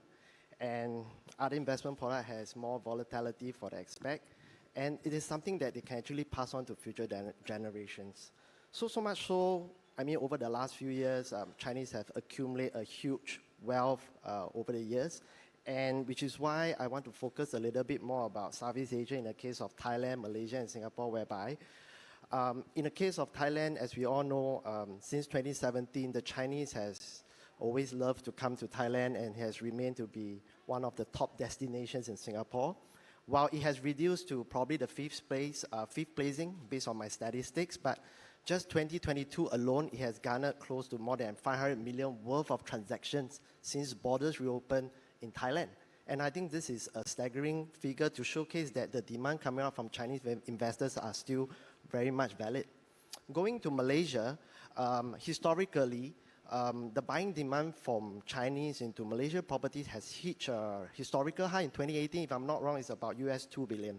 But obviously, over these few years, market sentiments have dampened, market has weakened. But since border reopens last year, especially, these Chinese investors and buyers have been coming back in waves, especially this year, where Chinese has reopened their borders. So lastly, I would like to talk about Singapore. Singapore will be a little bit more unique for this aspect, where most markets are experiencing somewhat like a market downturn over the last few years, especially during COVID. Singapore experienced somewhat on increasing trajectory where property prices is escalating like a bull run, especially in the last 3 years. But this is very much backed by a strong local demand, coupled with strong foreign buying as well, coming out from the Chinese as well. And it is evidently shown that Singapore government has threw out a slew of cooling measures, and as recent as this in April, foreigners buying properties in Singapore has to pay a staggering 60% in additional buying stamp duties. So this actually goes to show that the market within Singapore, Thailand or Malaysia is actually strengthening, and this goes to show that it's having a very strong demand. And sorry for being a bit long in my answer. I also felt that in this case, because of such demand happening in Singapore, Malaysia, and Thailand, we are actually seeing how these Chinese buyers would actually be keen to expand their network and buying in this region, which actually will show an increase in property prices. Yeah. Singapore, Malaysia, Thailand, hotspots for Chinese investors. So you actually help curate marketing solutions for property developers who want to reach out specifically to the Chinese market, right? Chinese investors, right? So what is it that they want? I wonder, because Chinese food, everywhere you turn in Singapore, you find a mala hot pot chain or Sichuan peppers. How important is food to the Chinese investor when they're thinking of property? So basically, I think this is a very good question. I think food and real estate, would there actually be a direct connection?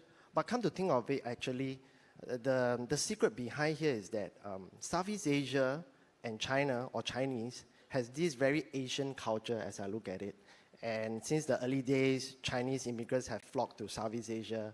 And you actually see a fusion of Chinese culinary culture in every tinge of the Southeast Asian culture, whether it's in Thailand, Malaysia, and Singapore, evidently in Malaysia and Singapore.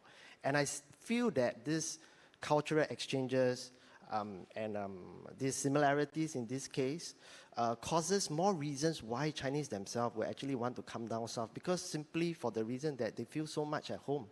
And there's also closer proximity, easy access to Southeast Asia, and also this is coupled with the Belt and Road Initiative driven by President Xi Jinping himself, going through on a G2G, business to business and consumer level. So I definitely see a lot of connection for that aspect where cultural coming in, and food is a good example to showcase this. Yep. Wonderful, wonderful.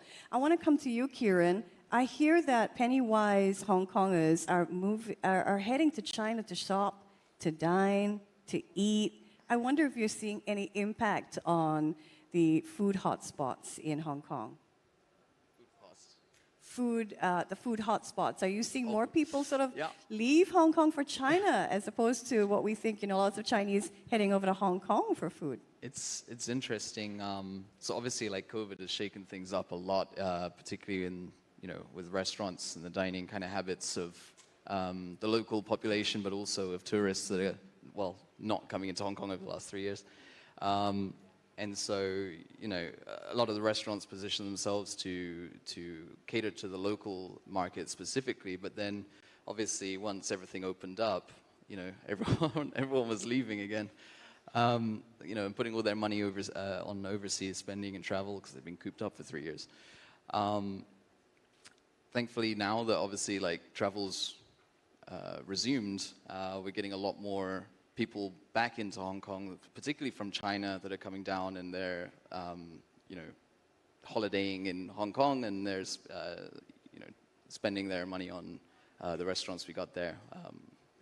So I hear a lot of Chinese chefs want to base themselves in Hong Kong because they see it as a pathway to internationalization. And I know you have a lot of brands under your portfolio, including Shake Shack. Well done there. Big international brands. What do you do? How exactly do you help these brands find locations? And do you use AI or big data in any way? I think because the thing about Hong Kong's F&B industry is it's extremely traditional. There's not a lot of technology that's actually kind of integrated into the business at all, really. We're only starting. Well, I mean, a lot of our work is telling restaurants you need a booking system, which is surprising. So it makes it really difficult for us to, measure the impact of or where people are coming from, who they are, what their, what's the demographic, and all.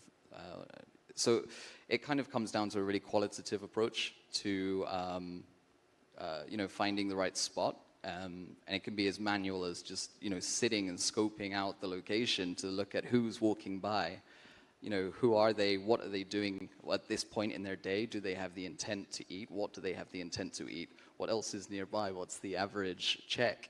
And all these different factors that actually kind of help guide us then to a good understanding as to what would work in this location. And then obviously with the specific, venue. it comes down to then again, what does the space allow for? What does the licensing allow for? So a lot of the time, something like a fine dining restaurant doesn't need a lot of space because maybe it only has like, 12, 14 seats or something. Needs a lot of car park space, apparently. Yeah. Needs a lot of car park space. We have lots of car park space. Are you seeing new strategies, though, over in Hong Kong? You were talking to us about entire buildings that are dedicated to F&B. Tell us about that. Yeah, so actually there's this really good example. So Henderson Land, which is like a real estate developer in Hong Kong, they actually have a couple of buildings that they really market specifically for restaurants, including one tower that is 100% like F&B tenancy, which is surprising considering, F&B has kind of always been like the least paying, right? Of a kind of tenant. So, but I think like restaurant can market themselves, but they kind of have to cater to the whatever's around. What's the the market that's around them? But actually, the buildings themselves can create that market. So, like this building, for example, by Henderson, they market it a lot, and they specifically market it as an F&B hotspot, so that their tenants are still getting the traffic and attention despite having like no foot traffic, because I mean, who's walking down a street and says, "Oh, I want to go to that restaurant on the 20th floor"? Interesting, really interesting. Chef Dan, when we think about growing internationalization, people traveling all the time for work, thankfully after COVID, how as a chef do you keep up with differing taste buds of the international traveler? Well, I think taste is very subjective. So it's really hard to just focus on taste alone, but pretty much I think it's hospitality, service. I think how people want to be treated is pretty universal language. So we focus a lot on service, hospitality. When it comes to taste, I think I just have to do what I feel is right, from personal experiences, and now living in Asia for a while, for 10 years now, I think my taste bud is leaning more towards Asia, and of course you want to support the local farmers and fishermen, so utilizing more of their herbs and produce kind of shifts that taste bud also. But yeah, I think there's so much going into it.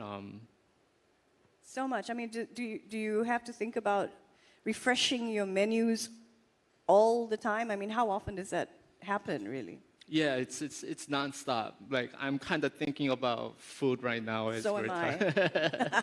I'm on the right panel. Yeah, so it's one of those where, it's nonstop. Okay. I'm glad this is not a manel, and there are two females. As a woman in the F&B industry, do you see more women jumping into the ownership role and sort of really shaping new businesses in F&B? Yeah, a lot of my friends are actually in the F&B, leadership roles.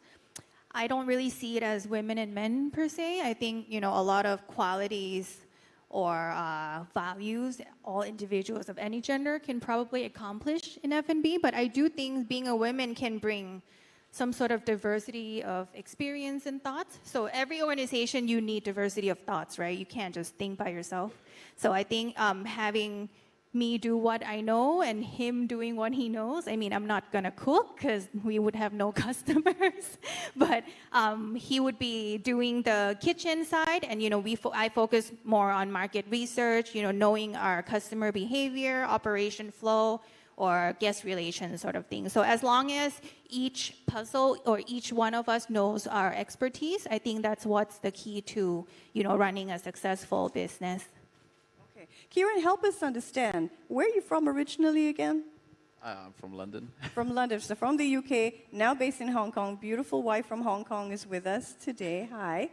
And you advise businesses who want to set up base in Hong Kong on where to find the right property. What are their main considerations right now?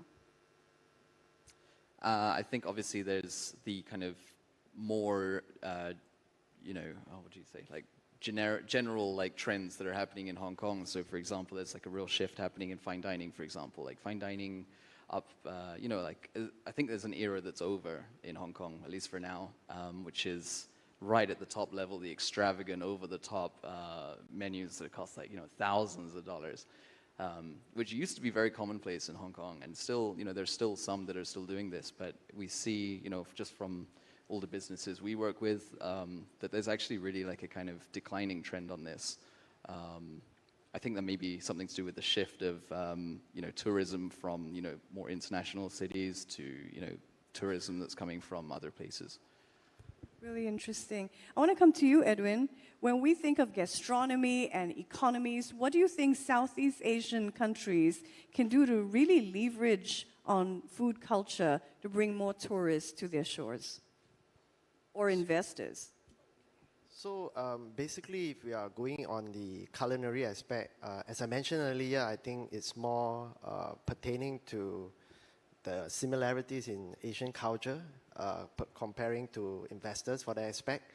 So a little bit to the earlier point, I basically feel that because of that similarity, close proximity and access from Chinese going to Southeast Asia, this is something that we can potentially expand, especially in the case where all these Chinese potential investors or buyers are also coming into Southeast Asia for business expansion, whether is it for immigration or even for education. You will see various elements of their lifestyle gradually moving into Southeast Asia, and this is very much evident in Singapore, Malaysia, and in Thailand.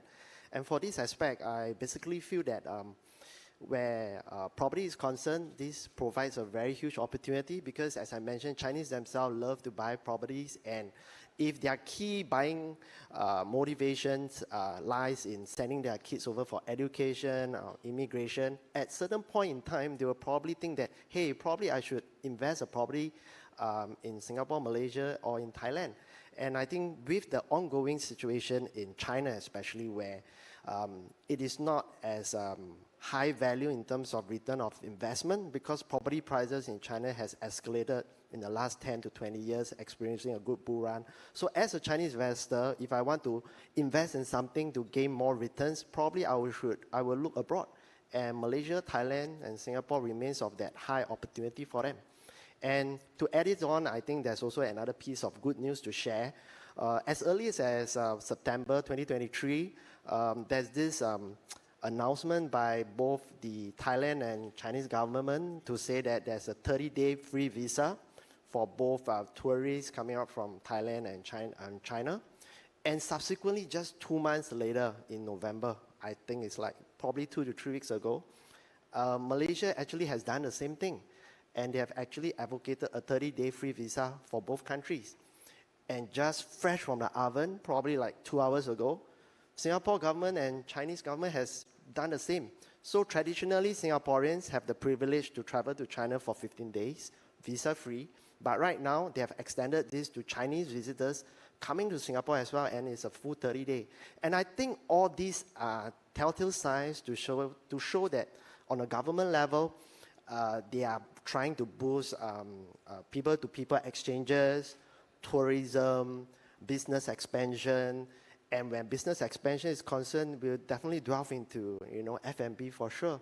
And in this aspect, investments will come in very strongly, especially when 2023 is a year where Chinese reopen their borders. And I'm very hopeful going into 2024 that there'll be a lot of demand and additional activities coming out from China and the rest of Southeast Asia. Yeah. Really important point, because I remember reading that most foreign investors who park their money here in Thailand first experience this country as a tourist. So that 30-day visa fits right into that kind of thinking. Really smart point. Okay, with just a couple of minutes on the clock, I'm going to ask you all the same question and put aside any sort of unconscious bias, but tell me, what do you think could be the next culinary hotspot in Southeast Asia? Faye, take it away. Culinary Hotspot. What Which country could it be? or? Yes, it could be a country, it could be a city. It's up to you. Thailand all the way. How did I see that one coming? No, I think Asia in general. When we visited you in Hong Kong last time. So I think that what Hong Kong has that Bangkok might not be there yet is the market share. People that are willing to spend money for fine dining or experiencing, not just to get full out of food, but to enjoy the experience. Hong Kong is still quite far from Thailand at the moment. But I think Thailand, since Michelin started to come inspect us 5-6 years ago, things have shifted into another level as well. So I would still say Thailand because I do want everybody to be here and go to Cadence if possible. I'm going for sure, if I can get a seat while I'm here. Chef Dan, do you agree with your wife? Is that generally how things work? I think so. You can disagree. I'm not. You can going disagree. to You're on a say. panel. Only on the Yeah. stage. And I just love the cuisine here. It's so versatile, it's so diverse. You know, and you can get best of everything in Thailand. You know, I've had some of my best sushi, in Bangkok.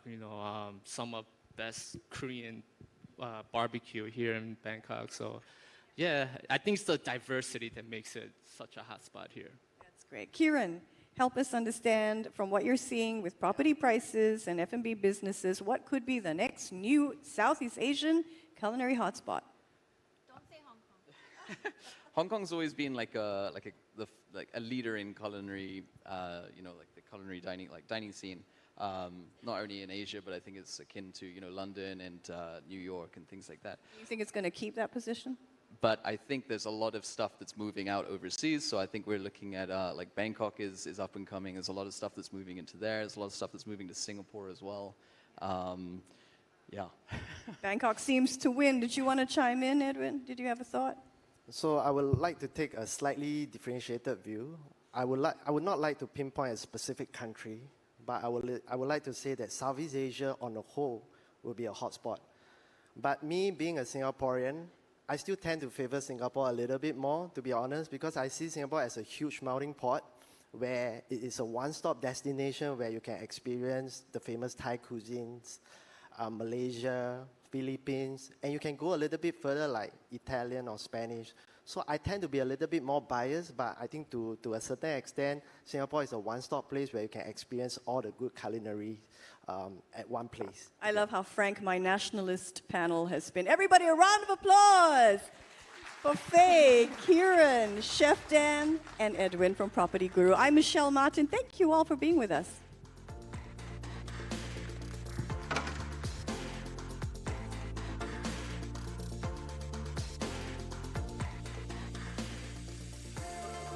Thank you very much, dear panelists. And I've actually asked my folks if my fur child can stay an extra staycation day, just so I can take up Chef Dan's offer of dining at this Michelin star restaurant where I'm no foodie. I just love to eat. I really do.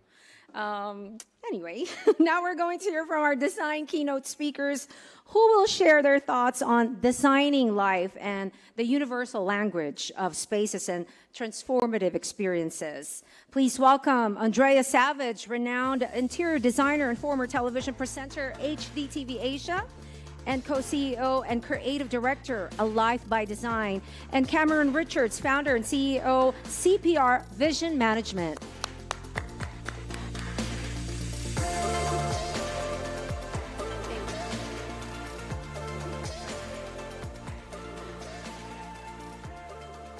Hi, everybody.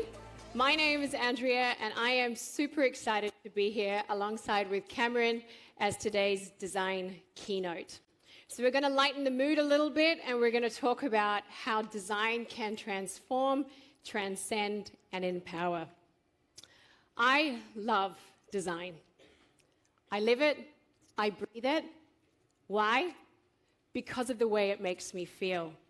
And because I have had the privilege of watching it and seeing how it can transform and change people's lives. But what is design? Why do we really care about it? What does it actually mean to design your life? Do you notice anymore the design that's around you? Is it impactful? Do you yourself think that design can change your life and can change the lives of others? These are big questions, but these are ones that I am very excited about. Why? Because design connects, it shapes, it empowers, and most all, it is a universal language that transcends. If you're sitting here and questioning this and thinking, just think about how you yourself have interacted with design since you woke up this morning. What did you use to brush your hair? What are you wearing? What are your shoes?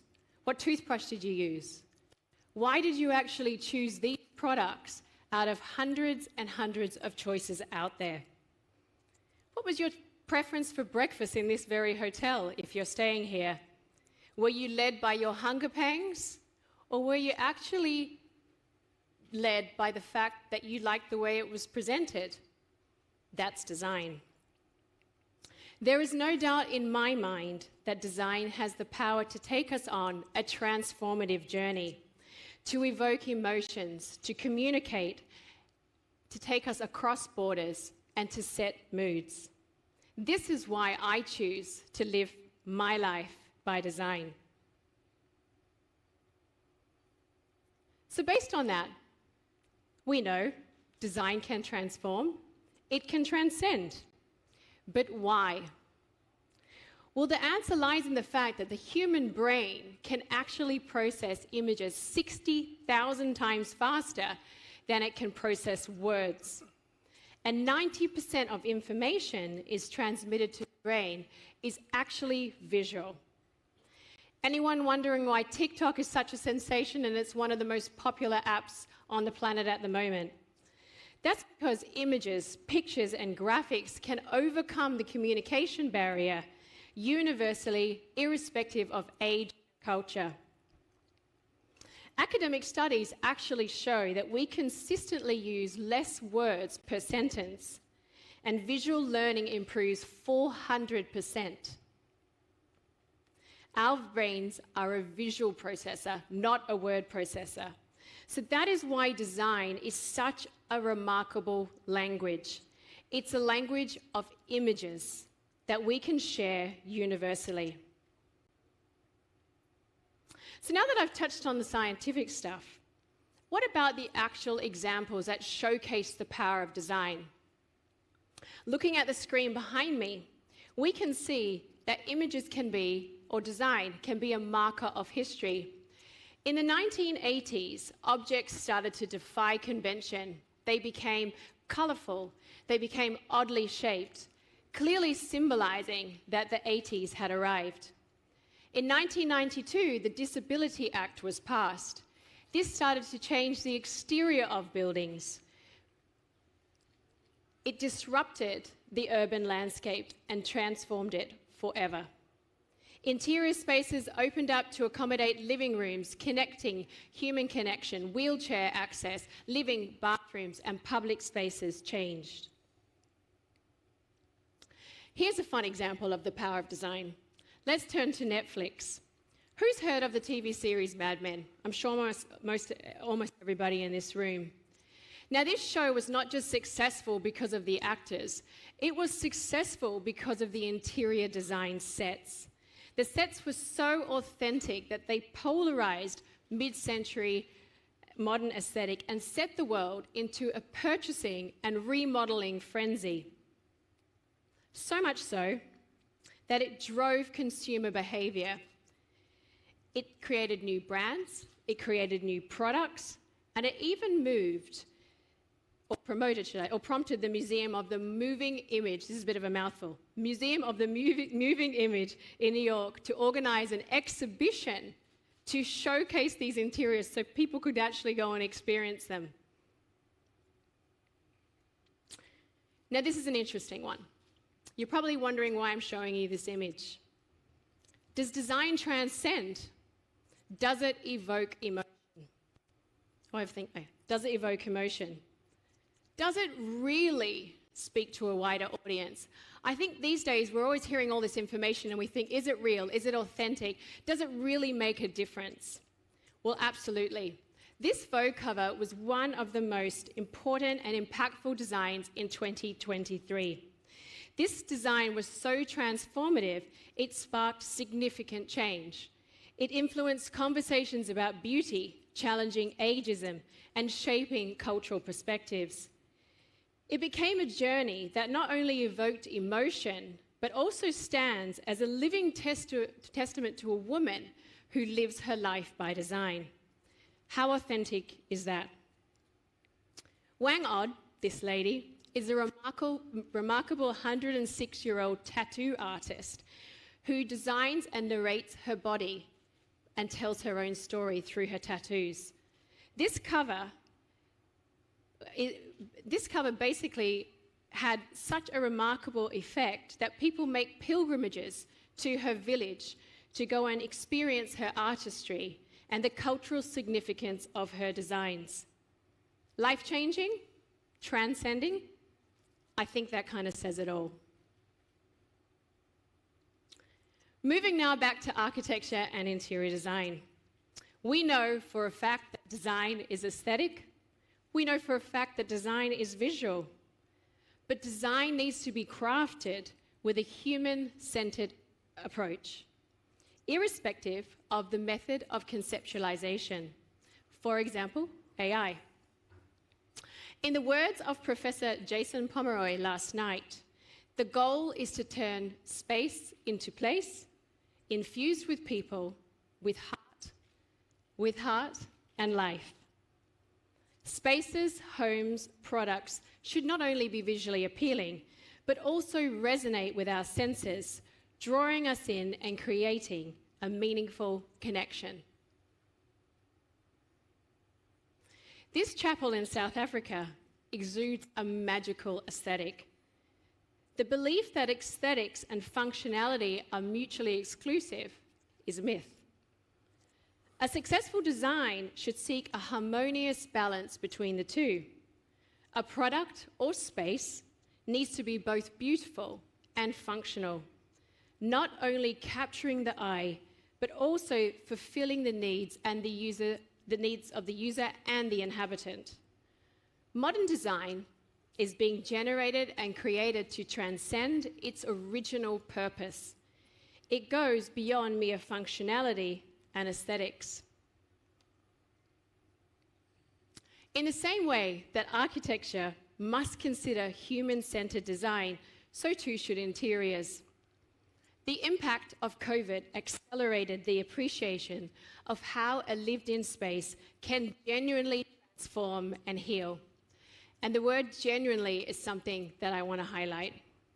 The importance of creating these spaces went to the top of people's priorities list. The instant noodle model, where you simply add water to create a meal, is admittedly a very straightforward design concept. However, when it comes to spaces within a building that people inhabit, those become the heartbeat of the build, and therefore the wider city and the greater community. In contrast, the simplicity of a quick meal, the designer of an interior space is nuanced and central to the human experience within a building. It involves careful consideration of aesthetics, functionality, and emotional impact on the inhabitants, making it a vital and intricate aspect of architectural design. Check out this design for a housing project, featuring bright colors and is cheerful and relates to the community. How impactful is it that color can transform what would normally be an exterior grey cement finish? Through market research and data, it fueled the design aesthetic to ensure that there was a meaningful connection with the community. Run-of-the-mill no longer sells. Spaces must be infused with character and the personality of those occupying them. Consumers now demand it. They are personalizing their spaces. They are wanting to embrace their life by design with vigor and determination. Design is everywhere. Design is everything. Every decision that you make in life is influenced by design. Where you eat, what you wear, what logo you want to create for your company. Look at yourself, the decisions you made today. This is living proof that you are living your life by design. Designs are not by chance, nor is your connection with them. They are designed with an intent in mind to create relevancy and connection with you emotionally. How? Well, this is where the data and the technology come into play. The future of design is the fusion of data, technology, and consumer insights. So I'll hand it over to Cameron. Good afternoon, everyone.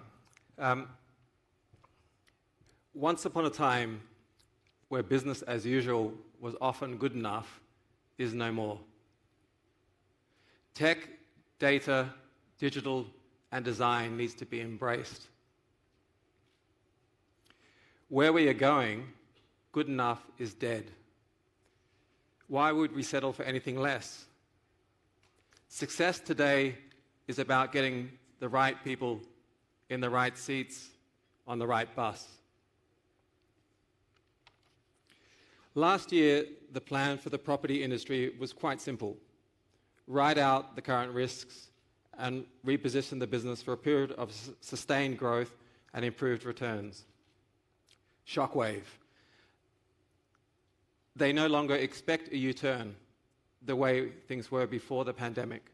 Instead, they've accepted the reality that a lot of people won't be returning to the office, or at least not normally as often, and sustainability and well-being is becoming the new norm.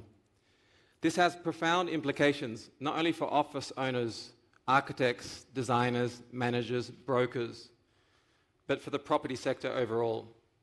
Homeowners' needs have changed as a result. Buying behaviors have changed.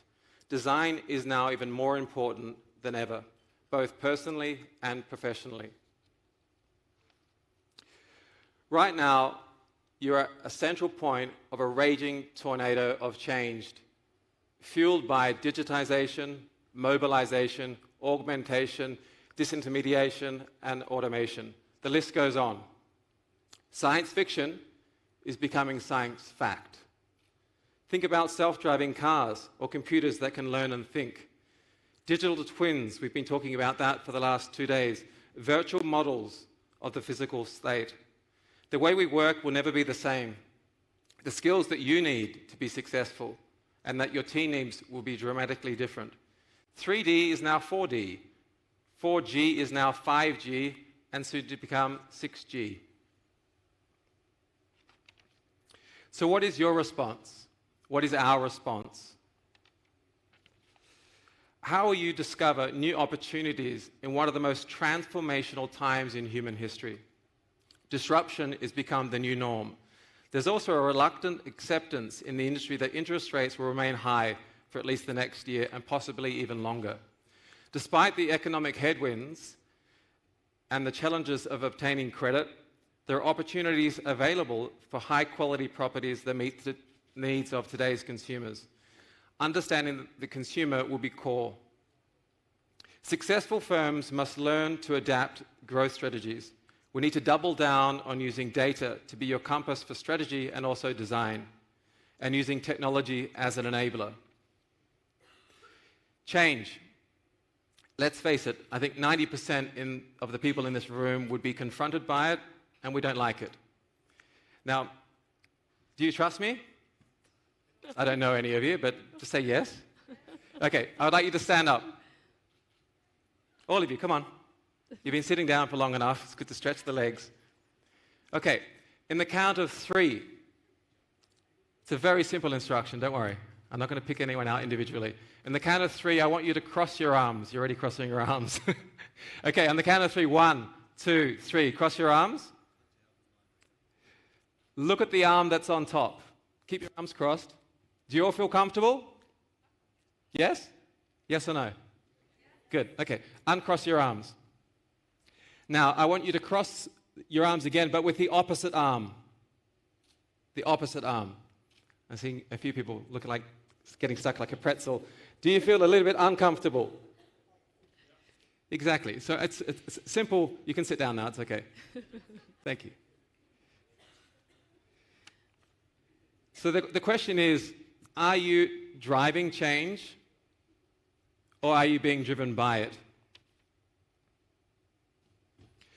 With change, it's always gradual, then suddenly. Well, things have stopped happening gradually. The change is exponential.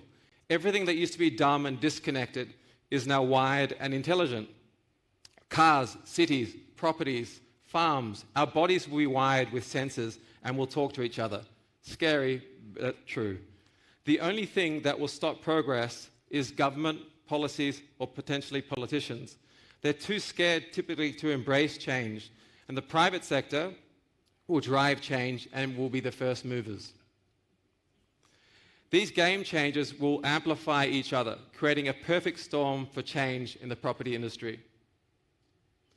In the world of real estate, digital transformation is not just a buzzword, it's a paradigm shift. It encapsulates the adoption of seamless integration of digital, tech, across all facets of real estate operations. To give you some examples, from the property discovery, VR and AR are becoming more transparent. Climate-resistant cities, digital twins, blockchain, property technology, buying and selling is becoming more simplified and streamlined. Big data is being used to predict market trends, valuations, and buyer preferences. AI is impacting the way we go to market and also design. A key takeaway that I'd like you to think about, anything that cannot be digitized or automated will become incredibly valuable. So hands up for any architects or designers in the room. I know there's three. Okay, yes? Anyone else? Okay. Now, I had a conversation with Stephen about this the other day, just very, very lightly, that will AI replace people? Potentially. But the good news is that AI won't replace those which have specialized skill sets. You'll be even in greater demand. Your teams may become smaller, but more highly skilled. Specialists versus generalists. You still will need the specialist to give the tech the input. There's a fact garbage in and garbage out. So you still will have the specialist training the tech, giving it its prompts to become more intelligent. Machine learning is exactly that. It will get dumb and dumber or smarter and smarter, depending on the input. So yes, those people which are specialized will become even more valuable. Now, who feels a little bit excited but also terrified? What do we adopt? But maybe the question is perhaps, what don't we adopt? A saying that I heard recently is, don't boil the ocean. Remember that small hinges swing big doors. And the analysis of paralysis. Bottom up versus top down. Look for the small victories, the small micro moments that you can win. Now, machines are very good at simulating, but they're very hopeless at being. Robots and AI will do some of the work, but it's probably the work that we actually don't like doing. And this will allow us to focus on things that cannot be automated, that will become more valuable. The ability to make sense of what AI and the data is telling us will become critical. Technology is the enabler, the how of the change. And don't forget that human represents the why. The future is about holistic business models. Decentralized, fragmented platform and today's methods are expensive, inefficient, and time-consuming. The saturation of tech and limited practical adoption is drowning us. The cost of doing business, networking, prospecting, sourcing, and brand development is increasing. Imagine intelligent platforms for business growth and development that helps you build faster, design better, and grow smarter, where your day-to-day operations can be simplified for better productivity and scale. Business development in a fraction of the time and cost. Connecting the needs of three audiences. General providers, as you can see on the left, that need capital. And people that have the capital that want to invest in developers. And a service directory of professionals. All three of them need to coexist in a connected ecosystem that's interdependent and authenticated. Now back to your customers. Without them, we do not have a business. They will engage late. They will buy things because of the experiences that we provide, that you provide, and their transformative power in how they make us feel, which is why design is so important. To create heart value, you need the fusion of design, data, and tech. Now, color is one of the most important and powerful methods of design to influence behaviors, including emotions such as hunger, anger, desire, and action. For example, if you look at your logo, your most recent real estate brochure, your design portfolio, your website, and the impact that it may have or not have on its intended audience. Now, the psychology of color in brands. So just to switch gears from the property space and property industry. Behind me are some of the world's most iconic and successful brands, where color plays a massive role, making you buy, engage, and hopefully action. So if you take out your own business card and ask yourself again, is it creating the emotion that the brand intends to create? Now, the PropertyGuru business color of choice is what? Blue. You must be paying attention. Blue, right? And you can see there that most banks and brands that want to evoke trust and security choose the color blue. And buttons, for example, on your websites or brochures, ultimately you want a customer to do something. You want to evoke action, call to action. The cost of car abandonment on websites is trillions and trillions and trillions of dollars. So again, the smallest hinges can swing the biggest doors. It has a huge impact. We work with leading brands globally that predominantly are both in the hospitality space but also in the retail space. And the smallest changes that we try and introduce actually have the biggest impact. Yet most brands try and boil the ocean, trying to solve the big problems when the solutions are straight in front of them. We'll engage and relate and buy things because of the experiences that they provide. The new way to work is to embrace technology, not to become it. The future is the intersection of where data, design, and technology come together. It's the intersection of those elements is where the magic will happen. Now, some key takeaways to leave you with. Design is universal. As Andrea mentioned, it's non-verbal, it motivates, it's emotional, it's provocative, it's change-making. The data fuels design intent. The technology is the enabler, the solution. And design is an overarching language. If we do not understand or grasp that design is a universal language in our current world today, you will not reach your target audience and potentially get left behind. You'll be in danger of disconnecting with the one thing that keeps any of us in this room in business, our customers. Here's to living your life by design. Thank you. Thank you.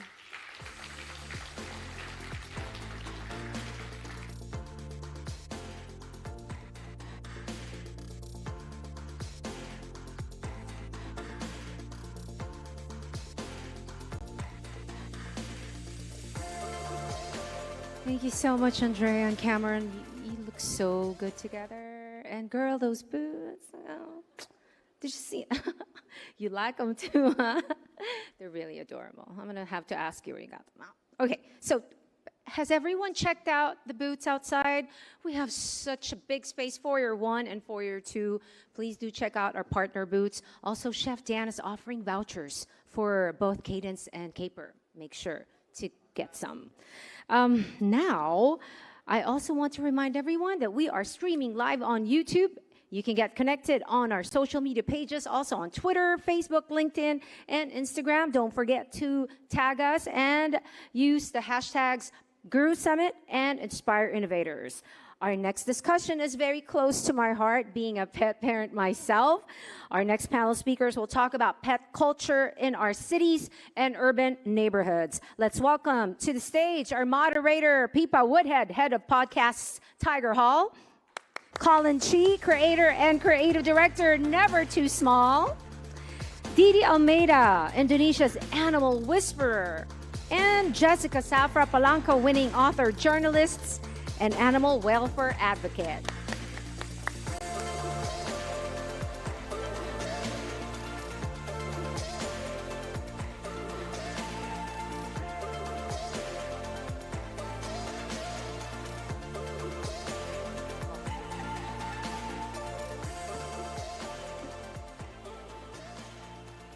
Hello. Is everyone awake? Give me a woo if you're awake. Louder. Nice, nice, okay. Good afternoon, everyone. My name's Pippa. I'm head of podcast at Tiger Hall. And let me introduce my amazing panel. First, we have Colin Chi. Colin is... oh, lovely applause. Colin is creative director behind the YouTube channel Never Too Small. Now, fun fact about Never Too Small, it's been featured in the Wall Street Journal as one of the best 3 YouTube channels for interior design. Very impressive. Next, we have Didi Almeida. Didi is known as Indonesia's animal whisperer. If you haven't spoken to Didi yet, Didi's absolutely amazing. She communicates with animals. She uses non-verbal communication to understand what animals are thinking and feeling. And if you're very nice to her and you want to show her a picture of your pet, she will tell you what they think. Next, we have Jessica Safra. Jessica is an award-winning author, journalist, and animal welfare advocate. I'd also like to highlight Jessica's amazing cat shirt. Very nice. Now, the 4 of us are here because we're all animal lovers. We are going to be discussing the different realities for pet owners when it comes to finding suitable homes and spaces in key Asian cities.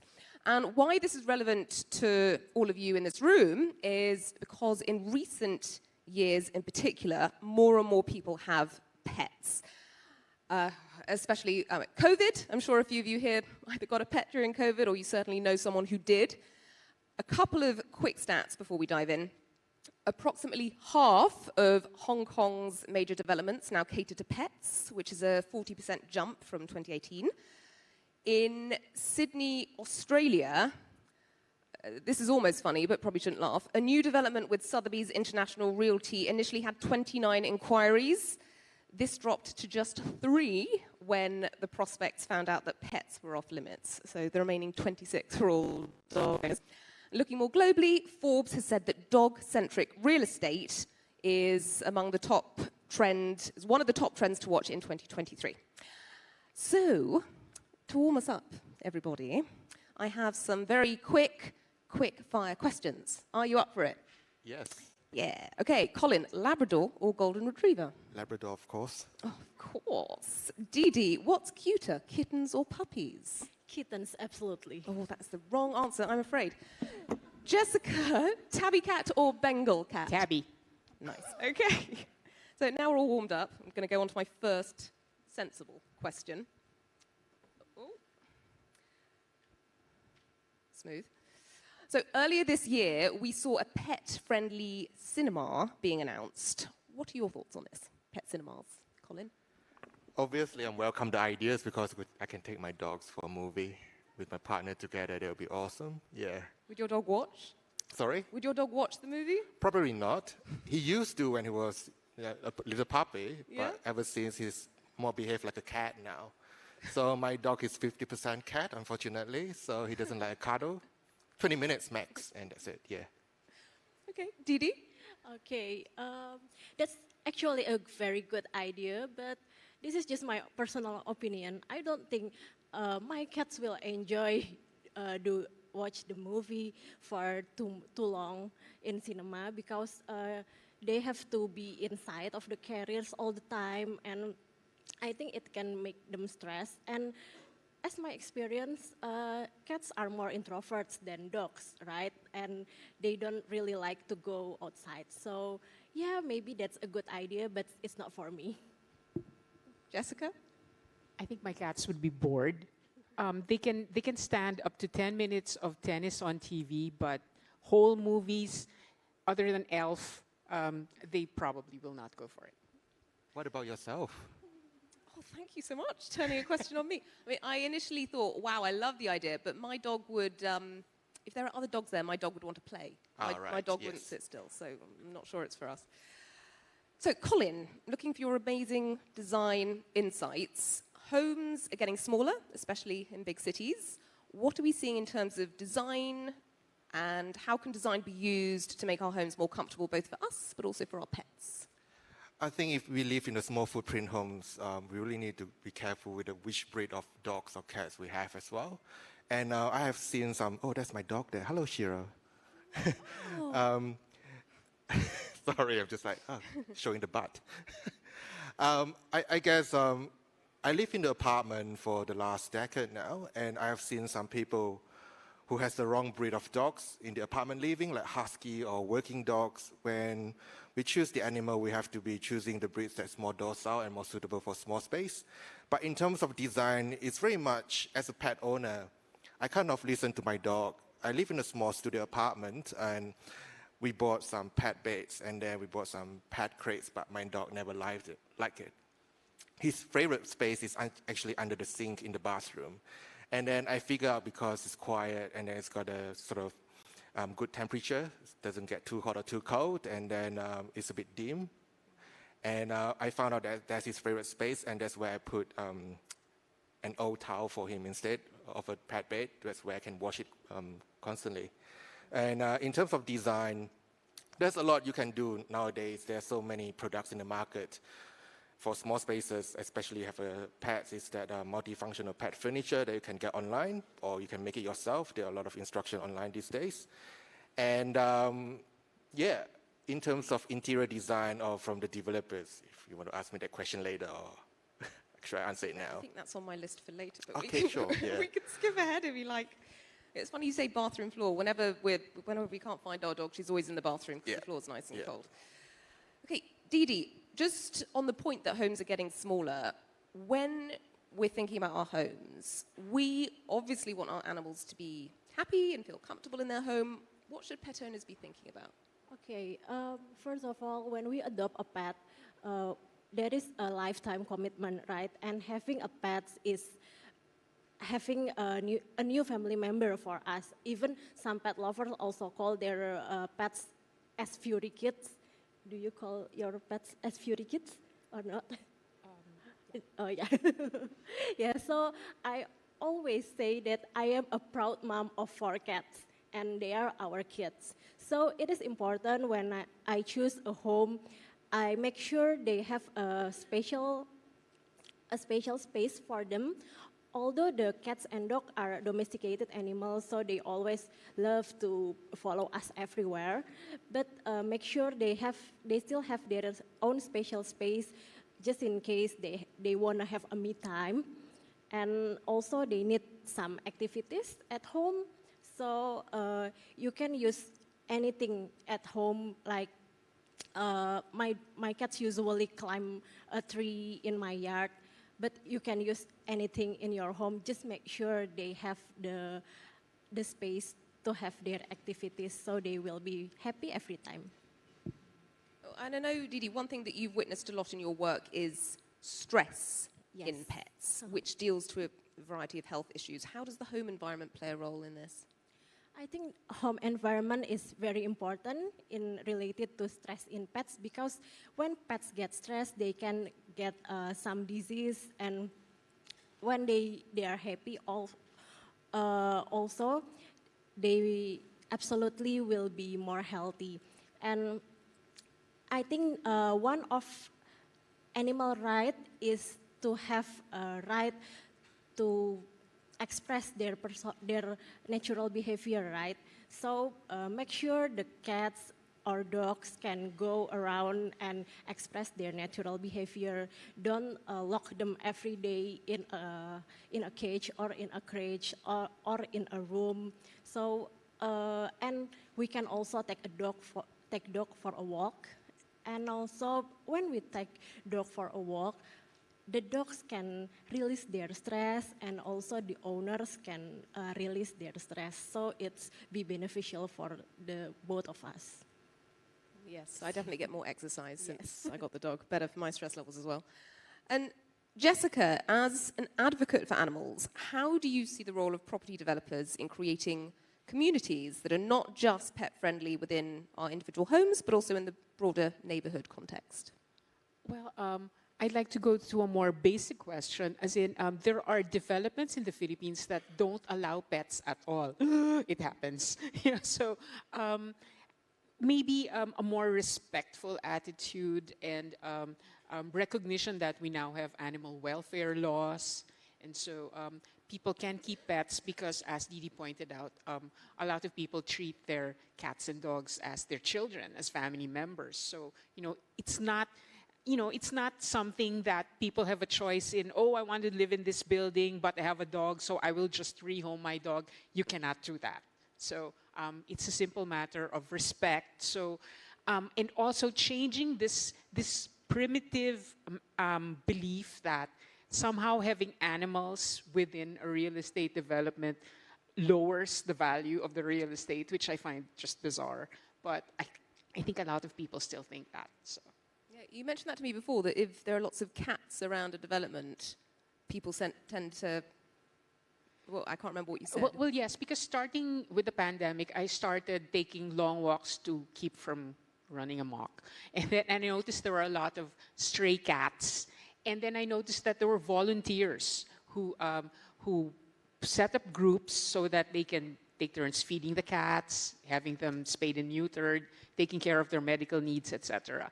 And there's still a lot of resistance from the building owners, which just don't want to have the cats around, even if somebody else feeds them, somebody else looks after them. So I think it's an attitude that has to change. Some people still think of pets as vermin rather than fur children. So. That's sad. So one thing I wanted to ask you about, Jessica, is I know you volunteer with a group that cares for stray cats, and there are some issues you've encountered in relation to real estate. What's the story here?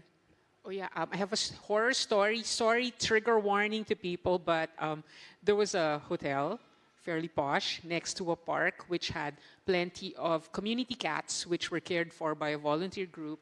And the management of the hotel decided that they did not want to have these cats so near to their premises, so they hired an exterminator to round up the cats and get rid of them, think your worst.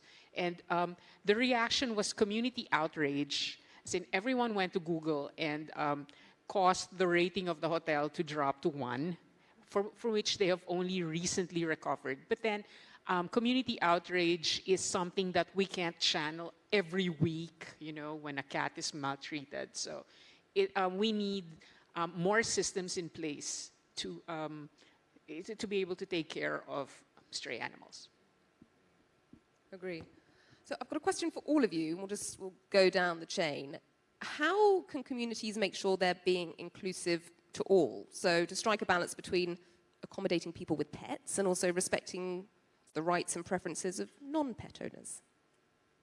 Well, I suppose pets usually are much more well-behaved than people or some of my neighbors. Agree. And I think as a pet owners, we have the responsibility to sort of not getting our pets into people's space as well. We have to respect the personal space. Not everyone loves pets. I do take my dog on the tram kind of daily to work. And I make sure that my dog doesn't get too close to people, even though he's in the backpack. Some people want to come and pet the dog, and I do not like it when people just come and touch my dog without asking me, because you never know, right? Some dogs are not very friendly. Luckily, my dog is. And I think it's a mutual respect that we need to have. There's other things to look after as well, like if there are many instances in Australia or in Melbourne is that if you have cat in the residence or around the neighborhood area, maybe we should make it mandatory for all the cat owners to put a bell on the cat. So when they get around the neighborhood, they don't attack any kind of endangered species, animals in Australia. Because I did see some dead parrots that killed by cats in my neighborhoods before. And there's so much I can talk about it now. I might come back to it. We can absolutely come back to it. Didi?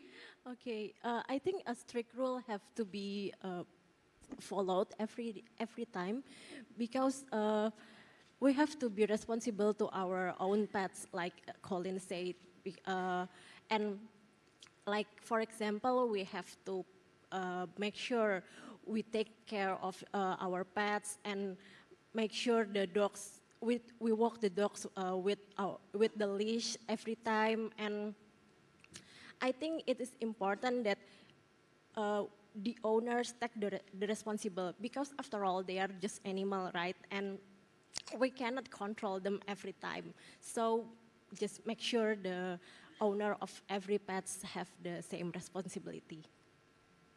Great answer. Jessica? Well, just respect for everyone, you know, whether they like pets, whether they're weirdos who hate pets.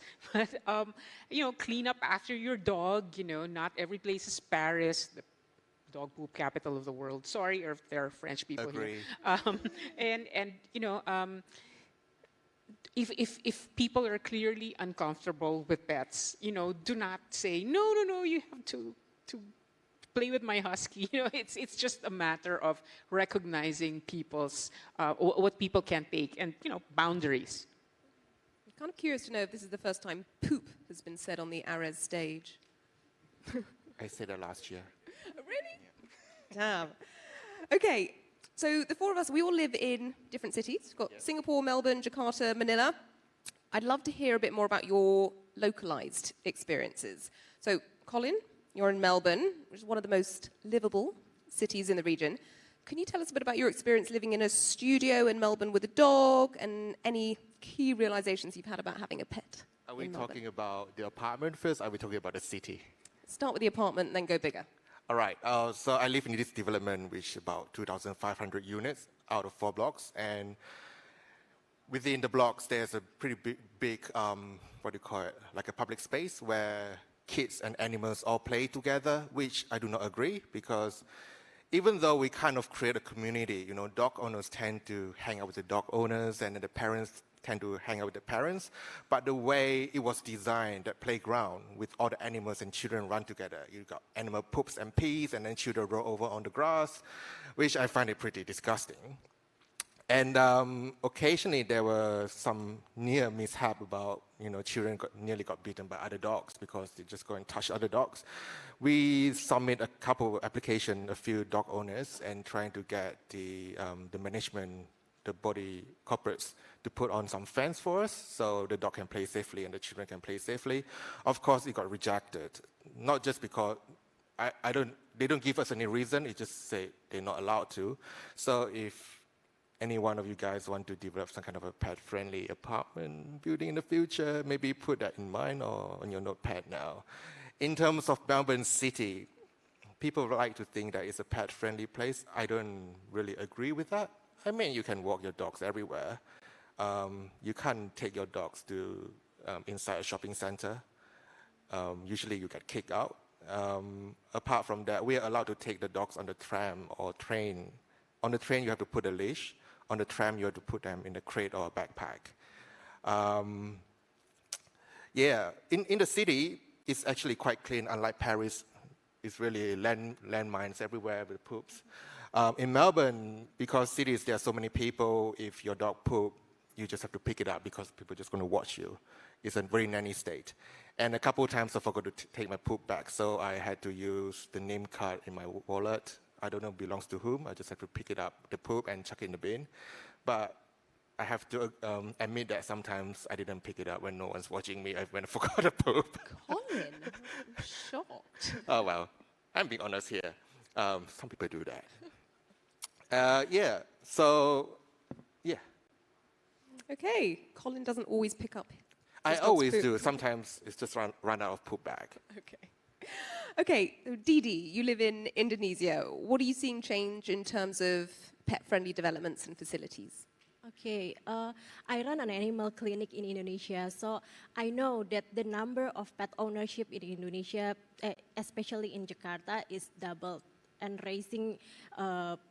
from years to years because the number of the client of my clinic is doubled from 2020 to 2021 is rising so big.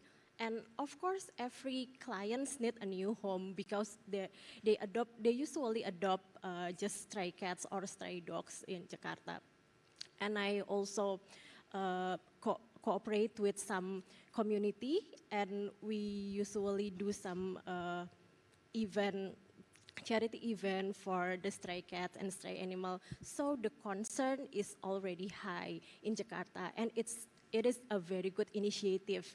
Then the property developers also have the initiative to build some pet-friendly property like apartment or housing complex.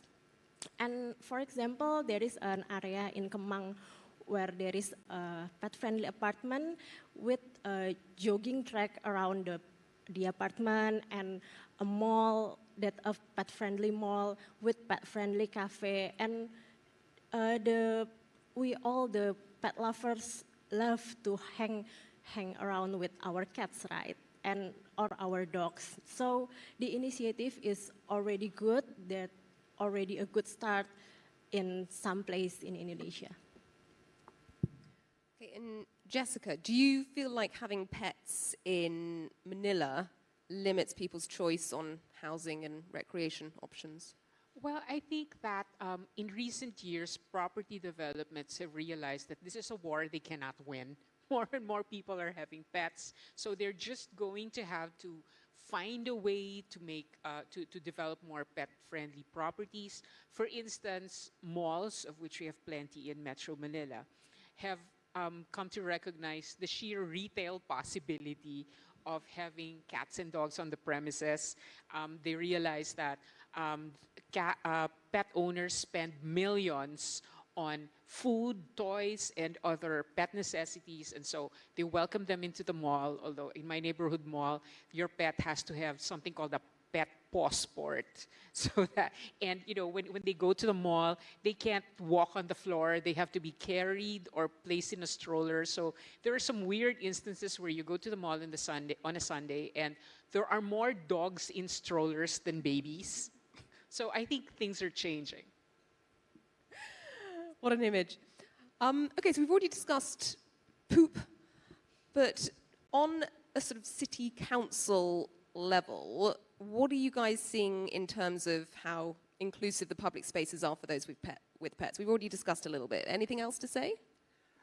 There's not enough dog park in Melbourne City, unfortunately. We only have a small one, which is from my apartment, which is I live right in the center. We have to walk about half an hour to get there.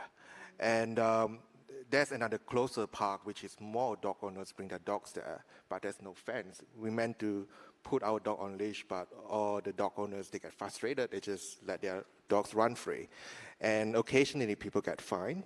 And we put a lot of application trying to get the council to put on the fence, but it's always get rejected as well. And if I don't think anyone here works for the City of Council in Melbourne, but if you know anyone that works for that, and let them know that I'm really pissed off. We pay for the registration for the pets and everything, but we don't get much in return apart from disposable.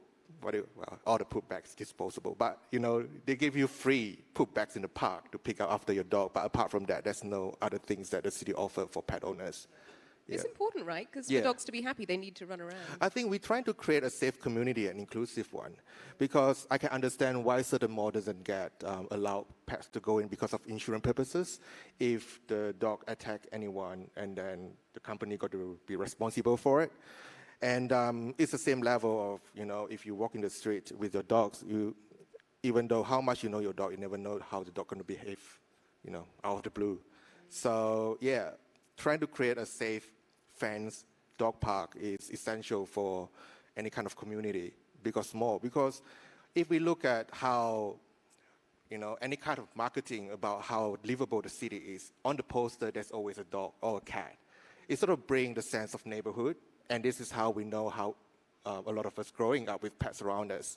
And to know that most of the pet owners in Australia, I mean, in the city of Melbourne, 50% or 60% are cat owners, the rest are dog owners. Even though that's the statistic the city of council put out, but a lot of pets, they are not registered because the owners are not happy with what the city is providing them in terms of the registration fee we pay them every year. So it's sort of lost. The data is not accurate for me because a lot of my neighbors, they don't register their dog. Yeah. Got it. And Didi, anything to add from your end? I think that's all from Colin. I agree with you. Thank you. Jessica? Ditto. And I have to point out, though, that in Metro Manila, city councils change every 4 to 6 years. And periodically, someone is elected who decides that all stray cats and dogs must be rounded up and taken to the pound. And these things change depending on how the city council members feel about animals. So it's always very tragic when an order like that is executed, because literally those cats and dogs are going to be taken to the pound and be euthanized. So I think something needs to be in place to guarantee that these things are not going to happen. Can I chime in a little bit? Yeah. So in Australia at the moment, we're kind of having this kind of people embedding their pets after COVID, because during COVID time, everyone trying to find a companionship, so they go and adopt the dogs or cats, or they buy puppies, and those what we call the COVID puppies. So they're growing up with people working from home. Now things back to normal, everyone back to work and go to holidays. That's when the pets having some kind of separation anxiety, where they bark and the neighbors complain and then they couldn't look after them. So in New South Wales, people abandon their dogs. How many was it again? More than 100 a week. So you get like, yeah. And then Melbourne is not any better. And the shelter having a hard time to sort of accommodate all these abandoned pets. And to be honest, I don't think everyone's capable to be a pet owner. A lot of people purchase by impulse during COVID time. And maybe there's need some kind of a policy that allow, to control people, or they need to sign something or pay more insurance or something. So pet ownership, it should be accessible, but at the same time, how can we create a kind of responsibility within people? If you want to divorce your wife, at least 50% of your money will go to the other person, right? I don't know. I'm just suggesting. It was stupid ideas. Same as parents with human children. Yes, exactly. Not always great at it. Okay, Colin, question for you. How can property developers collaborate with interior designers like you to create pet-friendly residential projects? I guess when we create pet-friendly projects or developments, don't over-design it. A lot of the time when people think about, I'm going to create an apartment building for pets, and then they're going to put the pet playground or anything like the dispenser for food and snacks. Not every pet can eat every kind of snack. Some of them got allergy. But instead, focus on the interior of the space. When we talk about interior of the space, we don't mean that you create a lot of hoo-ha playground. You don't want to market your apartment as a playground for pets. It's more like pet-friendly. When pet-friendly, we talk about materials. Like floorboard, if you put floorboard, maybe put the one that doesn't get damaged by pets easily, as well as simple as the bathroom, because living in a small apartment, we don't get access to the garden, and not all of the balcony doors is open all the time for dogs to go out to the balcony, especially in winter. You can't do that. So to have a shower area, not the bathtub, a shower area that the dog can walk in, for me, it's like, if in the shower, you have a male dog, they usually stand up and pee, so they'll pee on the wall. If you create a drainage around, instead of in the middle, that would be a plus for the dog to pee on the wall and get straight into it, so they don't mess up their feet. And but for a female dog, they squat, so why don't we create two drainage, one on the side and then the one in the middle. We have two sinks in a lot of apartments these days anyway. So if that's one pet-friendly, for me that's pet-friendly. I would buy the apartment straight away, because that's the problem that I have. Even though you have people selling this fake grass, you call it the toilet, the lawn toilet or something, for apartments for dogs, but it doesn't always work for all the dogs, especially if you have slightly bigger dog. The patch is so small, and then you have to pay people to come and collect it every week. And so it's kind of a extra cost that, to add up to your living cost. And public spaces, or share spaces within the apartment. In Australia, people love to put carpet on the corridor. I do not understand that. Don't put carpet. Put concrete or timber flooring, whatever that's easy to be cleaned. And then don't use wooden cladding around the wall. As you know, dogs like to pee. And basic stuff like this. And it makes it easier for the building to be maintained, so we don't pay extra maintenance fees. And at the same time, it's so much more easier for the pet owners. We don't need to create a lot of things. We need to create a space where a little bit more thoughtful in terms of in the kitchen area, maybe dedicate a little area with a floating shelf above it where we can put the pet food and feed the pets. And other than that, a safe space for dogs or for any pets, which is under the sink in the bathroom, so don't put any kind of storage, or at least put a floating storage, so we have access of that, and we can put a cat litter as well. Sidebar to interior design principles and having pets. If you live in a small apartment with cats, say goodbye to privacy, because you will never go to the bathroom alone again, because they decide that they want to go when you are there. Yeah. They're sort of keeping you company at the time when you would rather be alone, but that's cats. And with cats, they don't really require much in terms of design, but they need to have a view so that they can imagine that they are dominating the world in some way and catching all the birds that they see. So a window that is safe for them to access. They don't need much. Okay, guys, we're out of time. Just maybe very quickly, if we go down the line again, what is your dream for the future of pet-friendly developments? It's a hard question. There's so many dreams. I think the ultimate one for me is, a shower that my dog can pee and not mess up his feet. I've never been on a panel before where poop and pee have been discussed. But when you have animal, that's the one you have the things that you deal with every day, isn't it? By the way, Colin's movies, the general title is Wonderful Waste. Okay. Any other quick things? We're a minute over, guys. I hope to have pet-friendly properties with facilities, complete facilities, not only for the pets to get entertained, but also for their health care also, and that I hope the property will take care of the stray and the community animal around them. I really do think that cats are taking over the world. So I hope that when they build their palace, they'll have a little room for me. 5 seconds. I think at the end of the day, the design decision is to make it safe for human and also for pets. When I say human, it's more like children. Yeah. Great point. Okay, thank you so much. Thank you. Thank you. Thank you.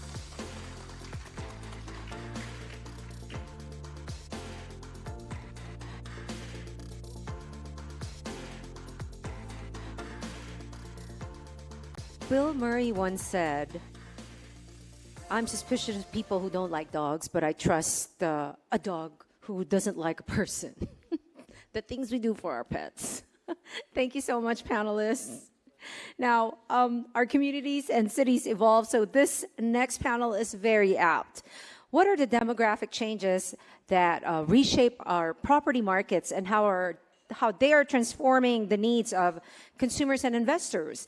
Our next panel speakers will talk about all of that. Let's welcome to the stage moderator Amy Sowita Lefebvre, former international journalist, ex-Reuters; Dr. Aladin D. Rilio, Senior Economic Advisor, Economic Research Institute for ASEAN and East Asia or Area; former Deputy Secretary General for ASEAN Economic Community. We also have Christine Lee, Head of Research, APAC, Knight Frank. And welcome back on stage, Dr. Naijia Lee, Head of Real Estate Intelligence, PropertyGuru Group.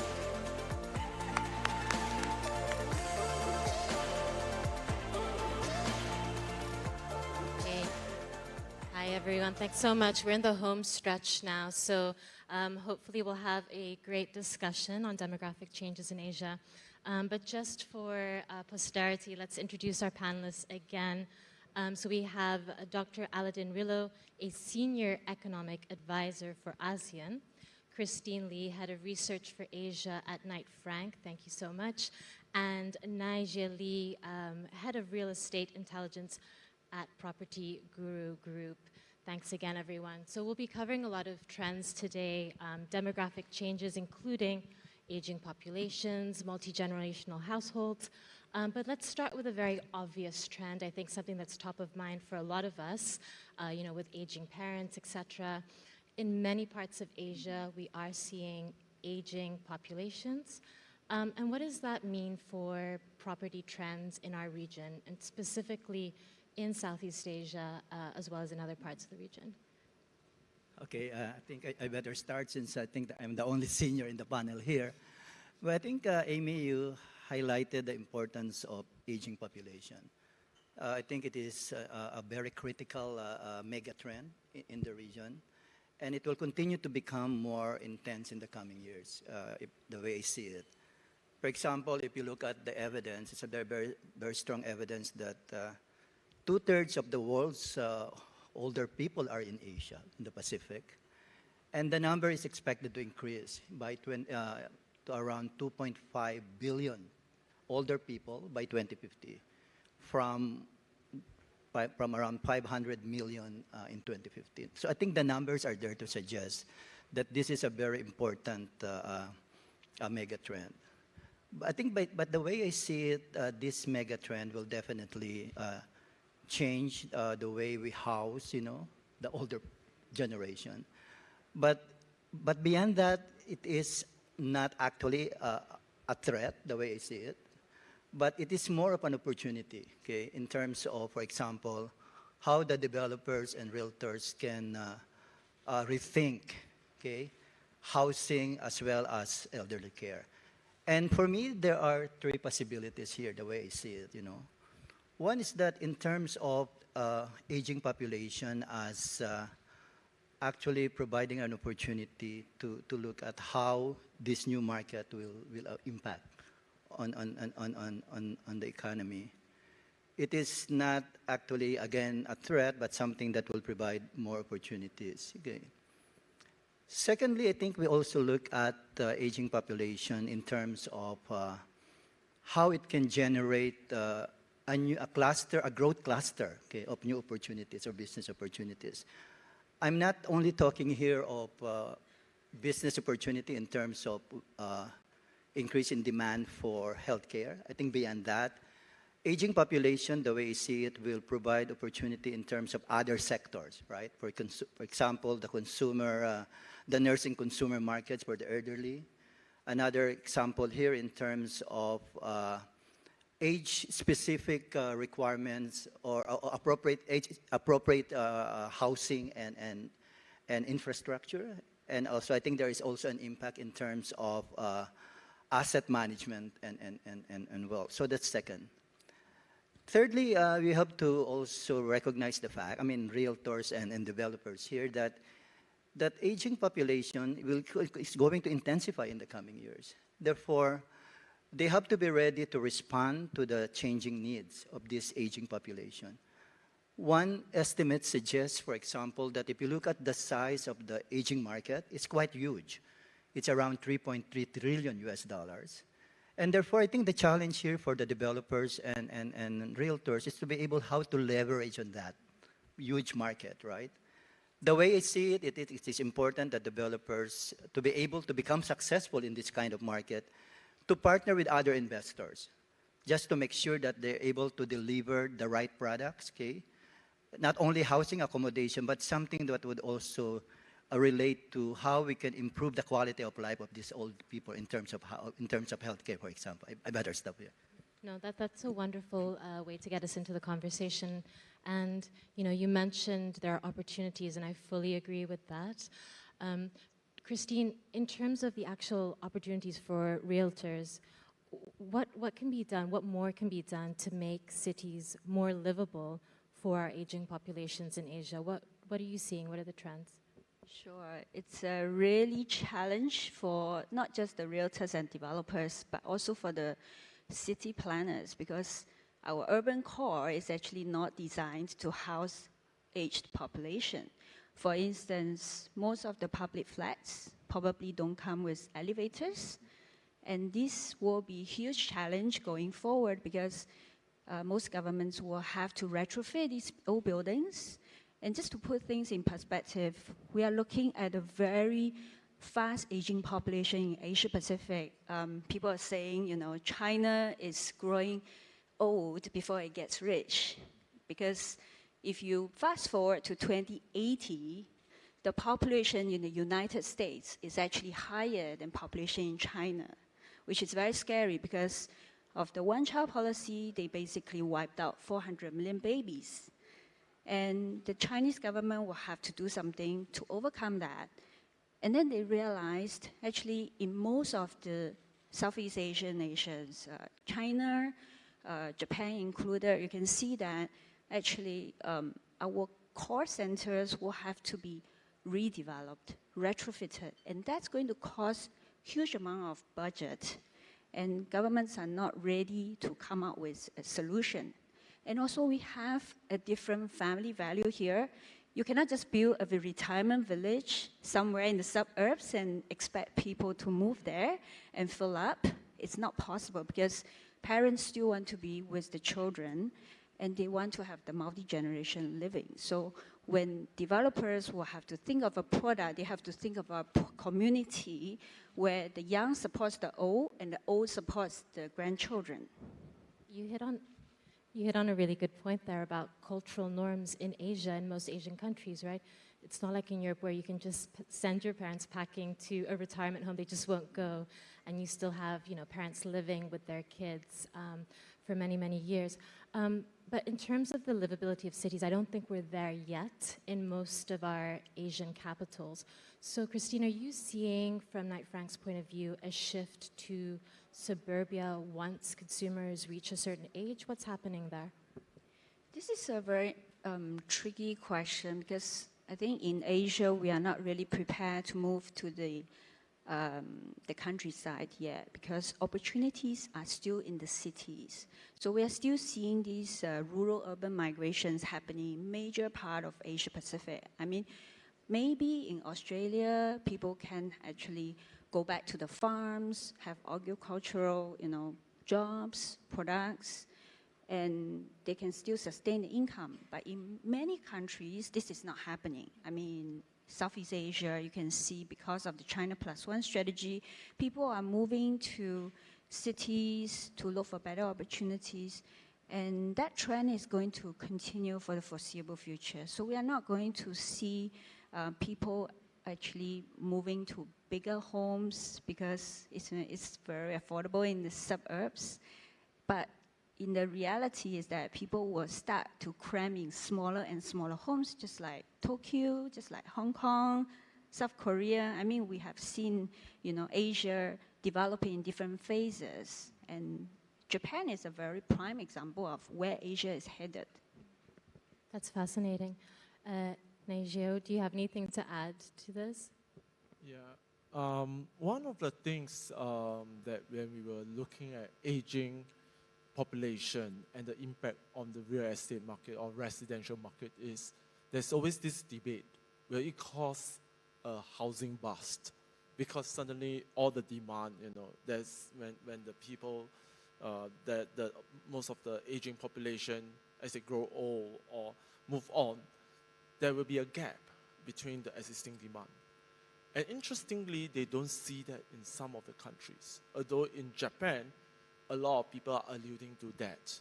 So if you think about in the Singapore, in the Southeast Asian context here, where we see that, the interesting thing that I observe is that what we are seeing now is there's a reversal.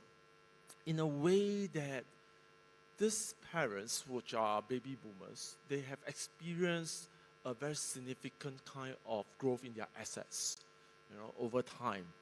And at this point in time, coincidentally, the younger generation are earning quite high income compared to their parents. So with this capital asset wealth and their own income, we see that that actually boosts the home prices. It also boosts the demand. So people are buying more homes, maybe smaller homes, but they are buying more. Now the question is, at what point do we see the the market should turn, right? When there are more people aging, etc. So that is the first part that remains to be more research that has to be done. The second part is in terms of I totally agree with what Christine was talking about. City planning. How does it going to impact? I think Dr. You also talk about that. Now the thing is, when people age, it's not like last time we retire. Our working life also extends now, right? So there was a book I remember is like, in the future we may live until 100 years old. So what are you going to do with your life, if you live until 100 years old? In other words, we have to work until maybe in the 80s or 90s before we really say retire. I hope not.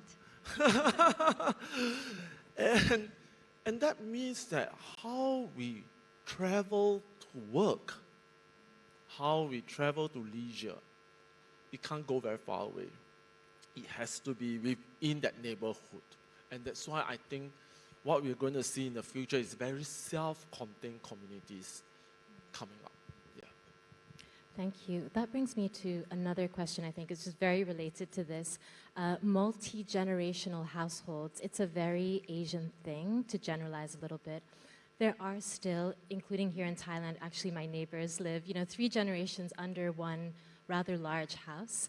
But I think it's becoming less and less common, especially as you spoke about that migration from rural to city is happening. But what are you all seeing, in terms of that multi-generational living trend? Is that still something to keep an eye on? I think it will, in the way I see it, because, again, the Asian value, right, in terms of how family would be intact. But moving forward, I think there's also, the way I see it, some change in terms of from the traditional belief, right? Within Asia, we always think that we have to take care of our parents, the old people. But I think because of the new dynamics happening right now, with urbanization, as you mentioned, with migration, I think the younger people have to work somewhere, and therefore the parents, they can't afford to live with the parents. I think the way you see it, when we talk about the old generation, they will require fewer homes, right? But what I'm seeing here, and then I think there is a strong evidence that suggests here that they will also try to increase demand for living assisted accommodations, right? I think this is very much true in the case of Singapore, right? Where we have all these living assisted models that really would help, the old people to live happily. So I think that's what I'm seeing here. Multi-generational housing will still be there, but at the same time, we'll be seeing more living assisted accommodations to be able to adapt to the changing conditions in the economy in terms of urbanization and migration, for example. Yeah. Maybe I just add, I think the demand is there, but the problem is affordability, because data has shown that none of the Asian cities, that's according to the study by Demographia, none of the Asia-Pacific gateway cities are affordable. So the most unaffordable, of course, is Hong Kong, with the price-to-income ratio at 18%, followed by Sydney, Auckland. Singapore is sort of at the bottom at about 5.3. So that's also because the Singapore government has this public housing program that encourages affordable housing options, and the majority of Singaporeans also choose to live in the public flats. Multi-generational flats are useful, especially to boost maybe the birth rate, which is a big problem for declining population. So if the government can actually come up with incentives for such living, it's actually helpful, because most of the young workers nowadays is a dual income, so parents will have to sort of take on that childcare duty as well, to look after the grandchildren. So it helps if they can actually help to stay within that similar community, and that will definitely give people more incentive to, try for children. So the demand is there, but the problem is how to address that affordability issue. So in the case of China, I read recently there's a phrase about full-time children, because the very high youth unemployment rate of 21%. So some of the children, once they graduated from college, they decided to take on a job that gets salary from the grandparents, like $2,000 from grandma, $2,000 from grandpa, and then $2,000 from parents. And then they start to take care of, the elderly parents. They took on household chores and stuff. So can you imagine if these people get together, get married? So they definitely have to have a multi-generation home. Yeah, and you can't realistically expect every family to have one home, because a lot of the markets actually have to rely on rental homes. So maybe the co-working model or the build-to-rent model can come into the place to actually offer the kind of housing products for this kind of living. Yeah, maybe I just add on to Christine's point about build-to-rent and also the co-living model. And there's also one mega trend that we observe that is going to contribute to this, the slowly disappearing multi-generational homes. And one of the trends that we saw is there's more and more singles.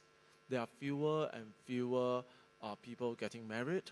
And so what happened is, you have multi-generation. At one point, they will not be in demand, right?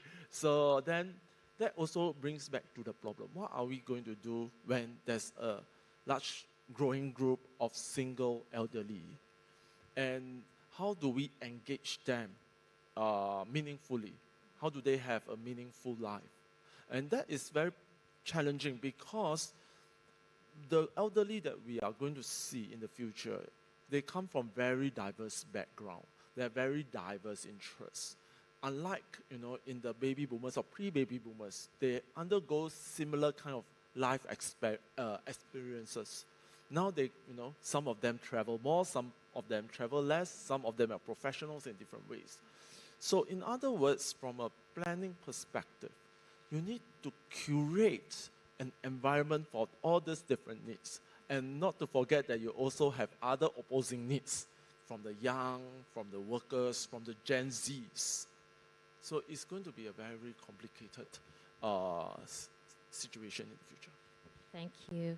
Speaking of Gen Zs, I don't want to miss this question out. A lot of studies, many studies show that Gen Z are incredibly concerned, maybe less so in Asia, but definitely in the West, concerned about sustainability. They're living in a world with, cataclysmic climate change. And is this something that property developers are taking into consideration as they build Asian cities for Gen Z in Asia? And what's top of mind for them? Now, if we look at how people are looking for homes, be it Gen Z or baby boomer, sustainability, unfortunately, tends to be at the back of, very bottom of the priority. That's a shame.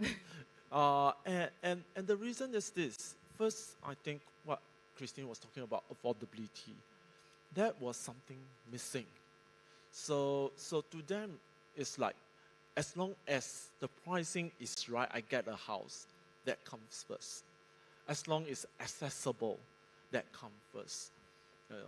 If there's green building, it's great, but it's good to have, but not necessary. So where would sustainability fall or rank, let's say, in terms of priorities when Gen Z is looking to buy or rent a property? Now, that is a very good question. We do see that the Gen Zs, based on some of our surveys, are more concerned than, say, the baby boomers, Gen X. But it's that the problem lies on the willingness to pay. So once that willingness to pay is overcome, then we will resolve this problem. And that's why when we see about green buildings, the Gen Zs that are buying, they are usually professionals, they have the financial capability to buy. But when it comes to the lower income, more equity constrained, that comes, the choices become more limited. So I think one of the things that we talk about affordability, right, is how do we make affordable but sustainable homes? Yeah. Dr. Ladin, in terms of ASEAN, I was going to ask you, green spaces. I am certainly an advocate for more green spaces in Bangkok and really happy every time a new park opens. But across the board in ASEAN, is that an important factor for city councils, for local governments, etc.? What are you seeing there? I think the idea of moving to more green spaces has actually increased over the years. And I think it's very much also related to how people in the region are able to look at sustainability. Because if you look at sustainability, it's not really an old. It's not really old. It's been there for so many years. But I think because of COVID-19, people got more conscious, right, of the importance of incorporating sustainability agenda in everything we do. And in terms of how ASEAN is looking at that, I think we have to also relate that the way I see it in terms of the idea of smart cities development, right? When we talk about having well-planned, compact or connected cities, I think it's not only an issue of boosting productivity or the competitiveness of the city itself, but I think more than that, for me, smart cities are important because they can improve livability, right? In terms of how the cities or smart cities are able to provide, let's say, good living condition, access to services like housing or transport, and in general, in terms of how it can improve or protect the environment. So I think in the context of housing, right, or housing development, I think that is where housing development can contribute in terms of how we can promote sustainability, right? And I'm thinking here in terms of how ideas like sustainable homes, for example, would come in, right? When we talk about sustainable homes, I don't think it's only an issue of addressing the energy efficiency, but more than that, it is an issue of how we can incorporate certain elements, right?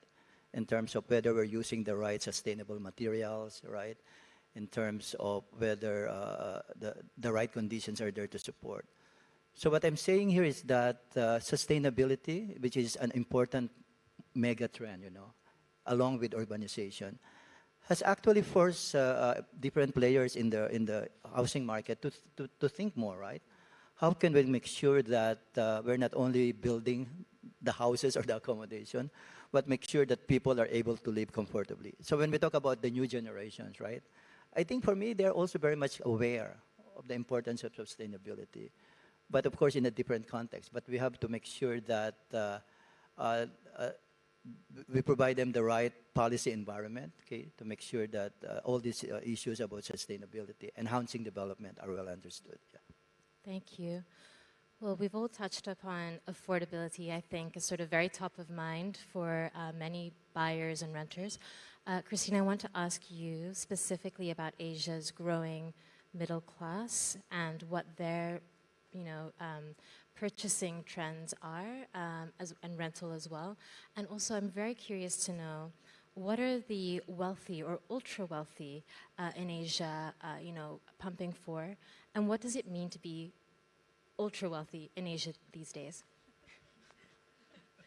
Okay, I think the definition of wealth or the wealthy is constantly changing because our housing prices just getting more and more expensive. But as a universal guide, I think anyone who has an investable asset of $1 million, excluding their primary residence, is considered a high net worth individuals. And I think you talk about the rise of the middle class. And statistics have shown that 80% of all the new entrants to this middle class comes from Asia. And we are going to see more and more number of high net worth individuals and also ultra high net worth individuals, which by definition is anyone who has investable asset of 30 million, excluding primary residences. So we're going to see these numbers growing at 20% CAGR over the next 20 years. And I think this is quite understandable because Asia is still the growth engine of the world. But in terms of their purchasing preferences, definitely their sophistication has risen. So a lot of them are now looking at branded residences. I think there are also quite a number in Thailand. So that's associated with, you know, the hospitality brand, whether it's St. Regis, Ritz-Carlton. If there is a branded residences, it's usually quite sought after because people see the resilience of this kind of a product in the market, especially in the market with high volatility. They will be able to withstand the volatility. And there's another trend that the affluent likes to buy resort as a second home. So now we have the rise of the ski resorts. I think I was looking through my social media posts. I think 80–90% of my friends are in Japan right now, and most of them are in Niseko. And I do have quite a number of clients who have been inquiring about buying a ski resort in Niseko, and also they are comparing across the globe where are all these ski resorts. Are they in Switzerland, in France, in other parts of the world? Whether it's a good investment product as well. Yeah. That's why Niseko's fully booked again this year. That's fascinating. I know that we're almost out of time. I do want to save the closer question, or ask you the closer question, actually. Love to end on a positive note. It's a question to all three of you. What's giving you cause for optimism in Asia when you look at the different changing demographics, whether it's aging population or multi-general households or our growing middle classes? What's, maybe we'll start from you. I would think that one of the things that I feel for Asia is the kind of resilience that we observe over the years in terms of the industry performance, but also in terms of the culture, in terms of the people. I find the people extremely resilient towards adversity. I mean, when we look at Bangkok, the kind of, the things that have experienced over the years, from COVID to other things, they have been able to bounce back. We look at the case of Singapore, we look at the case of Malaysia. The people are extremely resilient, creating that kind of vibrant communities. So that is one of the things that I feel that is why, if we look at today's global markets, Southeast Asia as a whole is one of the growth poles in the world. Yeah. Christine, what about you? I think it's still the demographic or structural tailwinds in Asia Pacific, like the rise of the middle class. We have high urbanization rate, and urbanization is continuing to happen in many parts of Asia. And now we still have the China Plus One strategy because people want to build supply chain resilience, and they are building new factories, new manufacturing plants in Southeast Asia. That's why I feel the optimism is in this part of the world, and that will continue for the foreseeable future because you are going to basically drive the housing prices because people continue to come to this part of the world for opportunities. Great. Yeah, I think for me it's more of the dynamism of this region. Because if you compare us, let's say, Asia across other regions in the world, it's the most dynamic. And one evidence of that is that if you look at Asia, average growth over the last 10 years is around 4.7%, compared to the global average of only 2.7%. So the dynamism is there. The markets are there to be able to dictate, what kind of businesses will be having in the coming years. But I think more importantly, I think it's the ability of the people also to adapt to these changes, right? Two important mega trends, as we mentioned earlier, will be digitalization and sustainability. These are two important mega trends that would really determine how Asia is going to develop over the years. And looking at the current trends, digitalization is everywhere, You have technically savvy young people, good in all these digital platforms. And at the same time, as I mentioned earlier, people are getting more aware of the importance of sustainability. That's why I think the combination of digital transformation and sustainability would really empower this region moving forward. Yeah. Wonderful. Thank you all. That was a great discussion. Thanks for sharing some insights with us today. Thank you.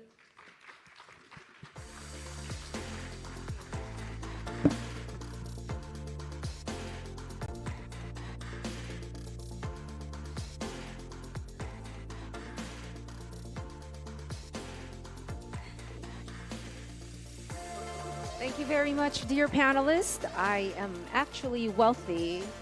Well, ultra wealthy spiritually. I want to be wealthy financially, if somebody can show me. And when I do become ultra wealthy financially, I will go to Japan and buy a ski resort myself and then learn how to ski. That's the plan. Okay, so we're going to our ARIS chairperson via a video feed from COP28 in Dubai.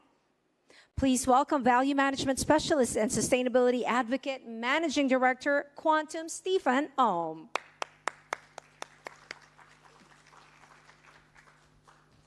Thank you, Tina. I wish I was there with you all today. I'm coming to you via video feed from COP28 in Dubai. It is now the middle of the day in the middle of COP28, and the 8th day is supposed to be the day of rest, but not many are resting here today. A lot has already been announced here at COP28, the Loss and Damage Fund, Green Credits Initiative, pledges by over 110 nations to triple renewable energy by 2030, declaration on climate and health by 124 countries, and much else. Here at COP28, it's really important that this year we build on the foundations established previously and also lay new foundations. Please stay tuned for the developments of COP28 over the next week. In terms of real estate, COP28 is being held here at Expo City. This was a purpose-built city that hosted Expo 2020, a city of over 1,000 acres with a total visitorship of 24 million people over the Expo 2020 event. It was a 6-month period. This is a benchmark city for the region and is also an example of a future city internationally. Here at COP28, we're very focused on achieving sustainability and having that accredited and recognized through ISO 2012-1 and also through PAS 2060 for carbon neutrality. And we're on target to achieve both of those. We're working on energy efficiency in all respects. Renewable energy, not only does Dubai have an extensive amount of renewable energy, and that's increasing literally every month, but also Expo City has a lot of renewable energy within the city. Water management is a crucial issue in Dubai with water scarcity, and the management levels here are at the top of the game. Innovative materials is also really happening and progressing here at COP28, championing new materials being built and made in the UAE, utilising waste materials as building materials, etc. It's very exciting. And in combination with that, the usual waste management you might find all around the world, but plus also some groundbreaking initiatives in relation to recycling and circular economy. This includes, for example, organic composting and circularity with farming, not only farming within the city itself, but also farming throughout the United Arab Emirates. It's very exciting. We can relate all of this back to the United Nations Sustainable Development Goals. Those 17 goals were launched in 2015 with a milestone date of 2030. So now we are more than halfway there on the timeline, and there's still so much to do. And here at COP28, the existing foundations and the new foundations are really being focused on so that to make sure that we achieve sustainability in all respects, and not just the environment, but also very much the human and social sides, as well as economically in the global north, in the global south, everywhere around the world. The livability of cities is not just combined by doing business as usual and just doing it better. The impacts of COVID has liberated the workplace and how we want to live and how we will live in so many ways that might have taken decades. For example, urban centralization and decentralization is occurring now simultaneously. And as part of the real estate industry, we must adapt to that. But also there are so many opportunities and challenges, but the opportunities for envisioning cities, developments, individual buildings in new ways is astonishing, and it's hugely enriching because the cities of today and the cities that will exist in 2040 will be very, very different. The amount of buildings that are going to be built in the next 20, 25 years will double all over the world. It's a staggering statistic. And linking that, of course, to climate change and to sustainability outcomes where, for example, CO2 emissions from the built environment are approximately 40% of all of man's emissions. Our link, responsibility, and the opportunities in the real estate sector are just enormous. And that's what we're exploring and have been exploring for many years now at the Asia Real Estate Summit. And we will continue to do so as we have been and will do during the course of today. Beyond the event today, please stay connected with us at PropertyGuru. We have some very exciting initiatives planned for 2024. Thank you very much for attending RS 2023, and thank you for championing sustainability in the Asia Pacific real estate sector. Tina, back to you, signing off from COP28. As I said, I wish I was there. Wishing everybody a fantastic day, and we'll see you soon. Thank you. Bye. Thank you so much, Stephen. It looks very hot in Dubai. I lived there for 3 months, and even in December, it is pretty hot. Our next speaker, based here in Thailand, will share why inclusive language in real estate matters for the LGBTQI community, minorities, and people with disabilities. Please welcome the Associate Director at Equal Asia Foundation, Shane Patla.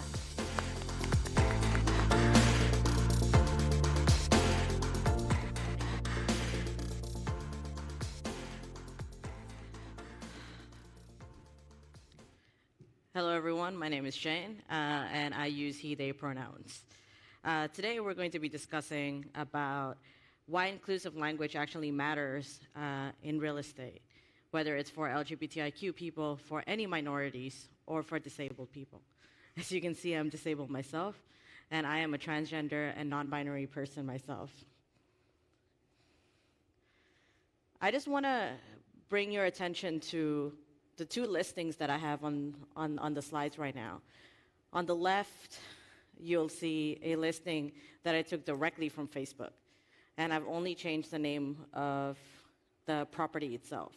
And on the right, you'll see a listing of the same property that I've added a few different things into there. I want everyone here to think about which one of those is more appealing to you. For me personally, the one on the right is more appealing. Now, you'll see why.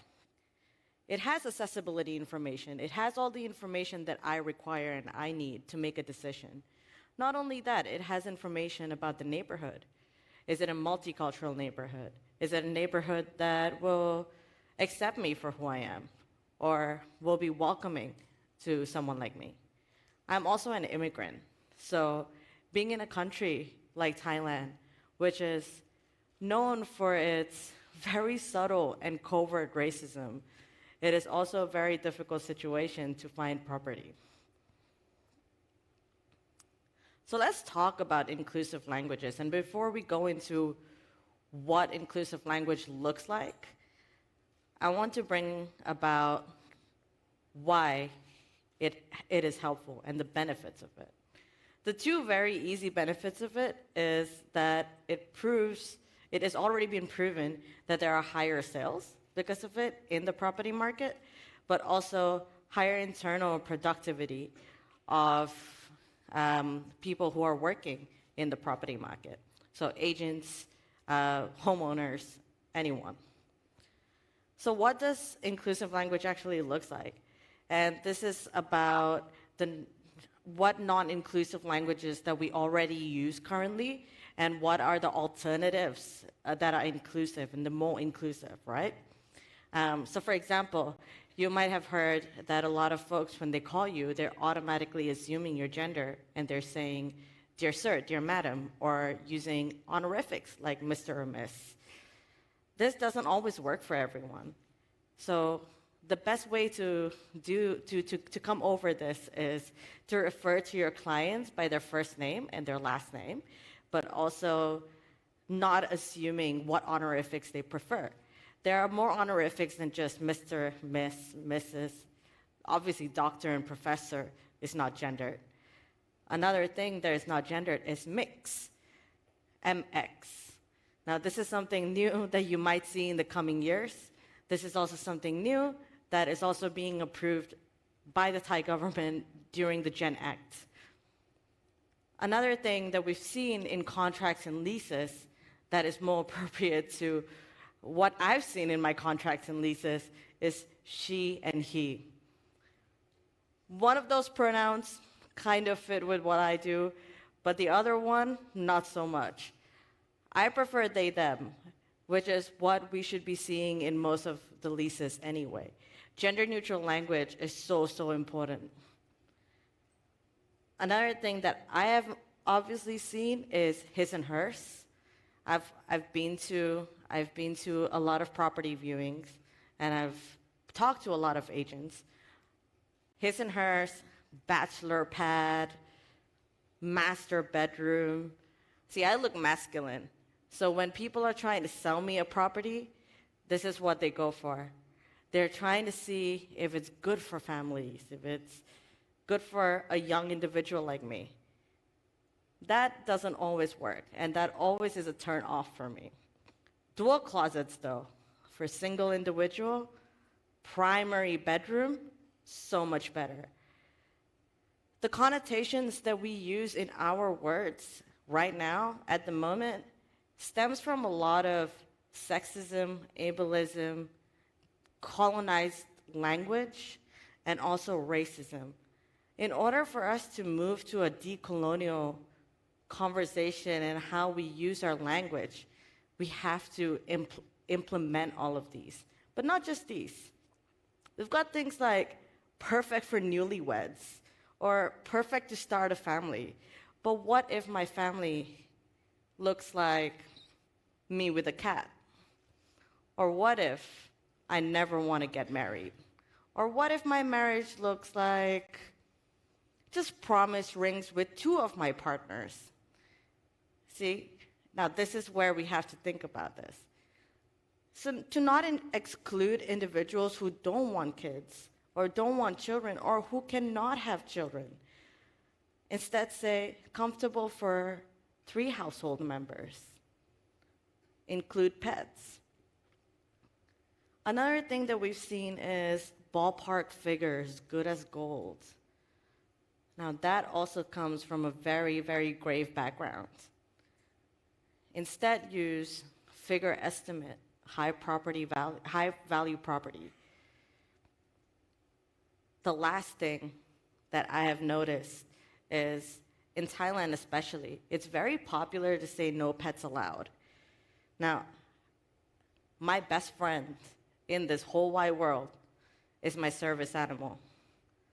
He helps me with everything I can even think of. He's trained. He provides me with the emotional support I need when I'm having a really bad time, when I'm having my panic attacks. And it is law in a lot of countries to allow service animals because they are not our pets. They are our lifeline. I remember in 2008, when I was looking for a property to rent, I came across so many listings where they said, no Indians allowed. And it seems so, so surreal in even 2018. Because how can we expect to move forward when there is little to no progress in the way that we communicate with other people? I was also homeless for 4 to 5 months. I was living out of my car. The reason why that happened was when I came out as transgender, I was kicked out. These stories are not just mine, and I need and I urge everyone to understand that these stories are far too common. A lot of folks during COVID had to change their apartments, their houses, because of whatever reason. And a lot of folks go through what I did. In a world where so many of us are so visibly queer, so visibly out, so outspoken, in a country like Thailand where it's so openly accepted to be visibly queer, visibly trans, and as a third party, as someone who's coming from outside of the country, it is already known how accepting of a place Thailand is. The realities are far, far different. And this is what the reality looks like. The personal story that I shared, but also the stories of other people. So before I kind of move towards a wrap up, I want to share what I have learned over the past few years, well, 8 years, almost a decade of being in nonprofit and being in inclusion and diversity. Inclusion is 100% more profitable. It has already been proven on multiple occasions in multiple reports. But not only that, brand image is also improved by inclusion. Ethical consumerism is on the rise. A lot of folks are looking at how to buy ethically and how to also engage with products and with companies in a more ethical manner. Being inclusive and being more diverse automatically shows that you are more ethical. But this also improves internal diversity. It is more likely that people from diverse backgrounds are going to apply to your workspace because they're already seeing that you are presenting yourself as more diverse and more ethical to your consumers. When organizations show diversity in their external communications, as I've written there, employees often see an increase in more diverse hires. But there's also high morale, not just by helping marginalized communities, but if you have colleagues and peers who are also LGBTIQ and who are transgender and who are non-binary and who are disabled, the fact that you're providing services outside of your internal staff to disabled, LGBTIQ, and minorities automatically shows that you care.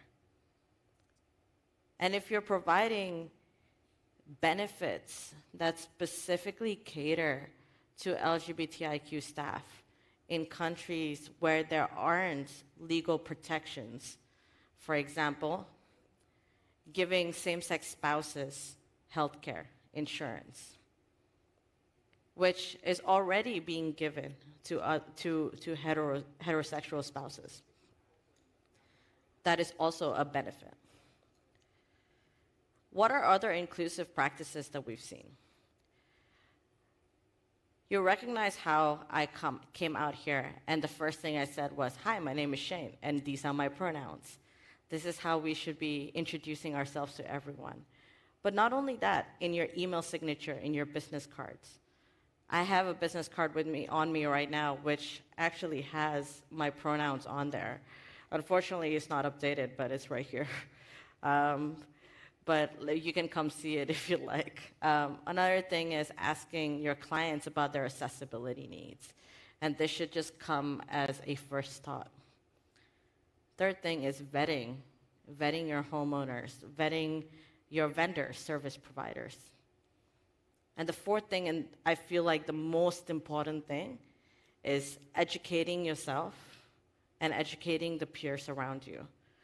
When I say educating yourself, I mean read up about it.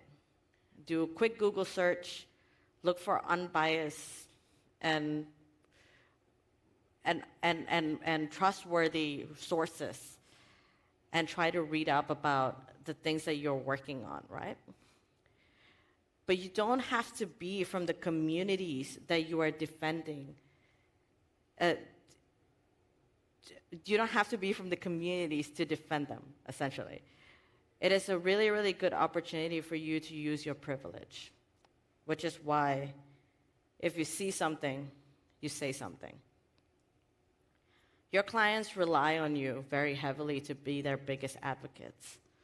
So if you see a red flag in a property that doesn't meet your clients', for example, accessibility needs or diversity requirements, so if a homeowner says no Indians allowed and your client is an Indian person, that is probably a red flag that this is going to go south. This is also true if your clients are being mistreated by homeowners or agents. Lastly, nothing about us without us. And the perfect example is the fact that I'm standing up here.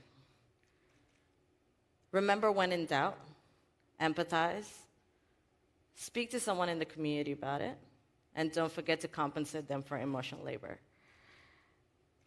Nothing about us without us is not just about having us be a part of the things that you do, but it's also about meaningful engagement.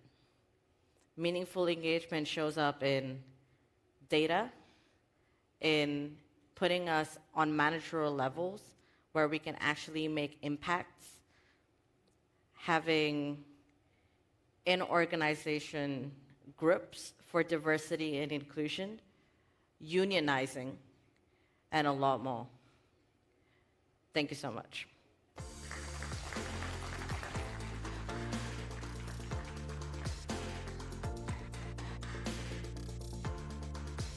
Thank you, Shane, and thank you for sharing your story. I hope everyone's learning from all our expert speakers at ARIS 2023. Everybody doing okay? Hands up. Yeah, we're almost there. We're almost there. We're still giving away a phone, and I should just say it. We're giving away a PS5, and I find it cheaper here in Thailand than in the Philippines by like a few hundreds. So, to open this final segment, are we ready for the fourth and final? Yeah. Okay, we have a speaker from India who will speak about beauty from the mud. And of course, our final segment of the summit is called Thrive, the Future of Innovation. Okay, so here we go to talk about how sustainable building from mud and debris can create climate-responsive design innovations. Our speaker was recently concluded in the Elite Time 100 list and delivered a well-received talk at TED 2023 earlier this year. Please help me welcome climate-responsive architect and the founder of Wall Makers, architect Vinu Daniel.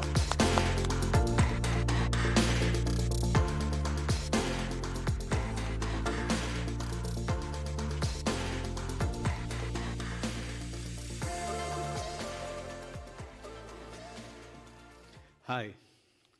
First time in Bangkok, so pretty excited to be here.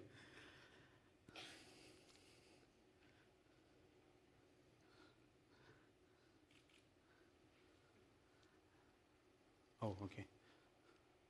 Not on the center? Oh, on the sides. Oh, okay. Okay.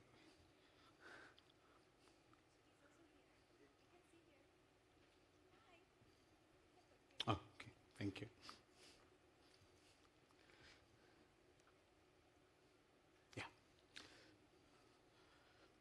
It is difficult to practice sustainability in architecture. But today, it is even more difficult to know what is sustainable architecture. I started my practice 18 years ago at a time when sustainable architecture wasn't very important. Today, greenwashing is an actual term. People say that any product that showcases itself as a sustainable or eco-friendly product, but without it really being, is called greenwashing. Today, we are all aware of it. Now, thankfully, way back 18 years ago, this was not so much there. And I could learn in a very wonderful institute called Auroville Earth Institute, under the tutelage of this man in the center called Satprem Maini. And Satprem was a French citizen who came to India around 34 years ago and dedicated his life to practicing sustainability. He taught us how to manufacture mud bricks from the mud that we have in the ground. You can actually see him conducting a workshop in this picture with some of his students. And he taught us how to build with mud bricks.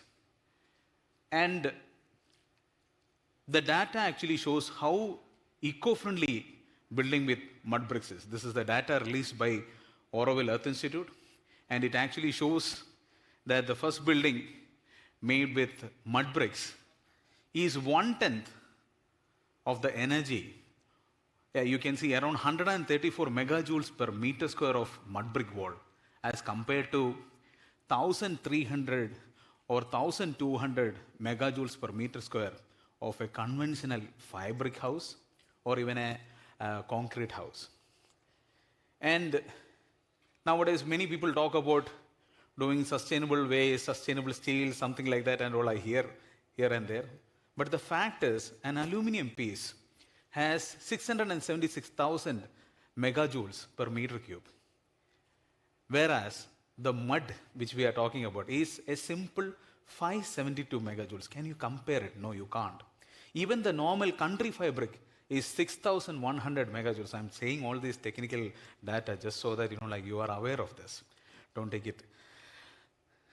And then some of us might think, how strong is this mud brick? Okay, he talks about mud brick, but is it useful in today's world? How big can you build it? This is a temple in South India built by my teacher, Satprem, way back in 2002. And you can see this is a large dome made out of mud bricks spanning over 22 meter, 22.16 meter to be exact. And this doesn't have a single piece of steel. The entire structure is a load-bearing dome built without a single piece of steel in it. So I think we can all agree that mud is a strong material and it is there to last. It underwent few earthquakes during this time and still it is there. But the sad part of the story is that this is the last recent picture taken with me and my teacher, Satprem, on his 65th birthday. And he has been deported from this country, India, where he has contributed 34 years of sustainable architecture. And I think all of us know the reason why. It is easier to take away one true sustainable practicing architect, which is there to expose some truly faulty practices. Now, even armed with whatever Satprem or Laurie Baker, another Gandhian architect, taught us, I knew that it was necessary for me to have a completely new vision. We had to create a product which is aesthetically, climatologically, ecologically, economically superior to the existing practice. And for that, all these challenges are really huge. For that, I need to get my ass off the office. I cannot continue as a boutique practice. I have to take myself to the site and keep engaging with sustainable architecture to make sure that I might, if I might at all, get a product. And the first stage in it was that we had to be a research-oriented architecture firm and also a teacher. An architect definitely had to be a teacher. I had to teach these techniques. But to whom? Not just student architects. So this is my first mason, Unfortunately, I didn't get a picture from the old diaries. You know, this is us grown old. So this guy came to me 17 years ago, and we started working together. And I started engaging in teaching mud techniques to some of my fellow people and how to build in this type of construction. So you can see that the process was not easy. There were hurdles literally at every stage of my life. But slowly and steadily, we started to make progress. We started to teach young student communities. So these are students from Hong Kong who were there to learn how we make mud blocks. And as I said earlier, our start was quite pathetic. We had little or no projects, but we made really sustainable and beautiful buildings using even beer bottle and mud bricks and waste. Slowly and steadily, we started inventing new techniques armed with this kind of training. We were good. We were analytical. We were scientific. We had data with us. So we started to slowly gain more popularity in the Indian landscape. And this is a small video which shows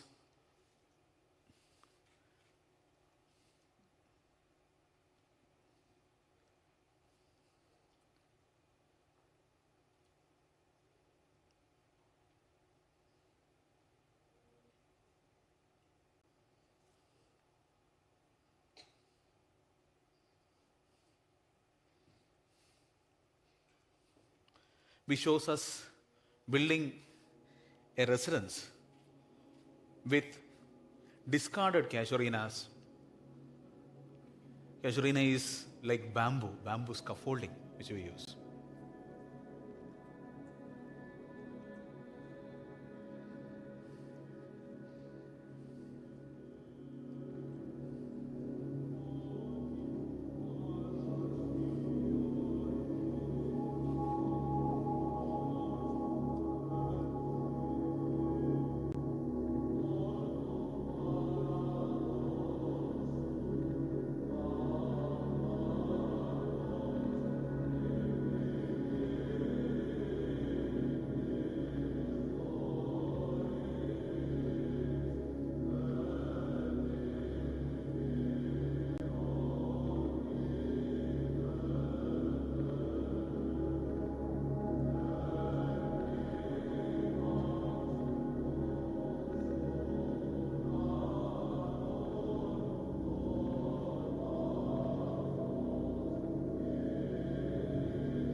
So the question was, how do I scale it up?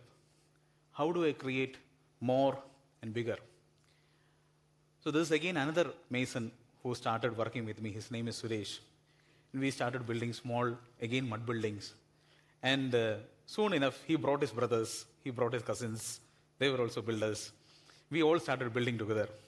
We were soon very capable in building slightly larger structures. And you can see that the effect of such buildings was quite prominent. We were able to construct, being ecologically conscious, structures which were quite unusual and different and innovative.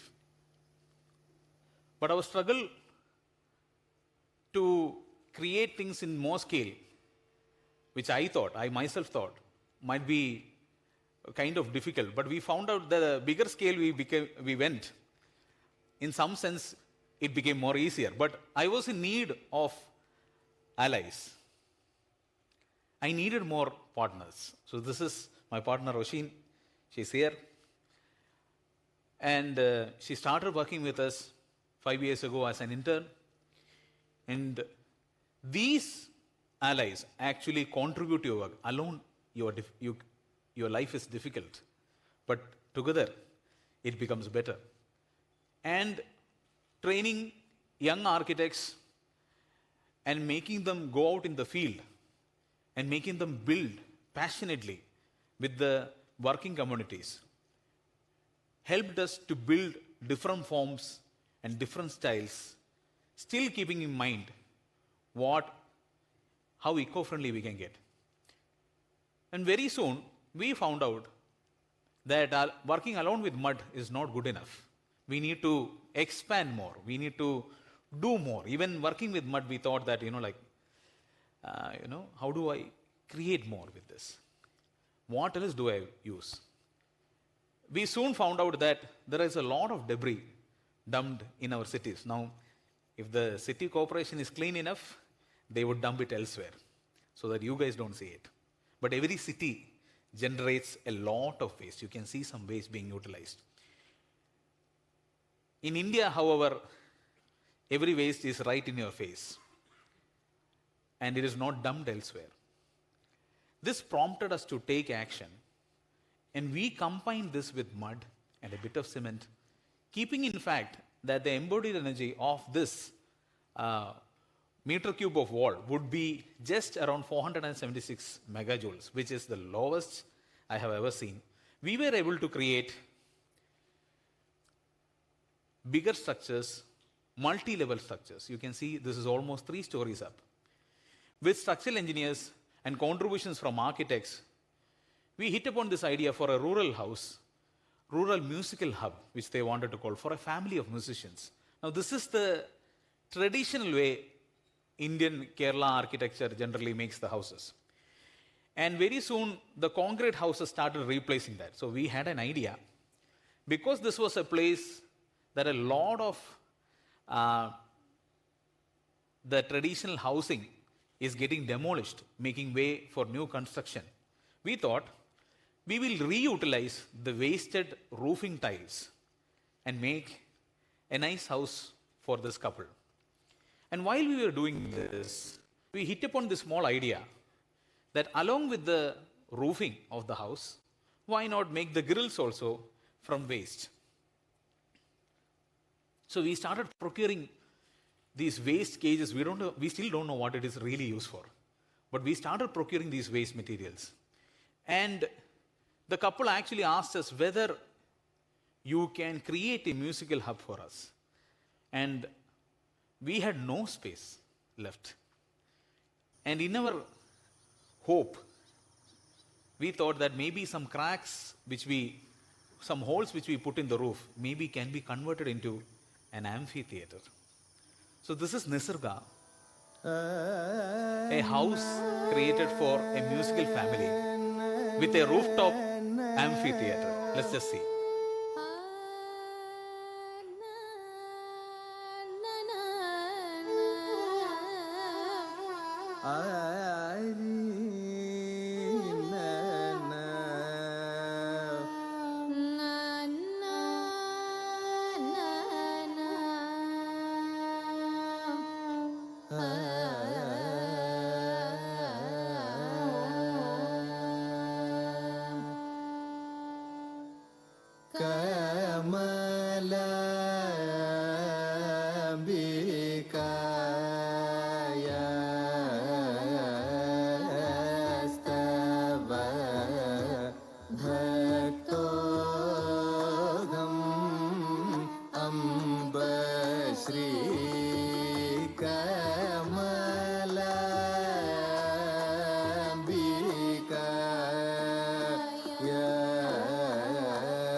Now, for some of you who might be thinking about the safety and other issues, we have followed all the safety issues that is generally asked about an amphitheater seating, of course.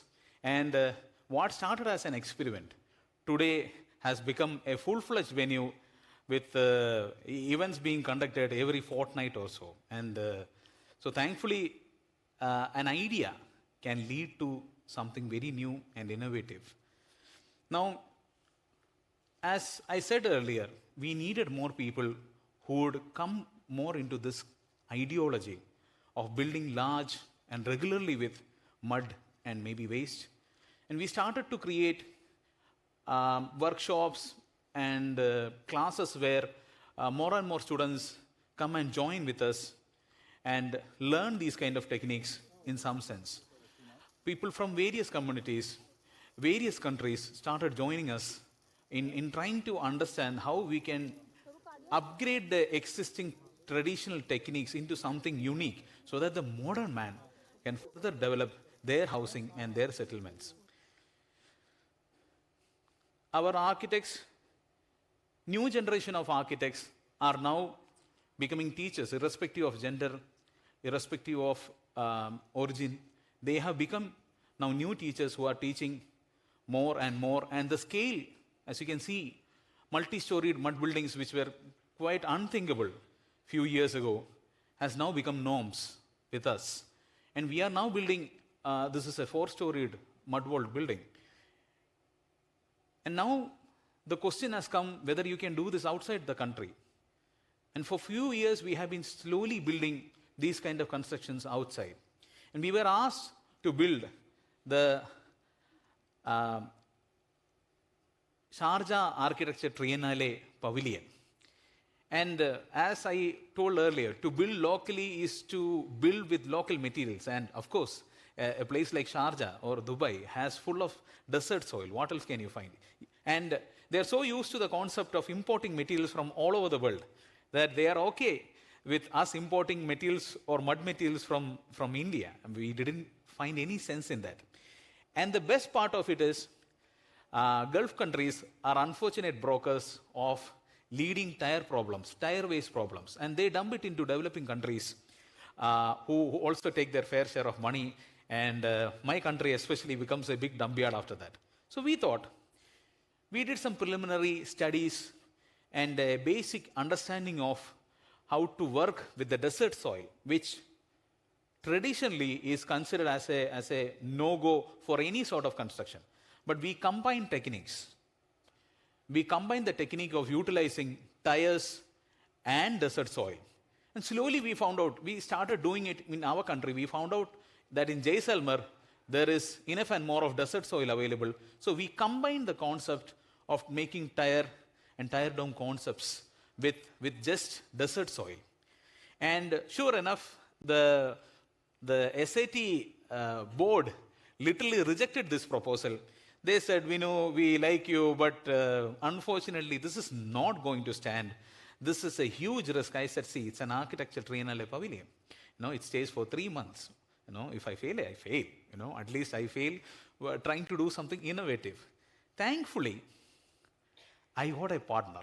My curator, Toshino Shinowo, was a Nigerian architect who was quite impressed by this, and she took a risk. Now, combining all the old factors. So you can see Johnson here, whom I mentioned earlier as my the first mason. I brought him also to Dubai, brought my other team members, including Oshin, and then we started the tire foundation with this desert soil.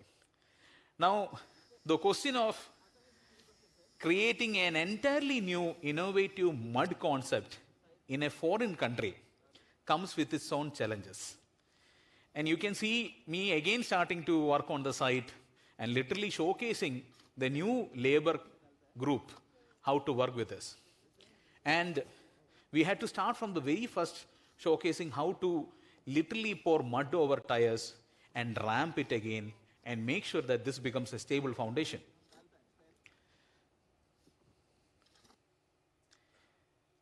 Slowly and steadily, we made progress. We started to combine discarded jute materials with tire so that we could make, our aim was to make a wonderful dome, eventually with mud and tires, of course. And the challenges we faced were not simple, because tire along with mud would represent a weight of around 80 or 85 kilos, and falling on top from a height is not advisable. And plus, SAT was getting nervous. The people who are contributing money for this was getting nervous. Plus, my workers, to make things the most uneasy, were from Pakistan. And me being Indian, you all know about how we work together, But still, these fellows were fantastic in trying to learn a new technique. They, with all the rest that was involved in doing this, they were still wonderful part of this idea. But eventually, when finally we were almost ready finishing the dome, we hit a huge roadblock. And the huge roadblock was, they are so new to construction, they don't even know how to plaster. And these kind of challenges, sometimes when you face, you have to take an obvious off-the-track method. And you can see here is that it's an Indian lady, which I saw a few years ago on Facebook, throwing cow dung with exact accuracy and literally plastering the walls of her house. And but she's a sure shot senior member of my team, if it is possible, if she thinks of a career. And I showed this video to my Pakistani brethren, and then they started doing. Obviously, Pakistan is very good in the cricket world. A lot of fast bowlers coming from Pakistan. So I told them, keep throwing, keep throwing. And combined with mud and a bit of cement, they started to learn that particular technique with such efficiency that we completed literally the pavilion in a span of 2 months. Here is me also at the end eventually contributing to the finishing of the pavilion.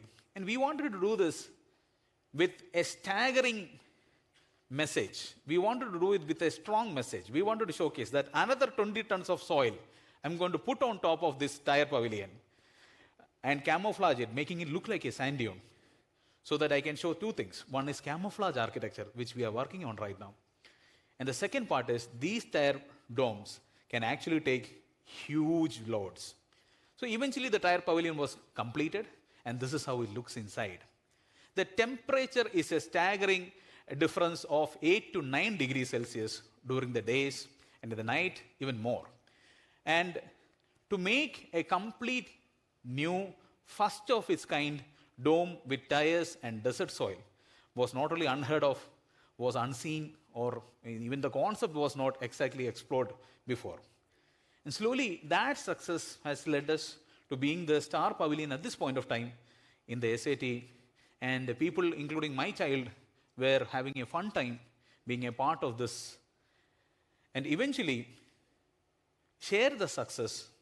So you can see my happy curator finally breathing a sigh of relief that finally it stands. Only after 1 or 2 days after it was inaugurated, she even came thinking that this is safe now, so that many people have gone. But thankfully, the new, you can imagine, now she is a believer. And I hope you guys are also believers.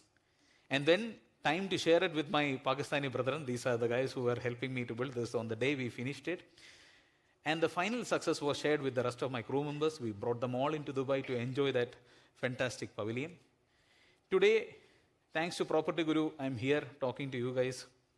And the belief which we share, I was talking to Hari earlier, and the belief which I hope and I can share is that building with these sustainable practices and innovations is nothing new.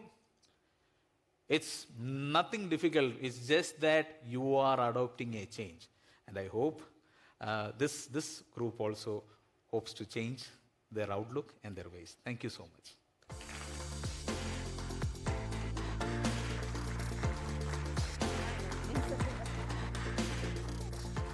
Thank you so much, Architect Vinu, for that fascinating presentation. I'm instantly a fan. The only sustainable practice that I do is recycling my outfits like this one.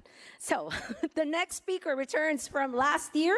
In 2022, he was named the Visionary of the Year winner here at ARIS. Please welcome back on the ARIS stage, all the way from Melbourne, the creator and creative director of the popular YouTube channel and web series Never Too Small, Colin Chi.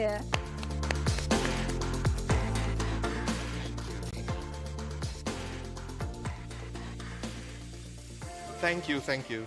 Thank you again, and thank you for staying back. I'm going to be brief. I'm going to be basic. I'm going to be cliche. I'm going to be ineloquent. Try to put it here. Thank you. And my bottle. I'm not going to talk about, oh, where's my slide? Can I do my slide? Oh no. Break the surprise. I'm not going to talk about animal waste, but I'm going to talk about waste. Waste is such a dirty, dirty word, and also one of the favorite words my mother, Mama Chi, loved to use. Don't waste your time. Freaking turn off the aircon. Don't waste money on shoes, and of course, the slogan of all mothers, finish your food. Somewhere along the way, we lost the characteristic of resourcefulness. We are extremely wasteful. When something is broken, we throw it away, and then we go online and buy something new. And magically, it will just appear in front of our doorstep the next day. Our industry is built on the uncontrolled consumption and destruction of our natural resources. Almost everything we own today is made out of virgin materials. I'm going to do some numbers here, which I try not to do it. So every year, we extract about 100 billion tons of raw materials from our mother's earth, and 2/3 of that is equivalent to 2/3 of the mass of Mount Everest. And half of that would go into our built environment, to build our homes, buildings, roads, bridges. And on average, every day, globally, we create about 6 million tons of waste, and construction waste is accounted for 1/3 of our global waste and 40% of our carbon emission. Boring. But just to roll back a bit, who am I and who's Never Too Small?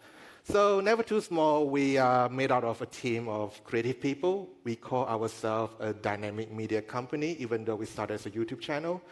We made out of filmmakers, producers, directors, writers, journalists, content creators. So we come together, and then, well, I started at Never Too Small. And then we create content about small footprint design and sustainable living, mainly featuring small form architecture and interior design. Our main channel, or our main platform, is YouTube channel, which we have more than 2.5 million subscribers now. This is a bit of an old slide. Other than that, we also make documentaries about urban design and planning. We create TV shows, which is distributed worldwide. They also aired in Thailand last year. I don't know which channel, don't ask me. But we also publish books and digital guides about small footprint design and living. And we also collaborate with designers to come out with multifunctional design, furniture for small space living. Other than that, we also do exhibition, events, not just in Australia, but also overseas as well. At the moment, we have an exhibition in London. Will run until March next year. It's called Small Spaces in the City, Cliché.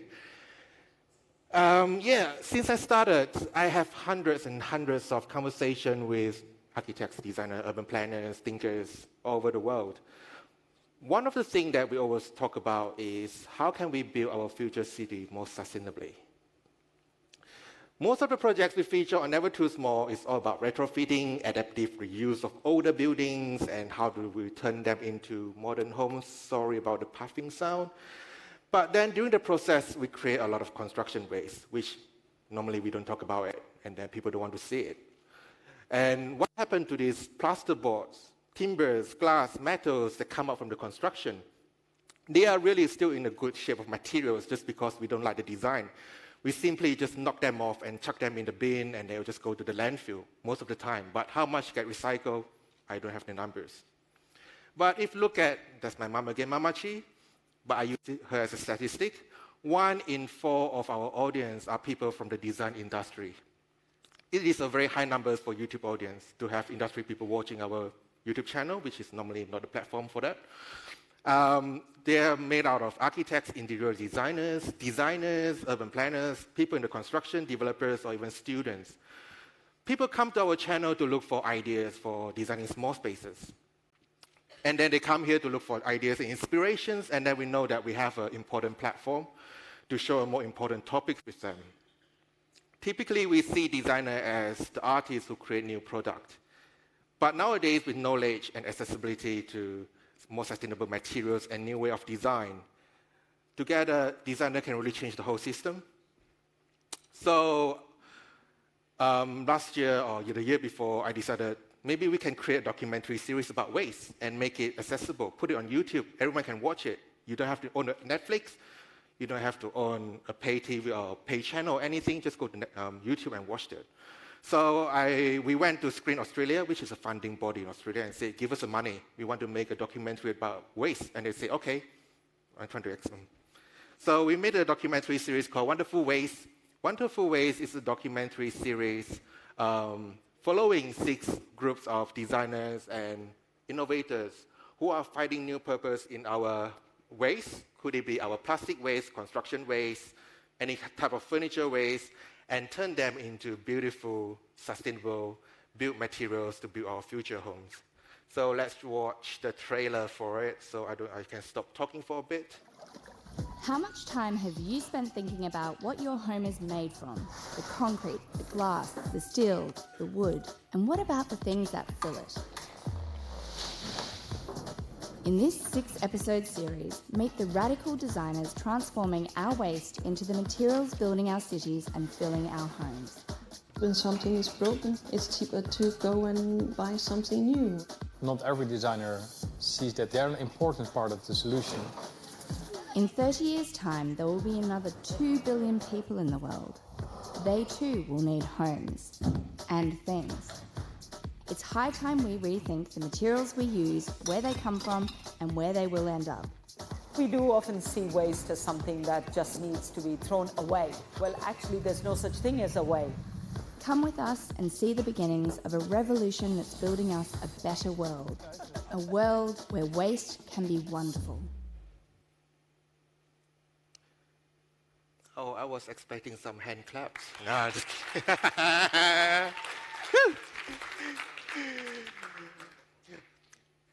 Yeah, one of the most important part of making the documentary series is that we know that we have a lot of people in the industry watching us, but another 3/4 are the people who are not in the design industry. They're just normal people who do not care about sustainability. They don't know what is design. They just don't care about things, but they love design. So with one of the things that we really do is when we curate the talents or the waste material, we want it to be relatable to people as well. And then we want to make sure that when the interviews we did with these people, we make sure they are done in layman terms so everyone can understand it. We're trying to simplify the language. It's more important people to get entertained and then they learn something about it. So one of the ways, which is the mother of all ways we hate about, is the plastic when we choose the topic. With plastic, of course, they're going to stay here until we find a better substitute, but undeniably they are good materials. It's just that the mismanagement of the plastic waste that get into our water stream, into our food, chain and into our body and create such a big destruction on our environmental, has a bad reputation. But then, until then we find a better solution, I think industry will keep churning out with the plastic. So what are we going to do about it? In 2019, I filmed an episode in London for Never Too Small. It's a 40 square meters houseboat in London, designed by 3144 architects. And in the kitchen area, they use the decorative panels. It's made out of recycled yogurt pots and recycled yogurt lids made out of foil. I was very amazed by it because they look exactly like terrazzo and I don't know, terrazzo having a baby with marble, basically. So I found out that they were designed by and made by a company called Smile Plastic. Smile Plastics, run by a husband and wife couple in the UK. So they are turning recycled plastic waste into beautiful decorative panels that you can use on your joineries, to make your furniture, to clad your bathroom, the flooring, and then most importantly, they use a lot of those in the restaurant, bars, or retail settings. The best part about Smile Plastic product is that if you no longer want the design or you want to upgrade your interior, they're going to buy back the plastic panels from you, and then they're going to reprocess it and make it into a new panel and sell it again. So it's 100% recyclable. And let's watch a little clip about how they make it. This is a material blend that we produce. It's for a product we make called Tutti. It's white, high-impact polystyrene from food and medical packaging mixed with hard, rigid plastic toys. We're mostly making it for one customer and we're producing stool tops for them. I'll just put it down here and then... If you compare us to normal plastics recycling, because we're using the plastic as a waste before it's been homogenized into something that can then go into manufacturing, we're removing quite a lot of energy use in that.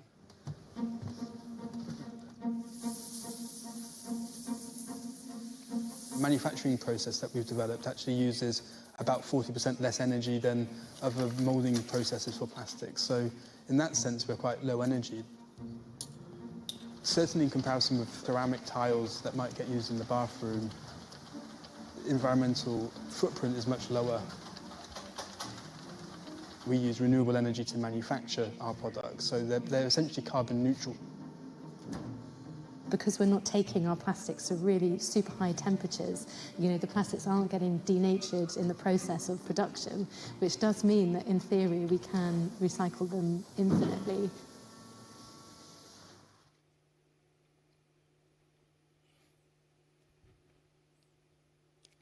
And I grew up in Malaysia. I remember when I was a kid, right, every 1 month or two, there would be this creepy old man on a bicycle would come to my house, and then he would collect the old newspaper and cardboards and packaging off my place. And then in return, he would give my mom like 50 cents or 20 cents, and then I would take this, you know, the money to school and buy some snacks. And when I was a kid, I didn't understand why someone would take our trash and then give us money. But as I get older, I realized that there must be some kind of a business model out there that allowed these kind of activities. So the whole reform of turning our local waste into another kind of new product is no-brainer. And let's take the example, not only, you know, we create a local job opportunities, but also tackle the local waste problem. So if we look at the duo, the couple from Netherlands, they call themselves Super Local. They took on the glass bottle waste problem in Zanzibar, which is a holiday island in Tanzania, and turned them into beautiful decorative items for homes and also furniture, and create this local micro factories economy for the island and the people who live on it. Zanzibar is a beautiful island near the coast of Tanzania. It has nice white beaches and therefore it attracts a lot of tourists from all over the world. These tourists like to have a drink, but as soon as the bottle is empty, nobody cares about the glass anymore. The local population doesn't really drink because the biggest part of the population is Muslim. And also this glass is especially transported and imported to the island for the tourists. On Zanzibar there's no recycling industries. Glass ends up in nature, in the streets, and mostly in landfills. We were asked by a local resort to address this issue. Together with 4 other design studios, we traveled to Zanzibar. We set up a small factory that collects the glass. So the cool thing is we found a solution for the whole bottle. So we designed products that would be made out of different parts of the bottle using all the different elements. And those products are being sold to tourists. So basically when they buy the product, they take their own shit from the country. We still had like a lot of broken glass, dirty glass we couldn't use for like final products. So we ended up mixing it with cement and making a glass terrazzo. Local hotels and resorts turned out to be very excited and interested in these products, especially when made into kind of objects or pieces of furniture. We found out that in Zanzibar, construction sand is imported from Australia, which is insane if you think about it. The sand of the beach is so round, so when you mix it with cement, it's just not strong enough. We were able to use the broken piece of glasses to make it almost as the consistency of sand. And then when we mix it with the concrete, the brick actually turned out 100 times stronger than the bricks that they would make locally. And with the brick, you could actually build houses. The local crew developed this, and last year they built their first house. So with Super Loco, they will go to the community when their creativity is needed the most, only by the invitation by the government bodies or by private businesses because they need to get paid to make a living. And but the great thing is that they would have to be on the ground, get their hands dirty and working with the local community. Not only they're using just the waste they found in the local community, but also they're trying to incorporate other natural resources that they can find there, like sustainable resources. Before they leave, they would train up the locals and they would leave them a blueprint so the local can run the micro factories independently without Super Loco being there. The other very playful projects I want to share here from Super Loco is that they get an invitation from a hospital in Malawi to create a playground and using waste. They didn't have the huge budget, so Super Loco went to the local scrap yard and get some car parts and also a discarded ambulance and turned them into a playground. This shows that sometimes ingenious idea can be very simple and cost-effective.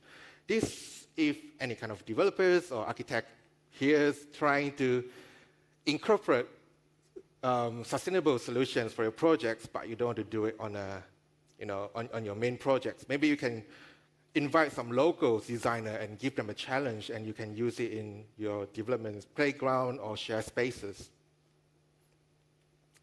And when I see this picture, I know I'm halfway through. And Alan asked me to give a book away from Never Too Small. So I don't know how to do it. Maybe we can all stand up, and I will just try to get someone's birthday, and then you'll get a free book if you want a book. Sorry? Maybe everyone can stand up for me. Come on, we don't have time. I was asked to finish this all in 20 minutes. What, time's up? No. Anyone's birthday on February? The rest, you are not February, please sit down. And who raise your hand, please, I can't really see you. 3. So anyone's birthday before the 10th of February? Before the 10th of February. So, what? What about before the 15th of February? Cool. Sorry? Before the 5th. Yeah, you got it then. Sorry, there's a bit of late.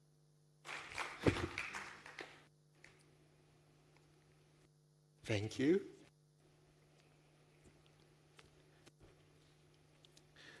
The next waste I'm going to talk about is my favorite waste, the F waste, not the F word you're thinking about. Thank you very much. The F waste is the industrial terms for furniture waste. So furniture waste, it is a growing problem. In fact, it's a serious problem right now. 8 out of 10 of furniture that we throw away straight away go to landfill. Simply because furniture, typically, they are highly engineered product. They're very hard to separate. They glue together. This is why the number is so high. And also because of the fast furniture problem. Fast furniture becomes so cheap, it gives the impression that the furniture is disposable. When something is broken, just missing a few screws, we decided to throw it away rather than get it repaired because it saves more time, it's so cheap. So probably we have to be more aware of the things we throw away in the future anyway. Trying to make it fast now. And, but luckily, Studio Mama, another husband and wife couple in the UK, they are turning unloved and unwanted furniture into one-of-a-piece furniture called the reimagined chairs. These reimagined chairs also being displayed at the Design Museum in London, but they also, from making this one, they also get an invitation and opportunity to work with some fashion brands like Marc Jacobs or David, using their leftover production fabric to reupholster the reimagined chair.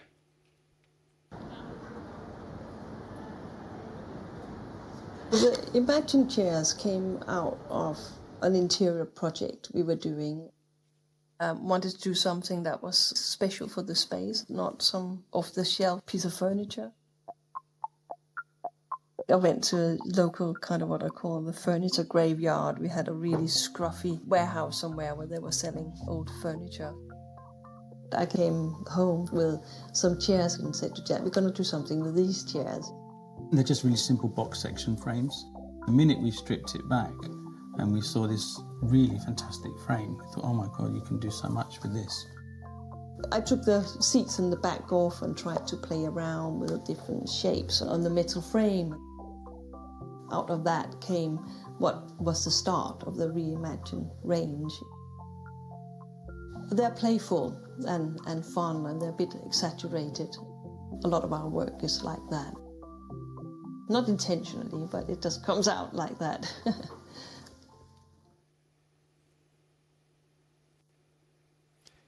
And the other project from Studio Mama, which is also one of my favorites, is this wooden pallets chair. Every year we throw away about 100 million wooden pallets from shipment. Usually they only last for like 9 to 10 shipments and then they get discarded away. Typically they get mulched or they get burned. Basically, we're releasing the carbon back to the atmosphere because wood is naturally a good carbon capture material. But the simple ideas from Studio Mama also get there's a charity in Buenos Aires from a slum area. They approached Studio Mama and said, can we use your design? So with the Studio Mama's design, they create micro factories in the slum area in Buenos Aires and training the locals to make the chair, and then the chair is being sold to local restaurants or hotels or even private homes. And from that project, Bloomberg went to Studio Mama and said, hey, we want to do the same thing with the wooden pallets.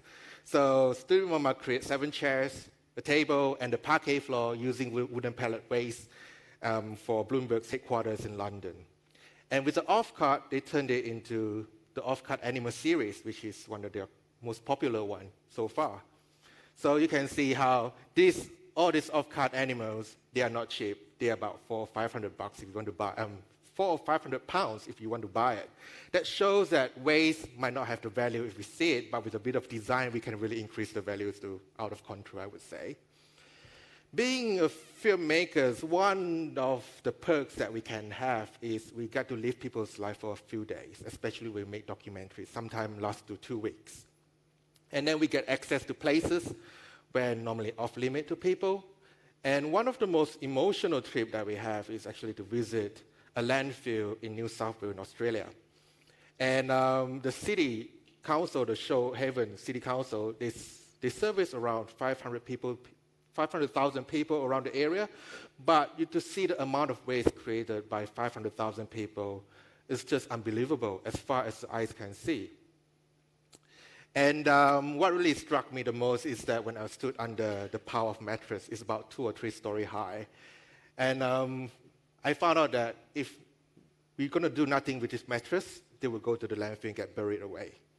But with Professor Veena Sahajwala from the University of New South Wales, she combines the glass bottle waste with fabric from the mattress and turns them into what they call the screen ceramic tiles. Sorry, tongue's gone funny. With the tiles, you can tag your your properties or your projects with. Anyway, just watch it now. Shoalhaven City Council have been doing an amazing job creating recycled crushed glass. This crushed material combines with waste textiles to create green ceramic tiles in our microfactories. For this council here, they're not just collecting that waste in our yellow bins, but they're really converting this into a valuable resource, an engineered green ceramic product.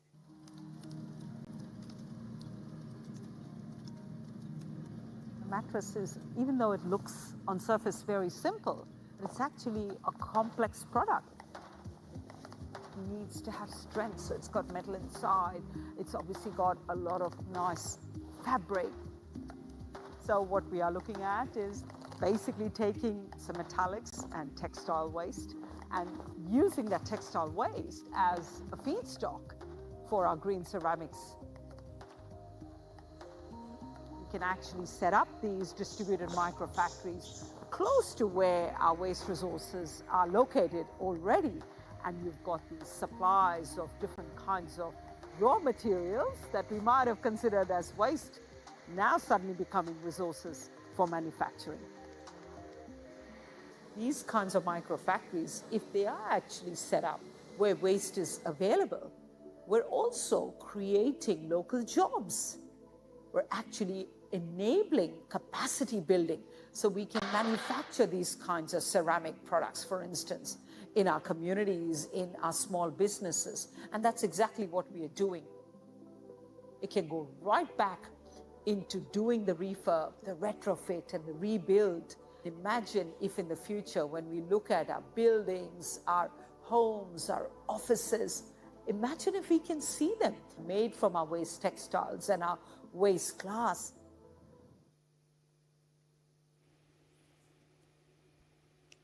There are many challenges that our growing cities are facing right now. 2 years ago, I listened to a presentation by a New Yorker architect. His name is Vishan Chakrabarty. In his presentation, he mentioned that by the year of 2100, there would be 11 billion people in the world. And there would be 3 billion more people than today. And to house these 3 billion people, we will require another 2.4 trillion square feet of built environment. And to put that into perspective is for us to build a New York City every month for the next 40 years.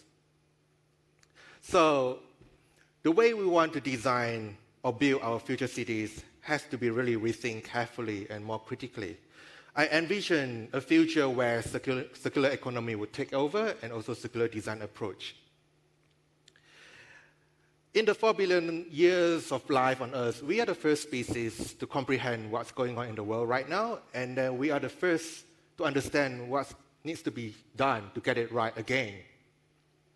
Our intelligence has brought us to this point, but with our decision tomorrow, even today, we decide what our future generations will look like. So let's don't waste the potential that we have. And in terms of perspective of waste, it's very different. So the pictures on the left with the baby and the umbrella was an artwork I saw in Berlin 2 weeks ago. And then the pictures on the right is the one I took in Bangkok 2 days ago. It's a perception of waste in the different form. Some people see waste as art. Some people see waste as a regular, a functional items that we have. But then they value waste differently. Rather than calling waste from now on, maybe we should call them existing materials. Well, I'm also very concerned about affordability. Most of the time, we design for the top 10% of the population, the other 90% of the people who can afford good design. But I also have the vision of trying to democratize good design through the power we have and never too small. The picture on the left is a micro apartment in Melbourne, which recently sold for $700,000. But the picture on the right is a little shop from I saw in Bangkok, literally 2 days ago. They both have a very similar ideas, but they execute differently. Sometimes the materials, again, is a problem of perceptions.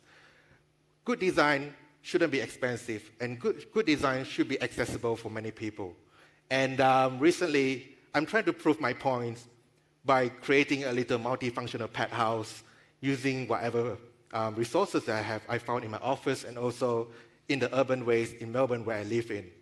You guys would recognize the milk crates is all over the street in Melbourne, and that's what I'm trying to achieve with some design and see if the design can be applied in anywhere in the world, as long as there's resources that people can find and the good ideas that people can adapt and then reuse.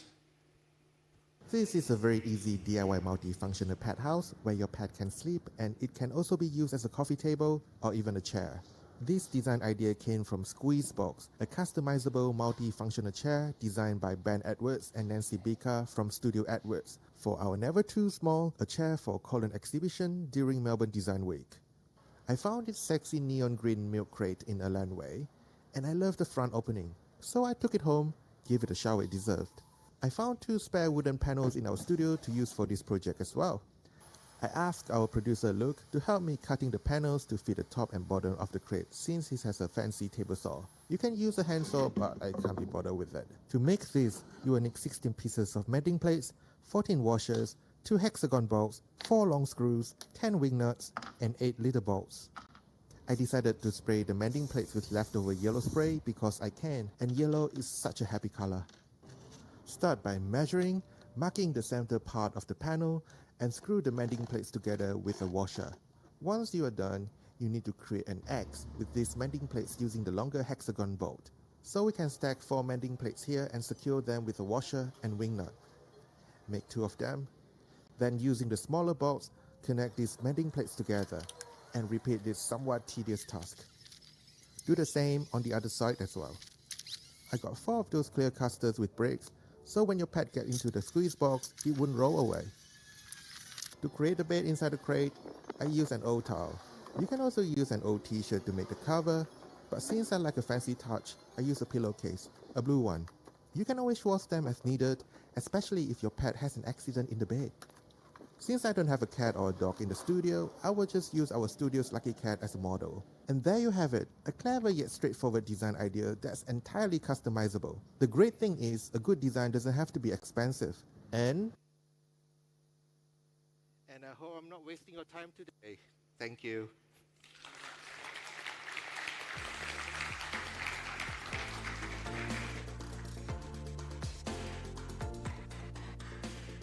Thank you so much, Colin. We have a very special intimate screening of Wonderful Waste on Saturday afternoon, and we have a few slots available.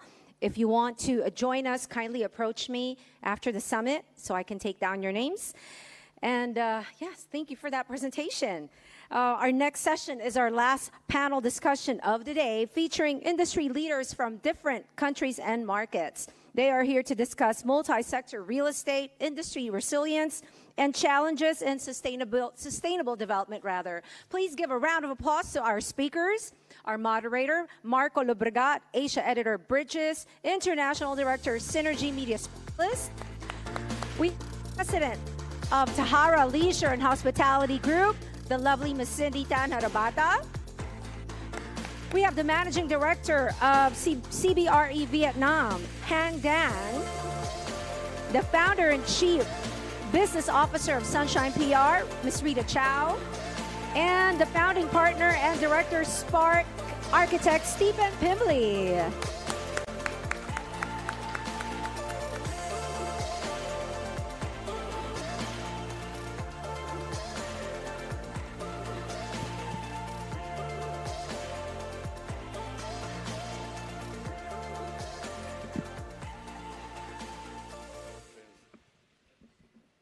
Good afternoon. How's everyone doing? Very good.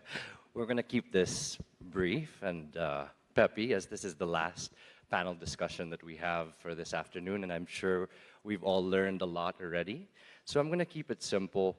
What we really want to know, I guess, from each one is your take on the current state of the real estate industry and how it can be improved to help communities thrive, as the topic that we have for this panel is.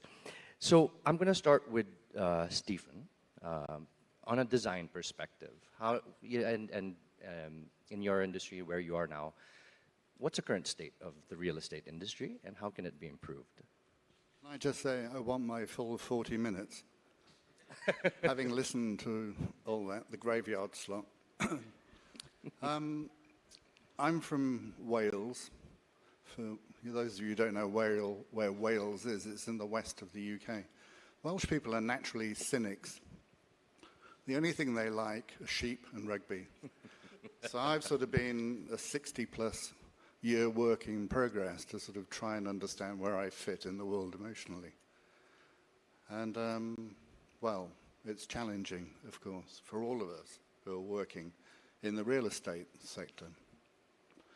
And I always find it quite interesting when I sort of have an emotional connection with things. Like when I sat down this morning at 9:30, the video started, the introduction to PropertyGuru, which I thought was the most on-message thing I've heard today, which is about people and what people want, what they expect. They want comfort, they want somewhere to live, they want to be well-educated, they want to have enough money in their pockets to live a decent, sustainable life.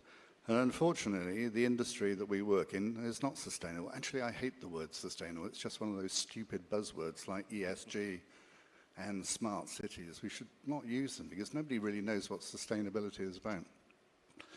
But when I saw that video this morning, I immediately thought about Bhutan. Everybody knows where Bhutan is. And Bhutan measures things not by we want to do something that's sustainable, but they have something they call a happiness index. Everything is measured to make the people who live in Bhutan happy. And they work to something that we should all be working to, which is donut economics. I don't know whether everybody knows what donut economics is, but it sees the world as a finite set of resources. And everything that they do has to fit within that set of resources. And I think that's a great measuring tool for whatever we do, particularly in the construction industry these days, because we build too much, we demolish too much, and we should be refurbishing a lot more. You know, otherwise we're all going to fry, or the sea's going to rise and drown everybody. You know, it's all very nice looking at these heartwarming things that are going on about recycling, but they're not going to save the world, actually. And we're responsible for a huge amount of carbon emissions, so we need to really get our act together. I mean, that was a terribly long-winded answer to probably totally off message, but I'm going to give you more time, so I'm going to ask the follow-up question to you again. Actually, you talk about refurbishing, not just building. There are many cities that have decaying waterways, for example, and like we'd see no pollution solution. Yeah. What are some ways that, or practices that cities could do to actually declog these waterways? Or somebody else want to answer that? In terms of design? When designed, you can use less carbon. You should stop talking about sustainability and just talk about carbon, because that's what everything is about. Yes. We use too much of it. We demolish too much, as I said. And there are two areas of carbon. One is embodied carbon, what it costs to build things. You know, the amount that you put into concrete to build buildings, the cement factors, etc., the steelwork, all adds up. And then there's operational carbon. You know, yesterday we sat through a round table and there was a number of people who talked about air conditioning. And they said, let's turn the air conditioning off. That's a sort of sustainable message. That's absolute bollocks, actually. Yeah. Because if you think about air conditioning these days uses very high performance absorption chillers, which use little energy. You know, it costs more in terms of carbon to put solar shading on a building, the aluminium, than it does to run the air conditioning. So air conditioning is not really an issue. You also have to think about where is the energy coming from. You know, it reuses electricity, of course, but how is that electricity produced?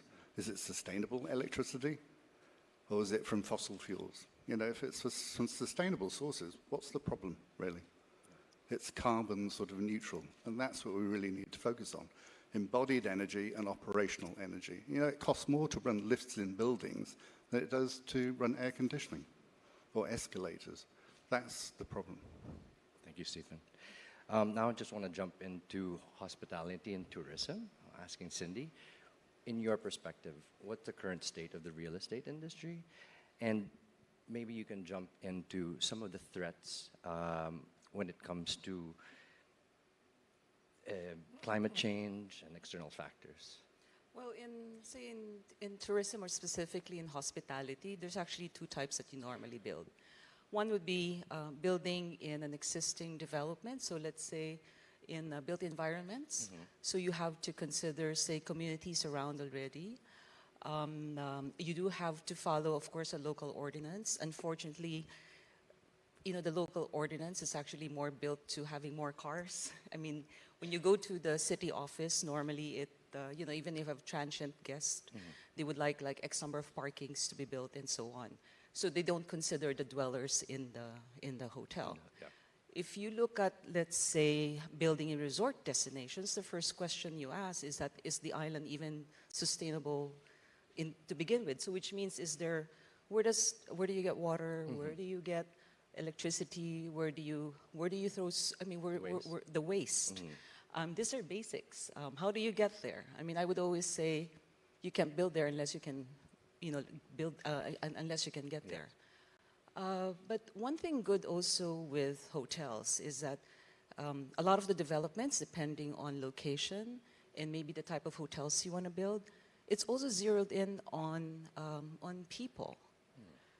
We're actually one of those, when we build buildings, we look at not only people or guests that comes in, but we also look after, say, the guests plus the people, the labor. So I would always say, your guest flow equals to, your people flow, your back of the house flow. That's where cash flow comes. Yeah. So the state and condition, of course, we have to also be ready for resiliency. So there's a slew of issues going around. We have a country where it's an archipelago, but it also has the longest coastline. Yes. And there's a lot of issues because you do have high sea level, climate change. The country also has an average of about 22 typhoons. There's a lot of concerns. So you need to be more and more resilient. Are you finding that developers are not just talking about it, but actually applying more sustainable practices? Yes, but there's a lot of the first mover developers. It emanates from big conglomerates, but people forget that 80% are run by SMEs. So developers are majority SMEs. So if you have 80% of them developing, they don't have the means and capacity to also find solutions and sustainable solutions. And this is where avenues such as this one is needed. You need collaboration. And sometimes the bigger conglomerates don't want to share information, which is needed, badly needed. So we would organize, so in the Philippines, we would organize groups and make it a point that information is transparent. We would create in different locations where there's a hub of discussions to really get information out. And of course, it's so easy to get information these days too. Thank you. I'm going to ask, first Hang and then Rita. Since you've got Vietnam and China have some of the fastest growing cities, right? What's the perception of ESG, sustainability, and these buzzwords in Vietnam and in China? Let's start with Vietnam. Yeah, thank you.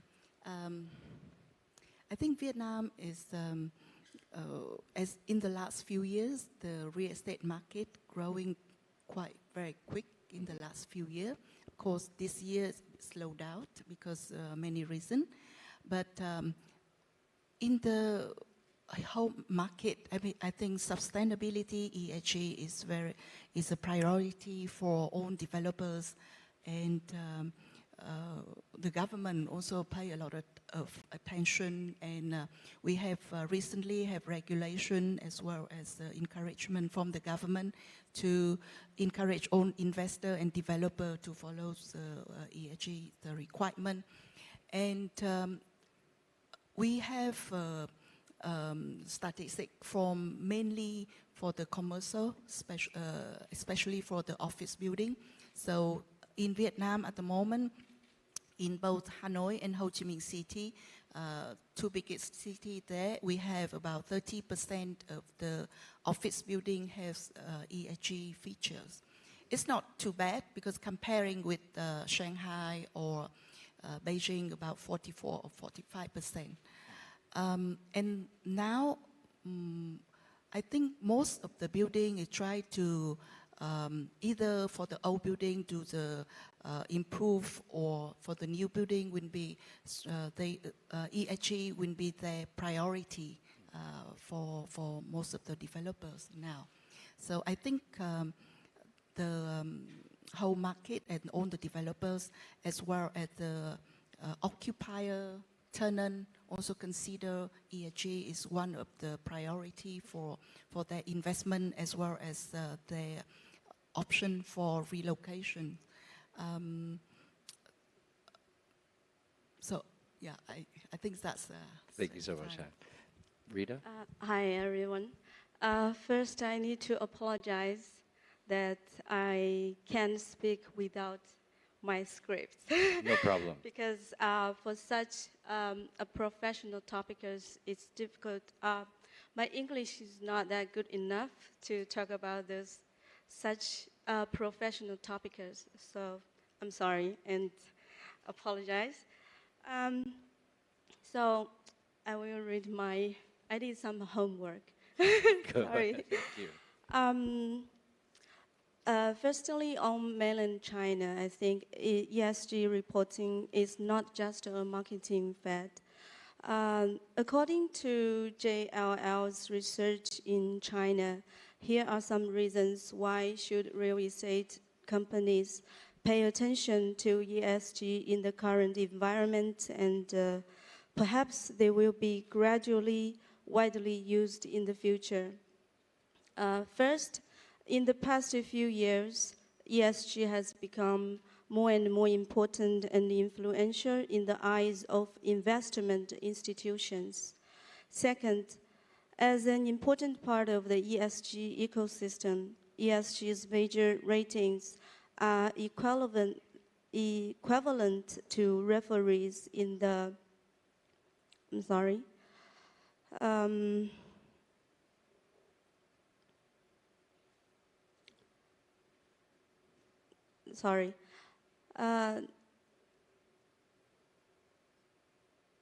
ESG has become more and more important and influential in the eyes of investment institutions. Second, as an important part of the ESG ecosystem, ESG's major ratings are equivalent to referees in the circle, telling investors and consumers how enterprises are doing in terms of non-financial performance. Last but not least, under the national dual carbon goal, capital is encouraged to play a positive role in the green economy.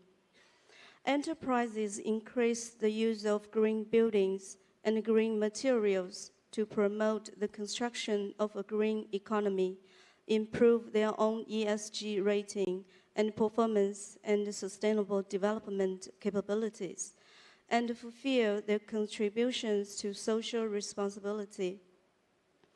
More importantly, they can explore new models of reasonable financing and development with the help of green projects, which is for the entire industry chain.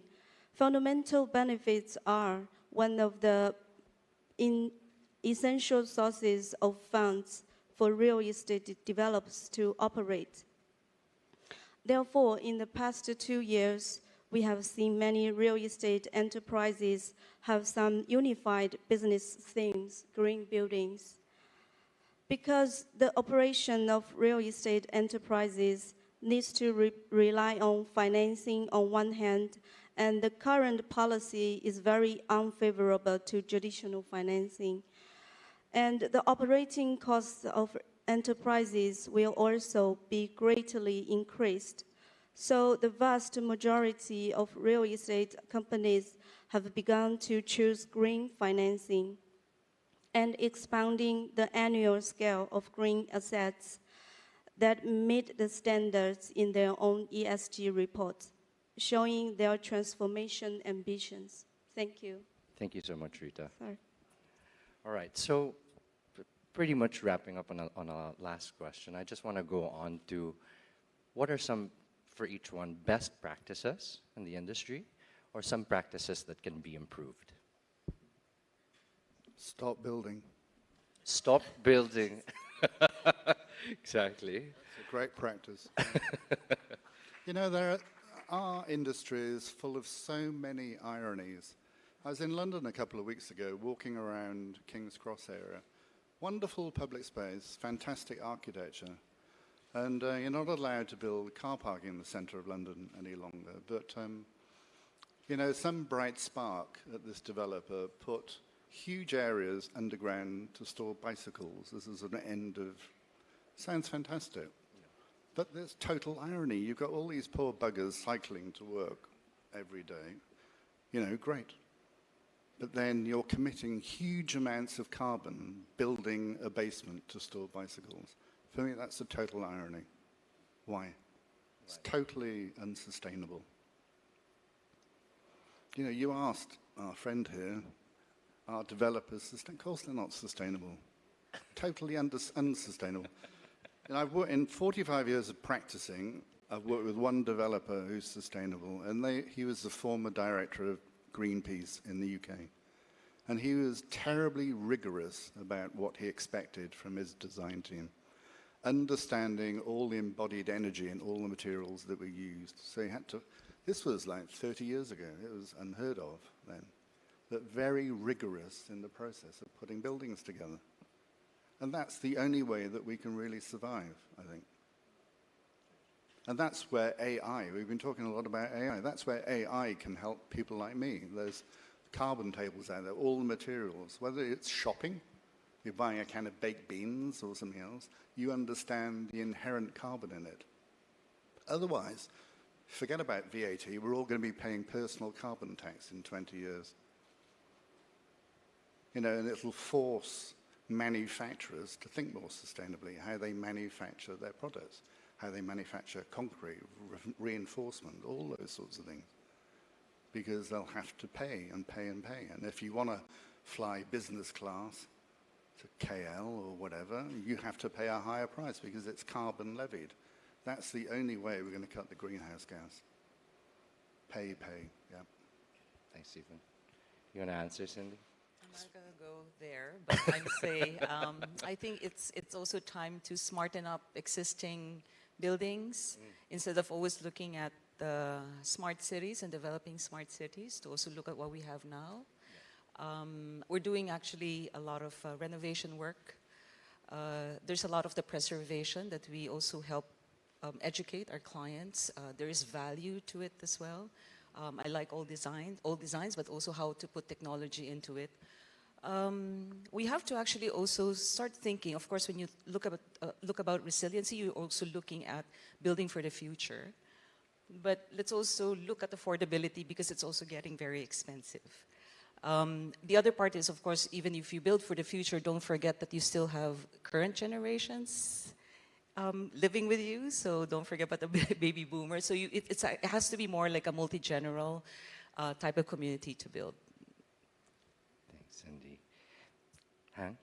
Yeah, I think in my industry, the importance from now for all developers that I think power consumptions and carbon emission is should be highly considered.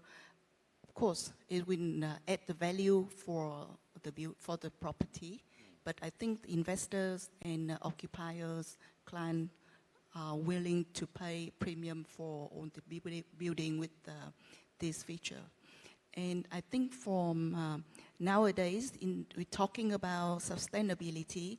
I think well-being for occupier or for tenant and for employees also should be highly considered nowadays in terms of mentally or physically. I think that's be very important, and we all need to consider that. So I think for real estate, all these features will be, and of course other for ESG or sustainability. In Vietnam, we would be consider all kind of certification or and most of the developers now are in their strategy for for the next few years, ESG will be one of the most important strategy now. So yeah. Thank you so much. Not sure if Rita, if you wanted to answer or share anything else. I think in this morning's presentations, like the human scale and human-centered cities Yes. by Dr. Adeline from UN Habitats, or a disabled vision of an urban future by Devin Jinsen. I think these are what we are talking about in China now. Like we pay attention to a wider community. This is my first time to Bangkok, and when I walk around the cities last night, I saw I think the infrastructure or the lanes for vehicles or pedestrians are not that developed as where we are in Shenzhen. So I think in China we are trying to do better in this to help people to live better. Awesome. Thank you so much. Just to cap it up, for each one, is there a project or a city or an initiative that inspires you or that you think actually lives up to being sustainable today? I see silence.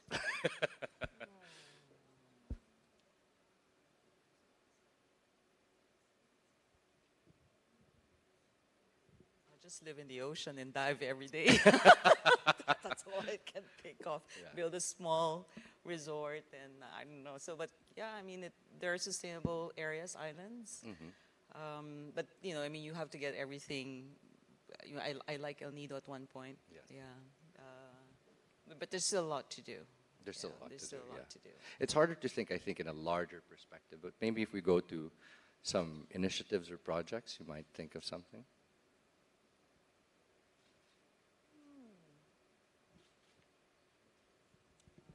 I'd say Aman Pulo in Palawan. Really? Yeah, but they have to bring everything in. But it's a sustainable island at one point. But it's not inclusive in a sense, but because it only appeals to a certain market. That's a downside, of course. Yeah. Great. Thank you so much. Okay. Shakespeare wrote in Coriolanus, "What are cities but the people?" I think we need to put more faith in people. Stop talking about smart cities. Let's talk about smart people.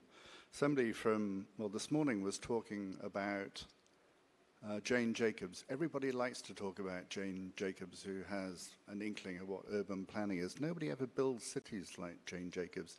And Jane Jacobs really talked about people as sort of gorillas, really, reinventing cities, like in China. You know, they build these terribly authoritarian developments.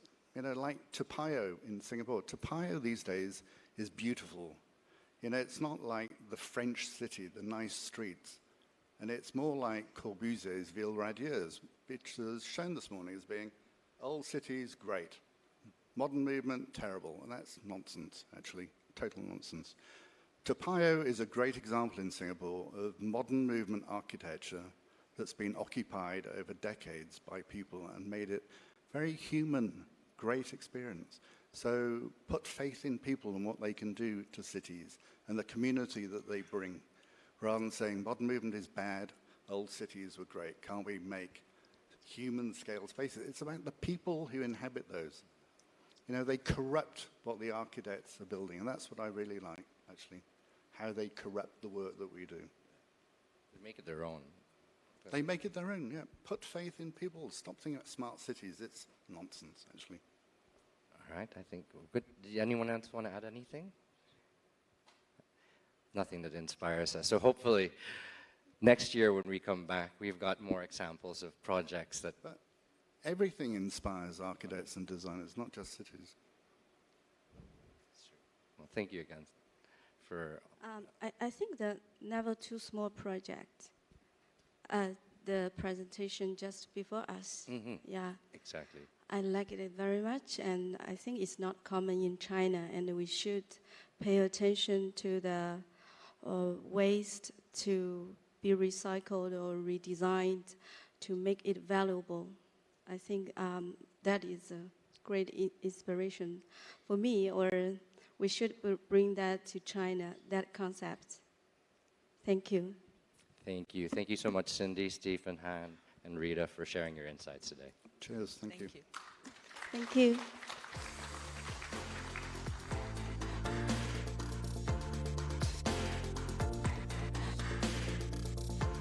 Thank you very much, dear panelists.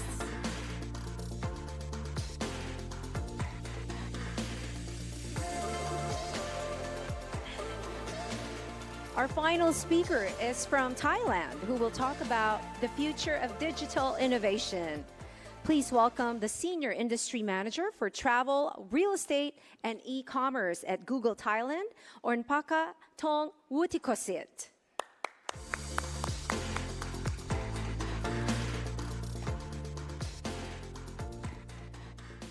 Good evening, everyone. I know it's between me and cocktail and drinks afterwards, so I will be trying really fast as much as I could, but hopefully you will get definitely a takeaway and some fun for the last session for today. So, what's today's topic? It's all about AI. So, a lot of conversation throughout the day today. There are tons and tons of people talking and integrating AI in your industry. So, as part of being from working at Google Thailand for 10 years, now let's talk about in the right mood here. When we asked Bart, our generative AI, about write a joke of the marketer who used an AI, do you want to hear what it came up with? Yes? Yes? It's actually called a data scientist. So, obviously, Bart definitely needs a little more work on its sense of humor. But it's not wrong, actually, but it just needs a little more trained. Up behind me is actually the VIX, or the Stock Market Volatility Index. As the Stock Market Volatility Index here shows that even the pandemic behind us already, we actually sending back the new baseline of greater uncertainty. And this is true not just for your businesses, but to your consumer and customer as well. In this climate, people and everyone needs more clarity and confidence to make decisions. And this also reflects how consumers in the way that they seek information and consume information. Firstly, let me give you a little more example here. So what it means by when they want to seek more information. People start searching, as those examples here, more precise and more specifically what they're looking for. You can see this example of top 1,000 searches across industry that actually over time for the past 3 years is accounting for less and less of total volume. Let me give you a little more specific example. In India, more than 7 out of 10 queries are actually searched only once. And in every single day, there are actually new queries or new searches pop up, 15% globally. And through another research also shown that 3/4 of people struggle with what information to trust. If you could highlight it, it's actually people becoming more skeptical. We have been accustomed to navigating more volatility. However, in terms of the answer we are given, we need more and more. With the information, we are actually more nervous about it because we want legitimacy of the information, what are sourcing them from. This has led to the shift in how consumers are thinking and behaving. These new challenges, I would like to introduce the new word or concept called a confidence gap. What exactly is a confidence gap? It is actually a gap between what you think you know and you actually want to know. And before you make those decisions, you need more confidence about it. It's a new concept, but let me give you my real example. 3 years ago, I actually decided that I would like to buy a new condo for myself. So I have been searching and I was looking for tons and tons of information. Even though I got lots of information already, I haven't been able to put the trigger yet. Therefore, I actually make a phone call to one of my good friends who actually has been in real estate industry for a long, long time. When I talked to her and I asked her, hey, I'm not sure whether I actually make the right decision. She said, okay, let me tell you more about it. But actually after when I was talking to her and chatting with her, I actually was the one who talking to her a lot more about how I'm looking for and passionate about the areas I was looking at. And she actually said, Tong, you know what? You actually knew everything that you need to know and you want to know already. You just don't have confidence enough to make a final decision. That's actually ring the bell that it's actually the confidence that I don't have. Therefore, in everyday life, everyone, even today, you are thinking of where you want to go for your dinner.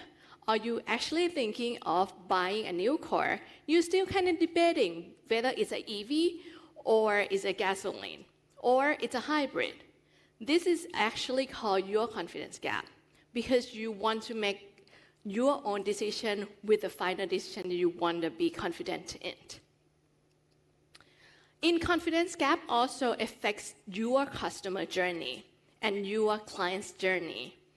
Client and your customer are looking for more information from various sources these days in terms of a lot of sources, both online, offline, even your friends and family. And they did definitely do more homework before they make this choice. So, how can you make them feel less scary about making that final choice? How do you think that you can help them make a confidence in the time of uncertainty? That is one thing people are looking for. It's about trust. When there is trust, that's actually feel less scary about it. To actually close that gap that I was talking about, consumers are looking for something that they can trust, something that gives them confidence to make that decision. So this is also true across APAC market that the research also found that 80% of the consumer, they want to trust the brand before making their purchasing. Let me give you, based on the research that we have done, that when consumers are looking for cues to make that final choice, these are 6 cues that in summary in the researchers have done. First is the industry respect that actually aligns to the later in the next few sessions. It's about the award. It's something that, for example, PropertyGuru is giving award. Why is that? Why people or the client looking for that? Because it's from unbiased reason, right? Because they trust that industry or that brand to make that final choices for them. Second, it's called authority. Authority is like endorsement. When people or specific expert help endorse that brand or that particular decision for you, that actually help the consumer make more easier decision. Third, it's called social responsibility. It's a judgment of consumer these days, make that brand according to their value. For example, they might connect more if those brands also have event or considered as a CSR, sustainability, the treatment of labor, how they have done with their labor, and the usage of the natural resources. Fourth, definitely very important, it's called brand power. Overall reputation of the brand that has built over time definitely has been long enough that the consumer need to trust your brand. The fifth one, social proof. This one is also emerging and popping up a lot because of those review, ratings, track record of how people talk about you socially. Those are also another cue that consumers are very looking for. And finally, it's called effort. It's something that consumers' impression that the brand invests over time and money and energy to actually give a great consumer experience. So those are the 6 cues that are tips for you. When you think about those clients that make the final choice, those are some cues that you can think through about how you can build your brand and help them navigate through making the final choice in terms of buying from your brand. You can also think about your business, how you can make consumer close that confidence gap, right? So those confidence gap also needs the right cue to feel confidence enough to give them trust. And actually, there's another one confidence cue that also subconsciously consumer were thinking about it. It's the platform itself. Let me give you a little more example. If you think about if you want to publish an article in between the BuzzFeed or whoever Facebook feed from sources versus if you can publish the article via Harvard Business Review. Even though it's exact same article, what do you think the consumer could potentially trust more, right? That's an obvious answer to you and to us here. Therefore, it's the 7th cue is a platform itself where the consumer were getting those information from is also very, very vital these days. Also, this is also another research as a proof point that higher trusted brands are 7 times more likely to be purchased. And also, consumers are more confident in buying making those choices. And 20% are likely to repurchase or buy more from you again if they trust your brand. Trust is equal to profit and sustain. What I mean by is they're willing, once they trust, they're willing to make that final decision. And also, they could also end up buying more over time that become more sustained for your business as well. To the audience today, I hope this concept is not too new to you, but I kind of summarize for you as you have your empower to give the consumer more confidence to shift from skeptical to trust, right? How can I join this journey? And how can I find those kind of right moments? And how can I reinforce those 6 cues or even beyond the 6, 7 platform that I was talking about? It actually also can start with AI. So now we talk about AI, right? AI can also help endorse those trust and those 6 cues that I was talking about. AI is the next big shift from internet, mobile phone, and now we in the age of AI. Actually, I just include the next slide. Let me kind of intro you a little bit about it. Sundar Pichai, the CEO of Google, he just announced the very new version of the LLM or model language model. It's called Gemini, part of the next gen of the AI that we have been hyped about, and it's actually true that it has become very smart, become more smart about it. Instead of me talking about AI, let me kind of give you a little more example through this video.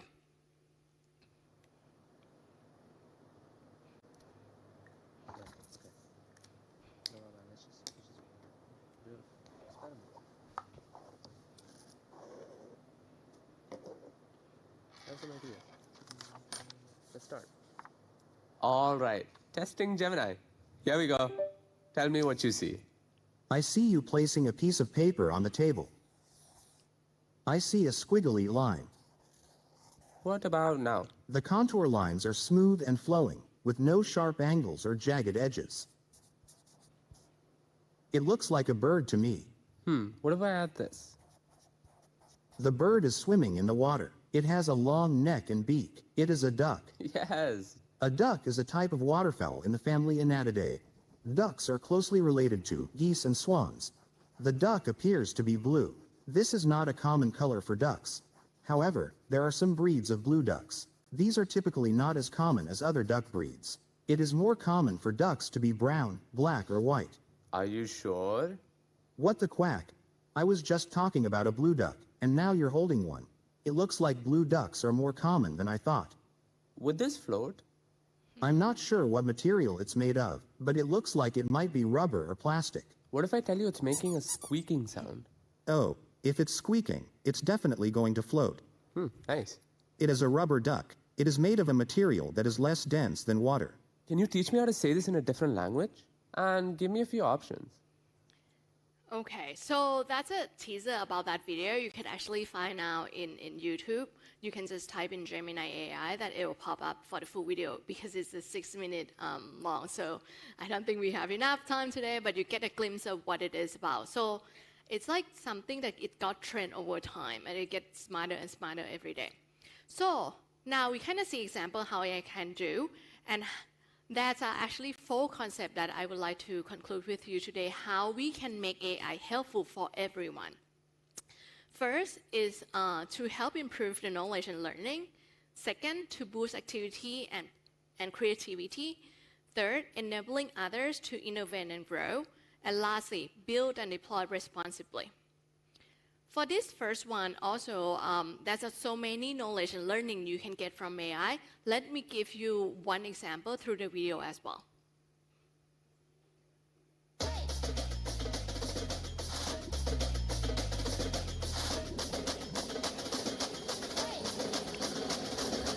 I'ma make 'em talk like, whoa, move fast, move slow, catch me on a roll, come say hello, 3, 2, 1, let's go.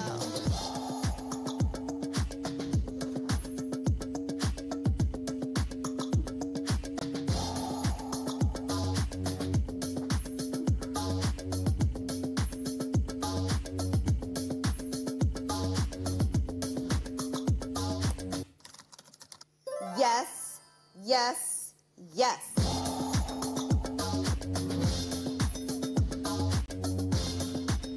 Come say hello, 3, 2, 1, let's go.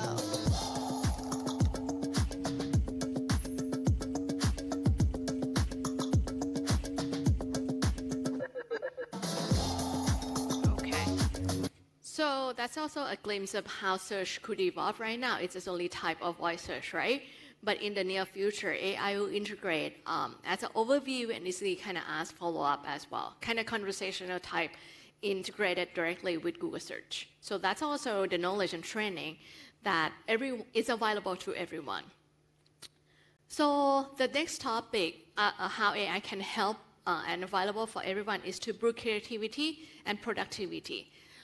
For today's session, I think since in the beginning, there's so many AI integrating with a lot of creativity in architecture. So for me, it's more about board. So a lot of people talk about ChatGPT, which is, kind of same, but the different brand name of Google of board. So it's a conversational AI. So I would not want to say much about it because I would like you all to try tonight. And it's available more than 40 languages as of today and also available in Thai. So it's a very useful for everyday use for a lot of people these days. So let me encourage you to try and learn more about BARD by just type in Google as BARD, and you'll learn more about it as a generative AI. And this is another feature that AI is integrated and make it creative because as you sometimes get photobombed when you take photo of your kids, it's as magic, you can erase that easily via AI. Those are also another example that me personally use a lot when we're in vacation somewhere and somebody or something kind of get photobombed in our photo. So those are kind of 2 quick examples how AI can be creative and help you use it for fun. And lastly, humans are becoming more of a power user of AI, but also we need to build and deploy also responsibly. So in this example, AI also integrates with embedded information when you look for those kind of content. And also when you search in the images in Google Search, in the near future, it also helps with the context when you hover about this image, when you search about it. This one is a very proud one that we would like to call out, is because with AI, it also helps predict emergency and response team to potentially what the part of the wildfire is to actually help save life of people. So these are only very, very few examples that AI actually help to the society and people of saving life and also health as well. As a sum up, so AI is also not as good as it is, but you need also the data to feed into it. What I mean by is that you need to also start prioritize and start collecting and get your first party data for your businesses today. The reason why is that 90% of the companies say that first party data is super extremely important. However, only 1/3 of them are using it properly. And let me give you one example that I actually work closely with one of the real estate developers in Thailand. This company actually utilized first-party data together combined with Google AI on the ad solution to help actually optimize and refine further to find the right audience to get more leads and sales. And that's Sansry, working closely with iProspect, the media agency. So with that solution, together with AI and their first-party data, that actually helped them improve the efficiency and increase the quality number of leads over time by 87%. And that's the last slide for me as a takeaway. AI is not the matter of if we need to do it, whether AI will be replace human or not. AI will evolve over time, as I stated. However, it's a matter more of when. Why is that?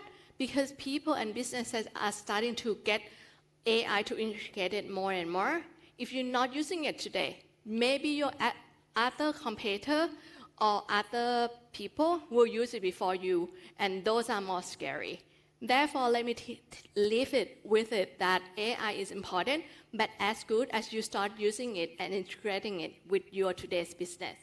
Thank you very much.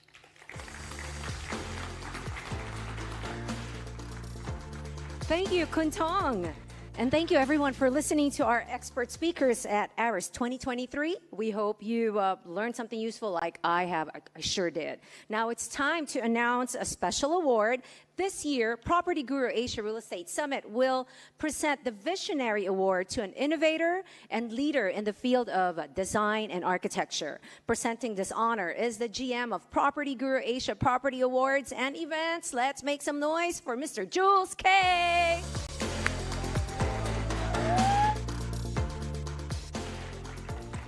Happy to see me because this means it's the last segment. Come on. Right, so it wouldn't be right if I didn't present an award because that's what I do. Tomorrow we're going to be presenting 50 of them, but today just one award. I'm delighted to present this award to the Property Guru Visionary of the Year. It's somebody who's been called by GQ India's most radical architect. We've already met him. He's been included in the elite Time 100 list as one of the most impressive luminaries in the world. He's also given TED Talks, he's inspired people, and he's even been in the feature of Property Guru, Property Report magazine, one of the most respected publications on the planet. So this man is as well deserving of this award for his innovation, dedication to creating resilient, sustainable buildings and using new innovative ideas to recycle, to upcycle, and to save the planet. So, ladies and gentlemen, Property Guru Asia Real Estate Summit presents the 2023 Visionary Award to the founder of Wallmakers, architect Vinu Daniel. Thank you.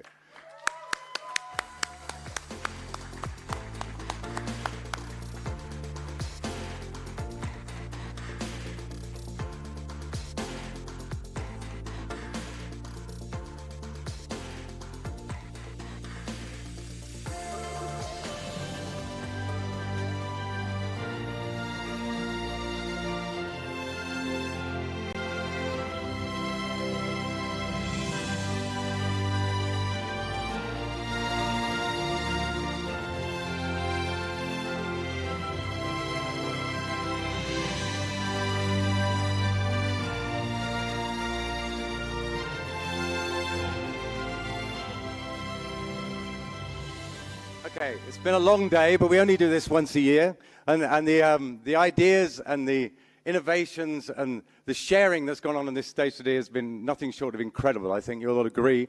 A big thank you to all our speakers and panelists, for sharing these amazing ideas and for bringing the relevance of so many different aspects of the industry here today, and to looking to the future and to how we can protect our planet, but at the same time develop our industry using data, using technology, using AI. So many interesting topics have been covered today. I guess for me, my most scary thought was the fact that Trump has a 1 in 3 chance of coming back into power. We started with that. And the most pleasing moment was to see the nice aunties on the stage, the AI-generated nice aunties. Amazing AI art, fantastic.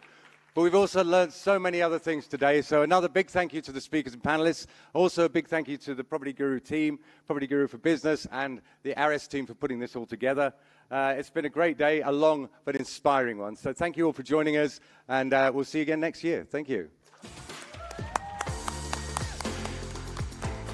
Thank you, Jules. Oh my goodness, here we go. Time to give away the brand new PS5. That is the digital edition. Again, whatever that means. But we're not going to pick a name this time. Okay, well, I have a question. So the first one to come up on stage and give me the right answer will win it. It's very easy. Just tell me, how old is PropertyGuru by tomorrow? Well, you got it. First one to run here. First one to take the mic and just... 16. Yeah! What? You guys are so slow! Oh, I win something? Congrats. Okay, come up on stage and receive your PS5. I'm not sure. Does she look like a gamer to you? Oh, look, congratulations.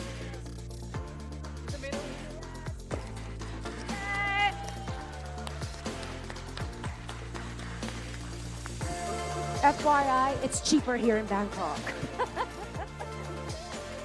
Congratulations. And thank you, everyone, for joining this year's PropertyGuru Asia Real Estate Summit. PropertyGuru Week continues as we celebrate the region's finest real estate at the 18th Annual PropertyGuru Asia Property Awards Grand Final, happening tomorrow here at the Athene Hotel in Bangkok, Thailand. I'm Tina Ryan. Thank you so much, PropertyGuru, for having me again. See you at Aris 2024.